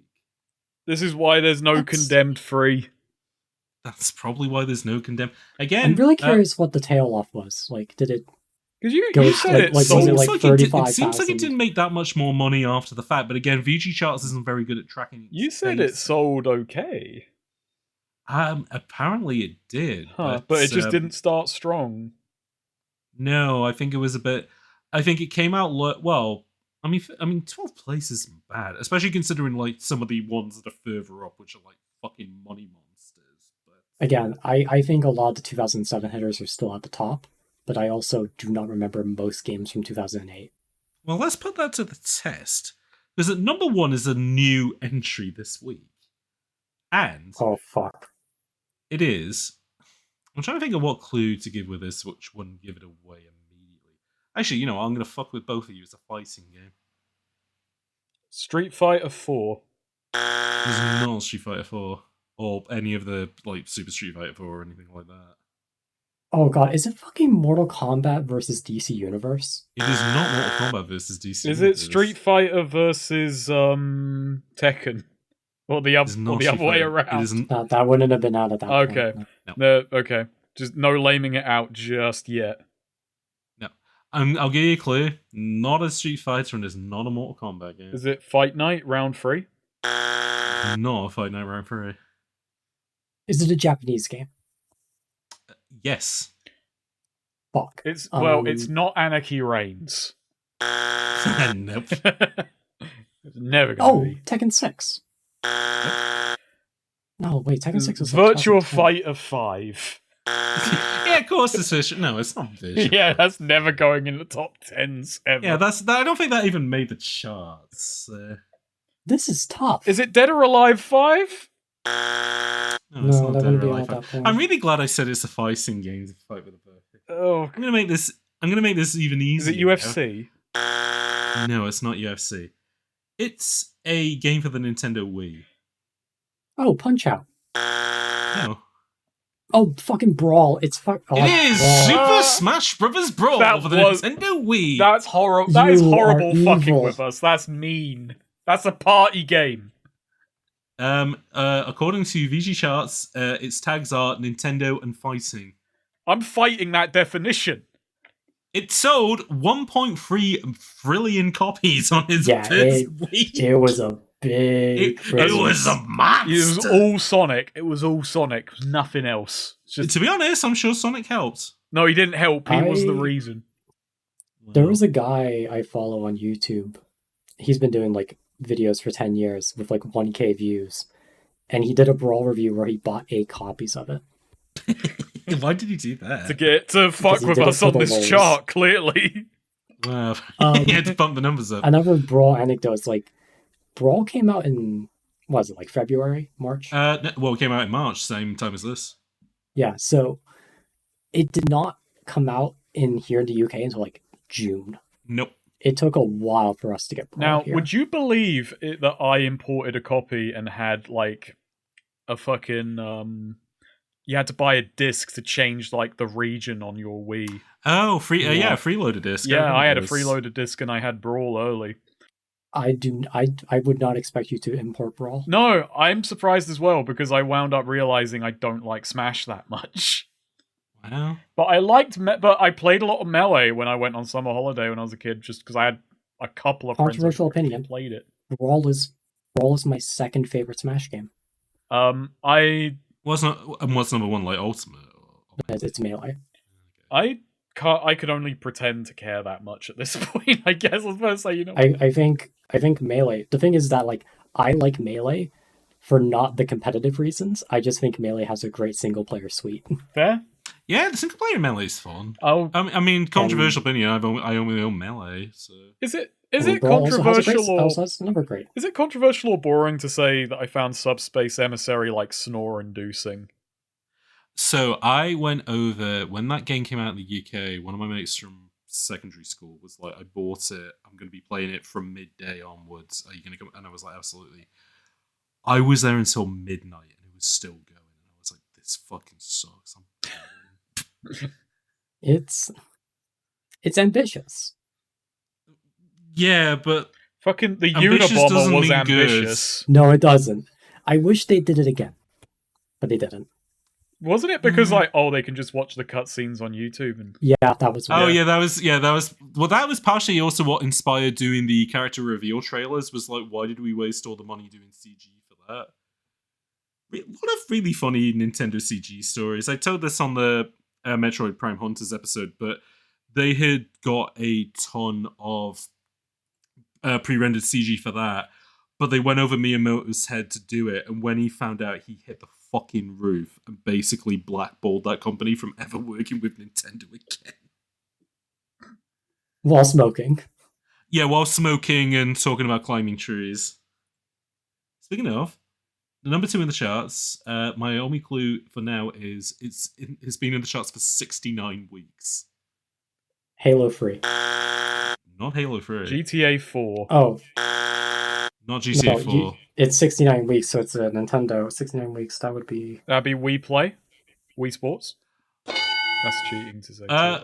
Well, Snake, you kind of not 2 at the same time. So, yeah, number 2 this week is Wii Sports by Nintendo, which has now sold 8.3 million copies. Wii Play's at number 4, though.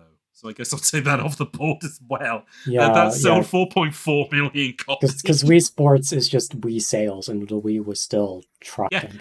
And the Wii was, we were talking about Smash Bros. Being a monster. Wii Sports was an even bigger monster. So. Wii Play came with a free Wiimote. Exactly. So you didn't buy Wii Play because you wanted to play Wii Play. You bought Wii Play to get the Wiimote. Exactly right. I like the air hockey game on that. It's pretty fun. Oh, there's some good stuff in Wii Play. Yeah, the tank is great. Tank. I think the fishing game's pretty neat. Charge is funny, but it is mostly just gimmick games. And then with Wii Sports, I injured my mate twice in the same summer holiday playing that game. Oh, Jesus. Have I told the story of how I injured my mate twice playing Wii Sports? No, you haven't. Let us tell us quick. So we played twice. So once playing tennis was just we were by each other and I smacked him in the face. And after that, I was like, okay, I'm going to stand further apart. Then we were playing bowling around mine one day at a caravan. And I hit him in the same eye twice, by the way, for the thing of this story.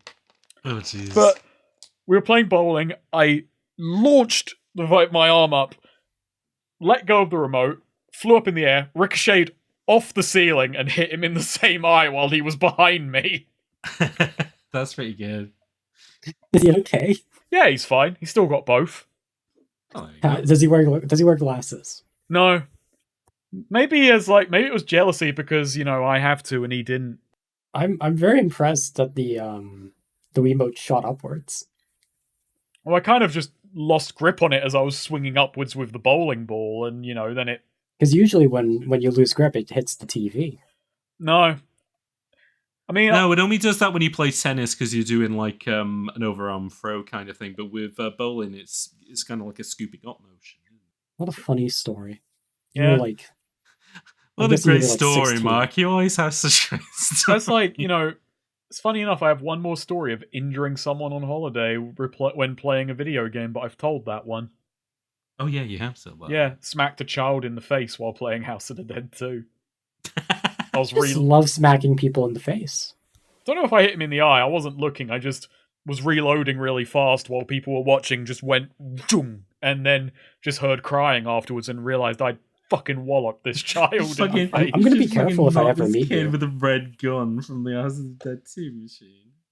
Because they also had like metal braces to connect the wire to them. Oh yeah, I know. Yeah, Those things they were did. heavy as fuck. Poor kid. Hope he's doing alright. You could deck someone with that thing. If you were the kid that Snake hit in the face on Like, holiday, favorite, and subscribe. yeah, please send us a comment and let us know. Please send us an email at this address. Yeah, please send it to www.bullet-time.org.uk.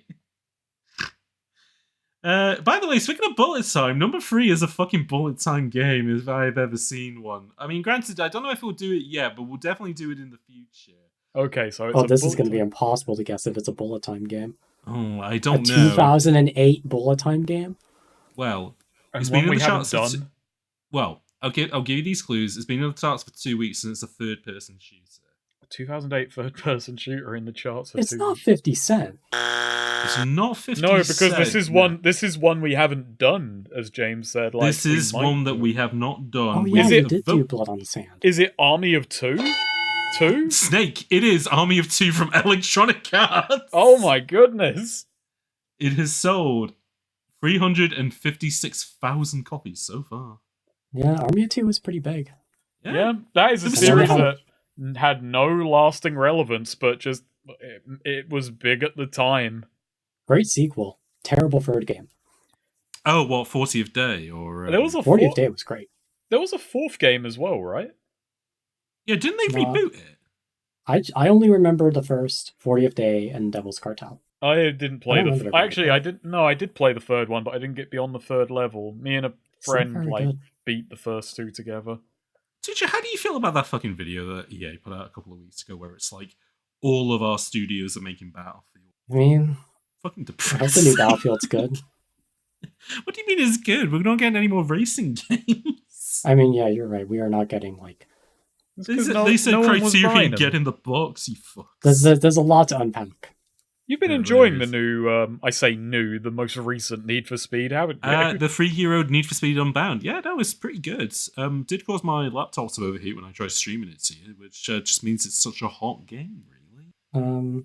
Also with Army of Two, I can't think of Army of Two now without thinking of a Germa bit, where Germa once streamed Army of Two and had a soundboard of his mate going back when Army of Two first came out. This is not a funny bit if you don't know it. Okay. I just like the idea of him having a soundboard to be his pal while he's playing Army. I do like this is the modern, you had to be there. This bit. The thing is, I don't even think you had to be there unless your teacher like it. Well, that's what you say when a bit. That's what you say when a bit doesn't land. You say you had to be there because, you don't. You see, it's not that this bit. I'm backing out. That's what I mean. This is why the monoculture doesn't exist anymore, because we no longer have, my wife and is nice. We have. Have you seen this? Have you seen this? Not even have you seen this Northern Lion bit? Have you seen this librarian bit? Yeah, like earlier we were making a Northern Line reference. Half the people probably aren't going to get it. No, everyone who listens to this podcast watches Snake's videos and they get a Northern Lion reference. Meanwhile, half the people listening are probably going to be like, "Oh, I remember that Germa video. It was pretty good." And other people are going, "Who the fuck is Germa?" Yeah, they think you said like this German video. It's like Yeah, German. This German Army of Two video. Anyway, what's number 5? Number 5 in the charts is been in the charts for 19 weeks, so it came out last year. Has to be Halo 3. It doesn't have to. You're on the right track of it being one of the big shooters of 2007, though. Oh, Modern Warfare. It is Call of Duty 4 Modern Warfare. I'm just going to keep guessing Halo 3 because it is definitely going to be on that chart. Let's find out. Is it on it? Here it comes. Number 6 in the charts. Has been there for 2 weeks. Here comes Halo 3. It's a PSP game. PSP game. It is it's a PSP game. Is it fucking Peace Walker? Oh, I wish it is not Metal Gear Solid Peace Walker. Who's the developer? Oh, if I You gotta if I say develop. the developer, I'll give the game away. Is- I'd say Shit, you're it's right. a portable spin-off of a console. Oh, is it Grand Theft Auto Liberty City Stories? It is not Liberty City Stories. Vice City Stories? It's not a Rockstar Grand Theft Auto game. Is it a Japanese game? No, developed in the US. Fuck. I was gonna guess Final Fantasy Dissidia. Is it Dead to Rights 2? It is no. A big Sony franchise. I actually think Dead to Rights Oh, 3 was... Gran Turismo. Not Gran Turismo. You evoked this guy earlier when we were talking about the tone of Condemned Is it 2. Ape Escape Ape Academy? Yeah, Ape Escape, famously a lot of mechanics in Condemned. Obviously hit game Daxter. No, not Daxter, but same developers as Daxter. Oh, God of War. Oh, Chains of Olympus. It is God of War Chains of Olympus by Ready at Dawn and SCEA. Oh, are those the guys who would go on to do 1886? Mhm. Yes, and Yeah. then would shut down. Well, then they did a bunch of VR stuff, and then they got shut down by Zog. Yeah, they started with the God of War PSP games. They did Chains of Olympus, then did Ghost of Sparta. Yeah, because I remember that's what people Pretty would good. talk about them, as they were very, very good with tech. Yes. They were very good at getting good graphics on lower powered tech, which is why the Order 1886 looks. Didn't they also do Fucking the astonishing. Uncharted Vita game? Did they do a Vita game? I think they did the Uncharted Vita game. Is either them or Bend? Oh no, Ben did Go in the Abyss. Yeah, they're kind of like two peas in a pod. I don't know. Bend are a bad developer, and Ready at Dawn were a good developers. I mean, true. True. Speaking of They're true, they're the yin and yang. well, they're the yin, but where yin and yang is good at development and bad at development. Yeah. Number 7 in the charts is been there for 2 weeks. It is a sports game, Madden. not Madden and not FIFA, Pro Evo. not Pro Evolution Soccer. It is American charts, so it's an American sport. Is it Halo? Because you once called that a Yeah, it's sports game. Halo Free. But yeah, I did famously call it a sports game. That's true. I mean, Not Halo. Is it golf? Is it a golfing game? It is not a Tiger Woods golf. Is it cricket? Famous Famous American sport. Cricket. What is the American version of cricket? It's Yeah, what is MLB it? Yeah, edition. hold on, Snake. What is the American version of cricket? Yeah, I think it's called baseball. Yes. You know what? I'll even give it to you because the game's called Major League Baseball 2K8 by Take-Two Interactive. Yeah, I figured once he said cricket, it was that. I was gonna make a joke and say it's NRA Gun Club. I mean, it could have been. That could be a bullet time game. No, Well, it that's can't. good. It's like it's a 30-minute episode. Not all of them need to be adventures. No, exactly. Not everything needs to be like, you know. All right, you want to do an Right. NRA Gun Club episode right now? It's like 10 minutes. No, not really, actually. I think, know, NRA Gun Club. It's a shooting range. That's Too it. sure, I want to go to bed. I think the charts will be easy considering it's the same week. You have Yeah. to remember the order. Number 8 in the charts is a. How would I even describe this? Well, it's been in the charts for 20 weeks. It's sold 1.4 million copies so far. It's the third in a franchise that doesn't really exist anymore, but it was like one of the biggest things of the early 2000s. Published by Activision. Guitar Hero 3. It is Guitar Hero 3 Legends of Yeah. Rock for the Nintendo Wii, which I was going to give the clue that's been back in the news recently because you can buy new Guitar Hero Wii controllers. What? Yeah, did you not know that? No. Yeah, you could. They're making brand new Guitar Hero controllers for the Wii version of Guitar Hero.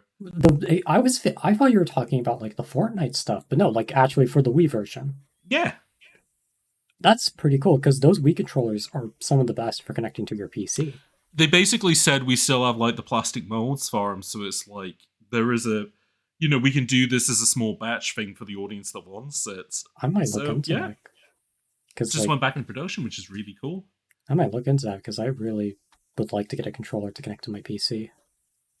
Nice. Because I only have the 360 ones, and those are a bastard depending on which ones you have. Oh yeah, no, the quality of those are pretty cheapo. Which is, The ones are typically highly regarded as the best. oh yeah. But then again, if it's a limited stock, they're probably marked up to shit. Oh god, yeah, no, I don't think they'll be cheap. But think about it, you'll be owning a piece of history. Speaking of which, number 9 in the charts, which has also been there for 2 weeks, is a game by Sony Computer Entertainment. It's also a sports game. I'm trying to think of Sony sports games. Yeah, Sony Sports. That's bizarre to me. Hot Shots Golf. Not Hot Shots Golf. I'll give you a clue, Snake. This was when we did the Black episode. An earlier iteration of this was that. This is like this year's version of it. That doesn't help because episode was years ago. That's true. Yeah, that was 1,000 years ago. Does this sport? I was about to say, does this sport have a ball? Yeah, it does. Funnily enough, really fucking. Okay, so we can rule out badminton. Yeah, narrowing the scale. You know what? I'll make this even a bit easier on you lads. This is the competitor game to Major League Baseball 2K8. The show? Yes, it is MLB 08 : the show for the PS3. Yeah.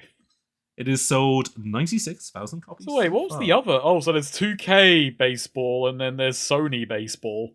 There's MLB 2K8 and MLB 08 the show. Which MLB game are you buying? If anyone listening has strong opinions about which was the better baseball simulation, please get in touch and tell me, like, what was going on. Oh, you know, it's just going to be a bunch of, like, preset era Sony ponies, though. I mean, sports games are interesting to read about. Because there's also the FIFA versus Pro Evo, and then during the Dreamcast era, you had their American football games being better than the Madden ones. And also, Virtua Soccer is, like, really good. Oh, yeah. Virtua Tennis, still some of the best sports games. Like, the story I always like telling is that to like basically get themselves out of bankruptcy, because the Sega sports games were so good, they sold that developer off to 2K, and now those are the guys that make all the 2K sports games, and now they're making FIFA 2K, the upcoming. They were the ones who got the FIFA I have license. a question. Where did that talent go? Yeah, it's a good question. Well, they don't make the wrestling games, I don't think. I don't think anyone involved in the Virtua Sports series was touching fucking NBA 2K16 living the dream. Living the dream. Living the dream. When are we doing a sports game podcast just so we can talk about living the dream? Living the dream. Yeah, we'll do the Living the Dream cast where we just talk. It'll be like like those guys who are like, oh, I watch Paul Blart every day. We'll do like a 30-part podcast series, but it's only about living the dream. What's this one called? Is that like, instead of bullet time, we call it shot clock? Oh, that's very good. That's also probably left the cultural osmosis. I imagine most people don't know that, yeah, Spike Lee did a story mode for NBA 2K. I don't think that was ever in the cultural osmosis. That was just people who were watching Two Best Friends. True. Yeah, that was a subsect of people. I'm going to be honest with you, Joe. I don't even think the culture knows who Spike Lee is anymore. No, there's definitely. They think he's the they think he's the crypto guy. There's nothing more. They think he's the guy that dressed up like Waluigi. I'm not even a cultural guy, but saying Spike Lee has left the culture seems like incredibly bleak to me as a content. If you are under the age of 20 and you know who Spike Lee is, please send us an email. Yeah, if you've seen the Spike Lee adaptation of Old Boy, please let us know. And if your name is Chariot Rider, don't bother. Just tell us in Discord. If it's you, don't. Chariot will know it's you. Don't even bother. This is a small teaser for our new podcast that we'll never do. Yeah, for our in-friend group joke that only we will get to enjoy. Number 10 in the charts, let's bring this home, is been in the charts for 17 weeks. Another big game of 2007, but not a shooter. It is, however, a game for the Xbox. I'm kind of. Halo 3. It's not Halo 3. Okay, where is Halo 3 on the charts if it's not in the top 10? How is it not in the top 10? It's not in the top 12. Is it a dolphin in the bath? It was a dolphin in the bathtub. No, God. So not an FPS. It was on the 360, right? It was a big hit. It was published by EA. Published by EA, 2007. It's a... How do I say this without just giving it away? It's not Mirror's Edge. Nope, it is not Mirror's Edge. It's a franchise that, again, no longer really exists anymore. Is it the Lord of the Rings Middle-earth? It is not Lord of the Rings Middle-earth, no. This is a multiplayer straight. You need, like, 4 people to play this game. Although you don't really. You could play it, like, with 3 people or even on your own. But, like, the best experience of this game is with 4 people.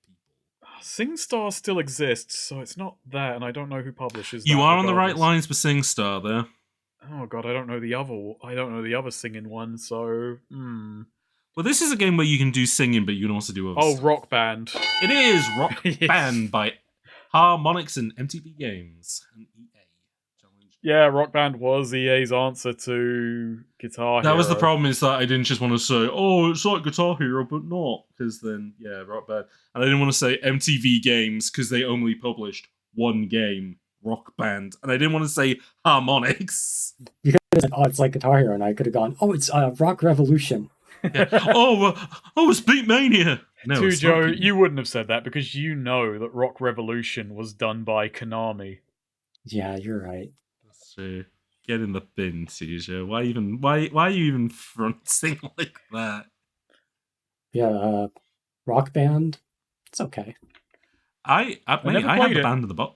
I saved up my pocket money and my part-time job money, and I bought Band in a Box, and I maybe used that thing once.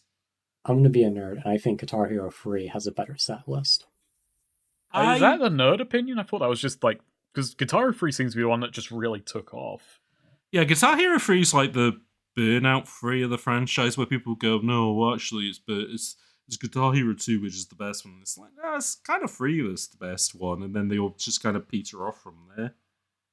But I will say, Rock Band 2 is really good. Yeah, to be honest, though, at least the thing I'll give the Rock Bands is that, like, you just buy the new ones, and you just, like, get new playlists to add to the old ones, and you just get, like, a really big collection out of it. I feel so sorry for Harmonix that the thing that they're perfectly equipped, like, the thing that they are built to do are video games that can only exist for a year because of licensing rights. They picked the most expensive niche in video games to be the masters. Well, they're not under Epic, so they can do the Fortnite stuff. Because that's what they do now. They do the Fortnite festival. Yeah. Because fucking Epic bought Harmonix and said, yeah, you're Fortnite now, fuck you.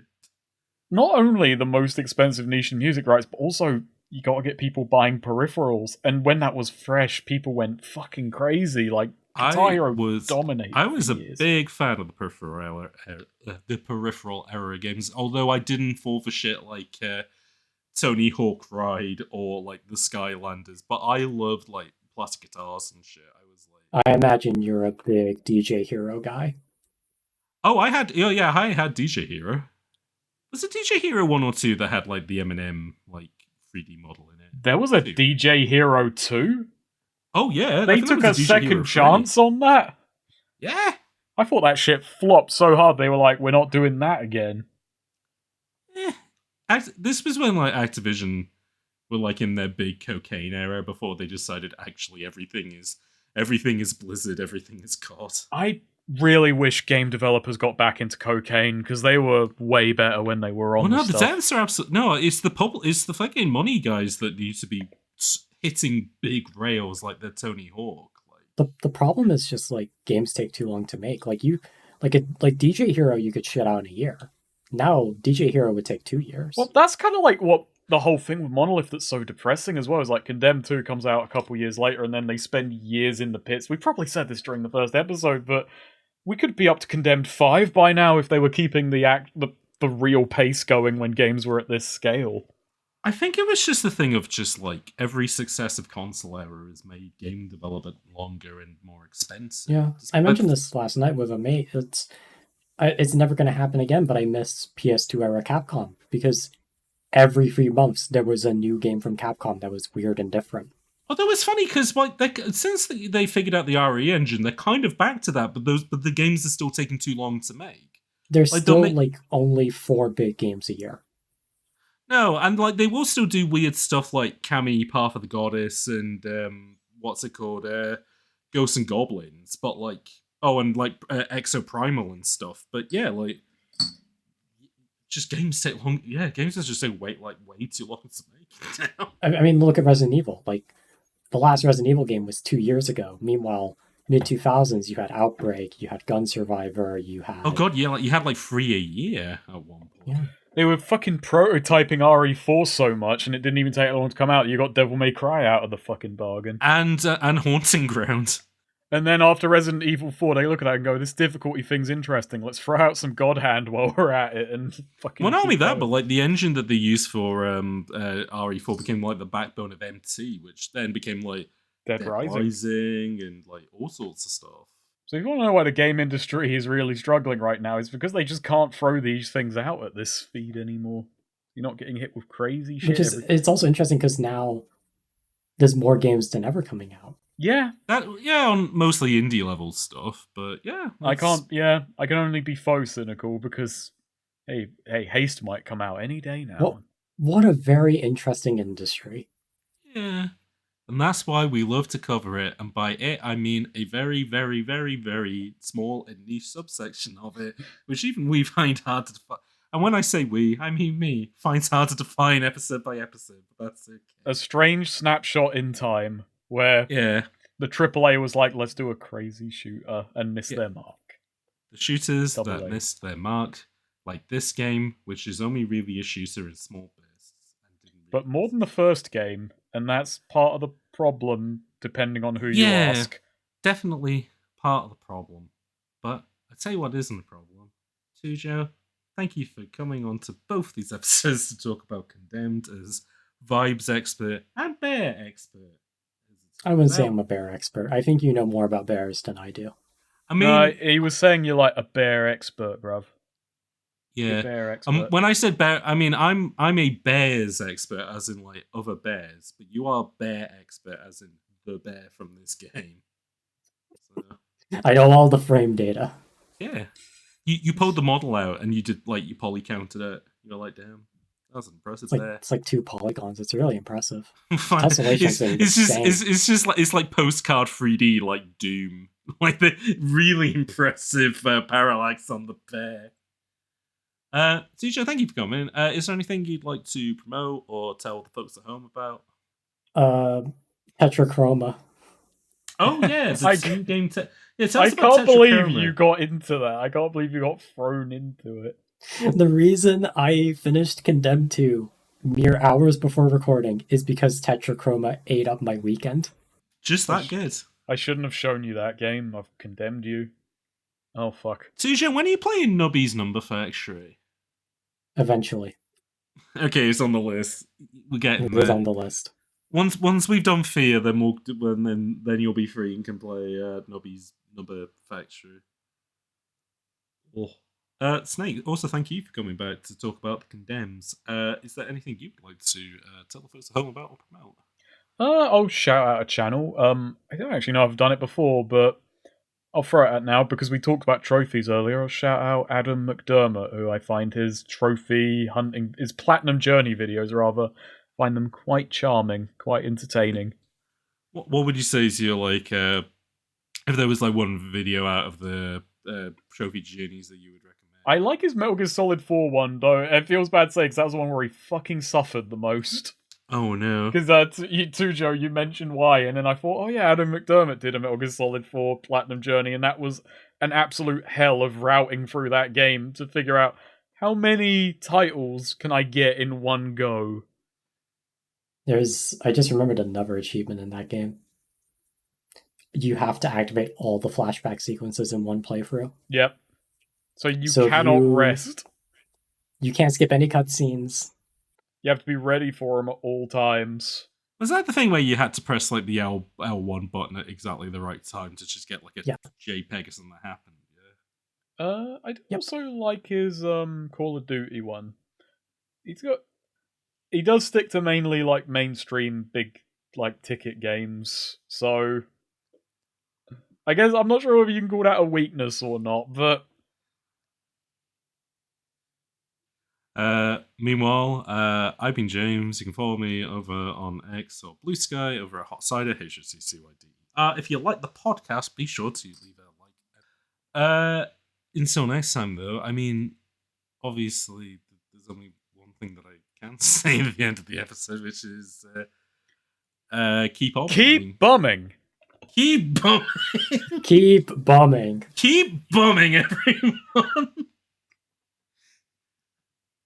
Bum bum bum bum bum bum bum bum bum bum bum bum bum.